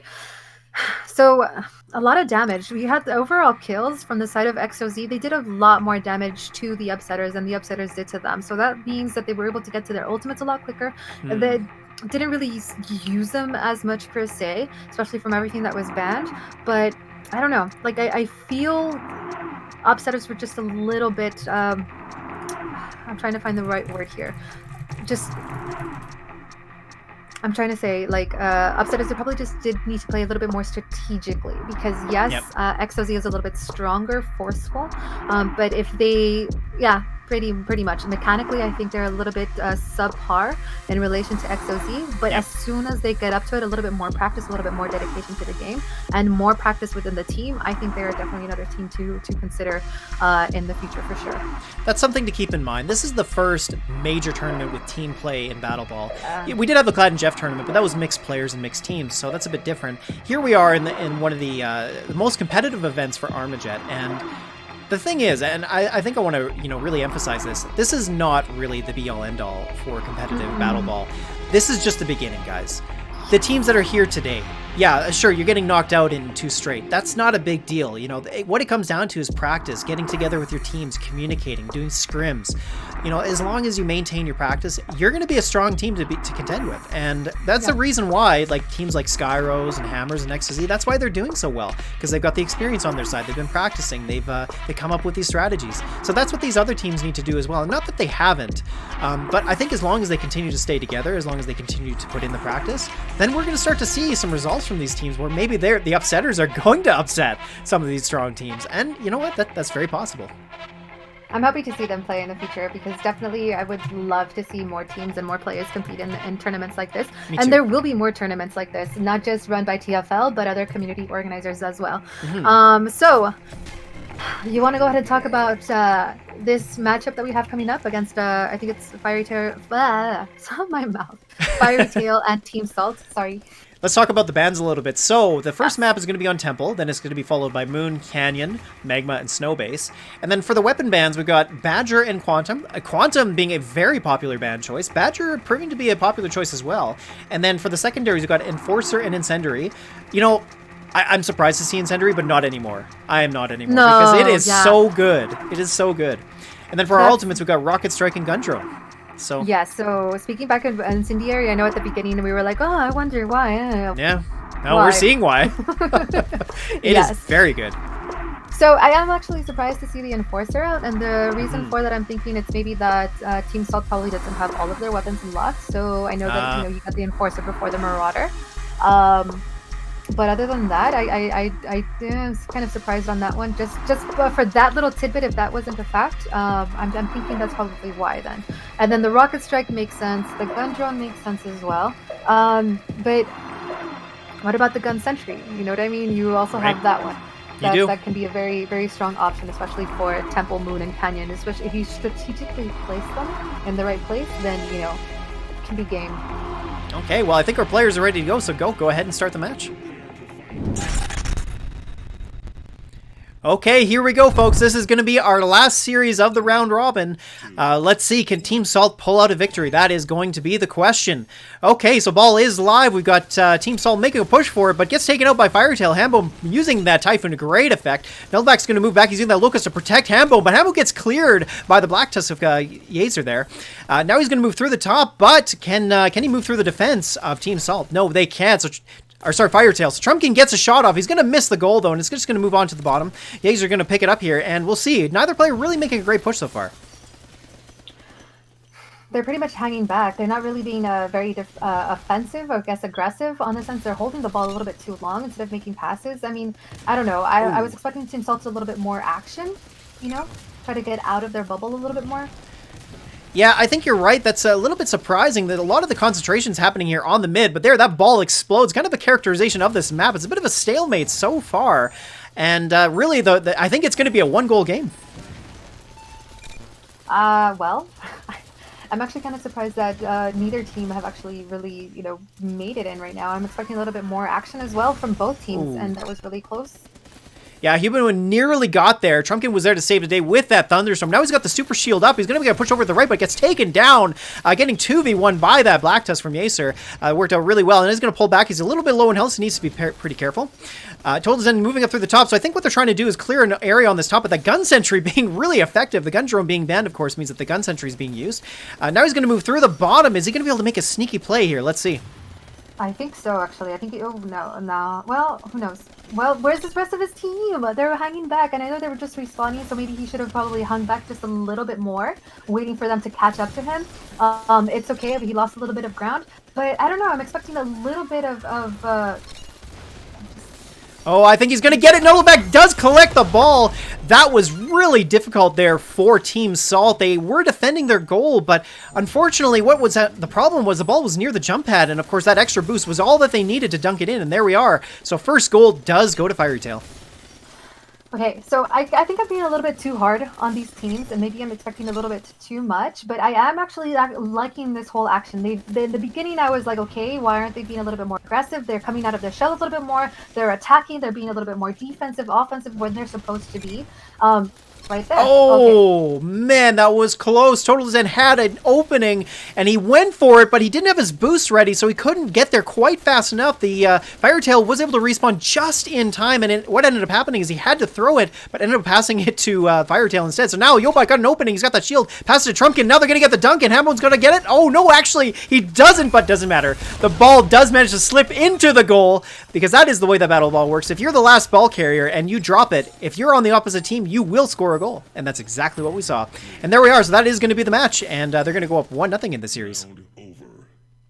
I don't feel too comfortable with these guys hanging around with the ball around the goal. Like, seriously, like, if you're that close, do you want to take the risk of actually dying and having it just by a pixel miss it? You know what I mean? It's like, if you're there, time your boost a little bit better so that you do actually secure that goal when you're flying into it. And if not, just like, I don't know. I feel that's like, my heart is racing, my heart is beating. Yes, they would have won the game anyway without it, but still, like, it's kind of like, why take the chance? Why take the risk? That is, like, Hambone was just sitting there hovering over the goal, and the ball got passed like 3 times around the goal. I was a little surprised to see him not try to just dunk it straight in. Instead, what happened was he died before he had a chance to do that, and then the ball got flung in the air. Thankfully it went straight up, and it went down into the goal, but yeah, it was close. I mean, they could have missed that goal. Why take the risk? You know what I mean? Especially if the other team was hovering around there still. They had, I think, 1-2 players that, well, they didn't go for it, and I think that was also because they had run out of fuel. But still, like, either way, both teams did really well in this match. I was a little, probably too harsh on them in the beginning because I'm like, okay, I'm expecting them to be a little bit more, to get out a little bit more instead of just hovering towards the mid and towards their side. But I guess they heard me a little bit and they ended up spreading out a little bit more. You did see a little bit more action as the game progressed on both sides of the field there. So yeah, what I think, I don't think I want to say it just yet, but I do believe that Team Salt is I think they really needed to win both games in order for them to move ahead. I think this might be a lost cause for them at this point. So, but regardless of that, it is still great to see some of this action. That was an exciting game. I think, like you said, yeah, maybe we were a little hard on the players and these teams, but that was actually a really close game. Well, and they are new. I mean, they got to learn the ropes, right? And well, I was thinking more like I'm being a little bit harsher on Fiery Tail. Yeah. I'm thinking maybe I should just back off a little. Oh, I'm sorry, Fiery Tail. I don't know, and maybe with the other teams as well. I'm expecting them to be a lot, not harder, I guess, but I'm just like, okay, like there's probably a purpose to their madness, and I just haven't been able to put my hand on it either. And I'm kind of excited to see the teams tomorrow to see how they do, especially upsetters. Yeah, Daichu's gonna be amazing. All right, well, we got our players in the match, so let's get this underway. Let's take it away then. Yes.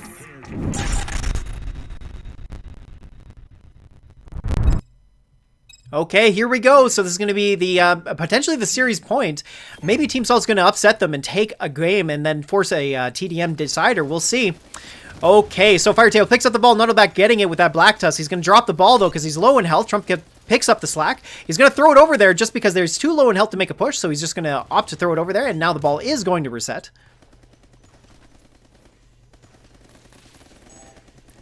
All right, so only 30 seconds gone off the clock, and there's plenty of time to make that first goal. So they're trying to get there, but nice conjugation by Team Salt. Managed to clear them out, and Human's got a little bit of an opening, but he's going to get taken down by Trumpkin with that Thunderstorm. Really well done by him. TJ's trying to get in there, but he loses his boost, and now they got a slick open, and can Trumpkin get the shot? There it is. Beautiful shot from Trumpkin. It was nicely angled, perfectly positioned, and managed to get that first goal. Okay, so I'm sorry about that. I know that there was a pause, but my mind was just like concentrating on something else, and so I do apologize about that, Jeff. Okay, so what's going on right now?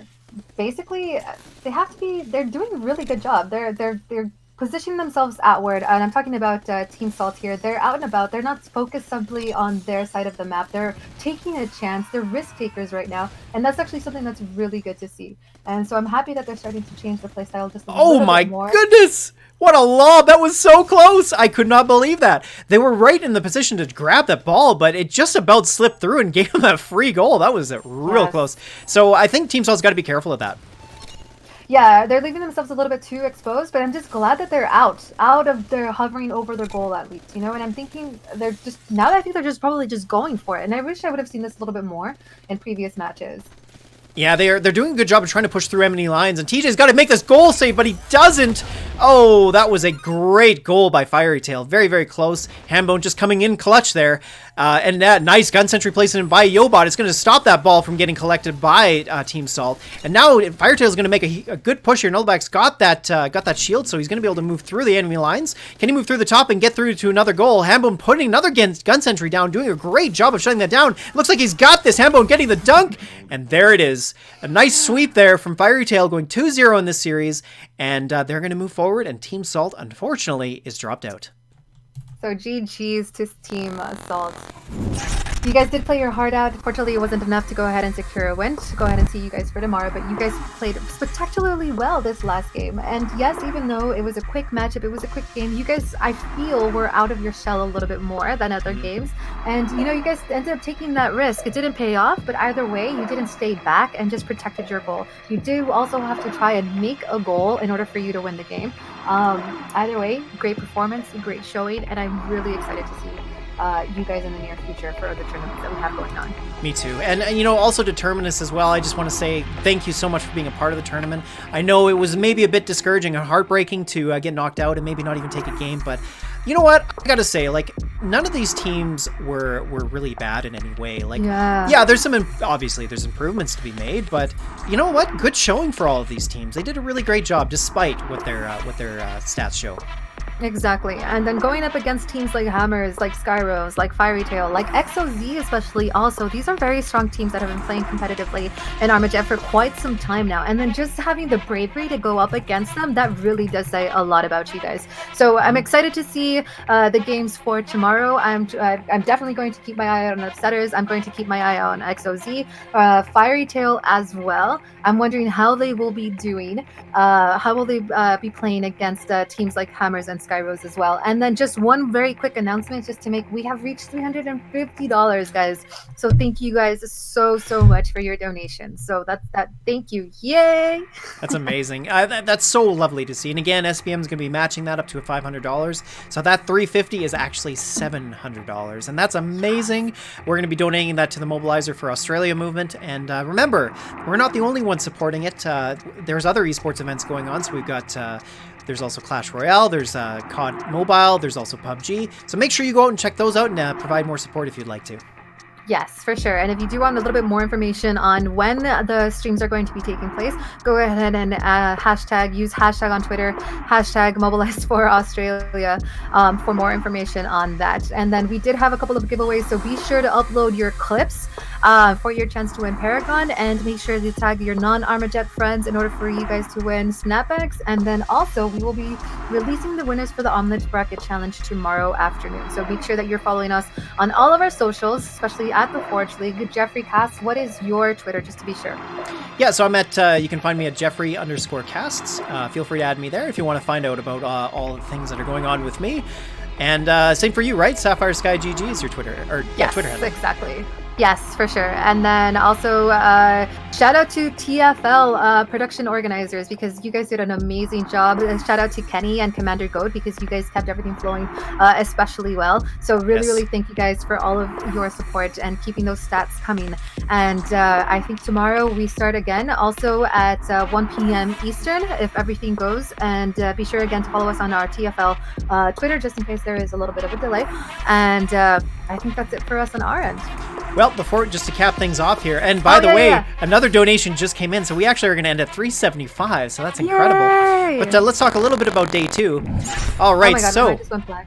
So here we are. So this is where we're standing. So these are going to be the top 6 teams moving on. So we've got XOZ and Skyros in number 1, not dropping a single game, going the full way, collecting the full 18 points. Then up next, we got Fiery Tail in 3rd place with 15 points. Hammers collecting 14 points. And Sweaty Synergy being 1 point behind them at 13. And then Upsetters being down at 10 points. So those are our top 6. Terminus and Team Salt will be knocked out and they will not be a part of day 2.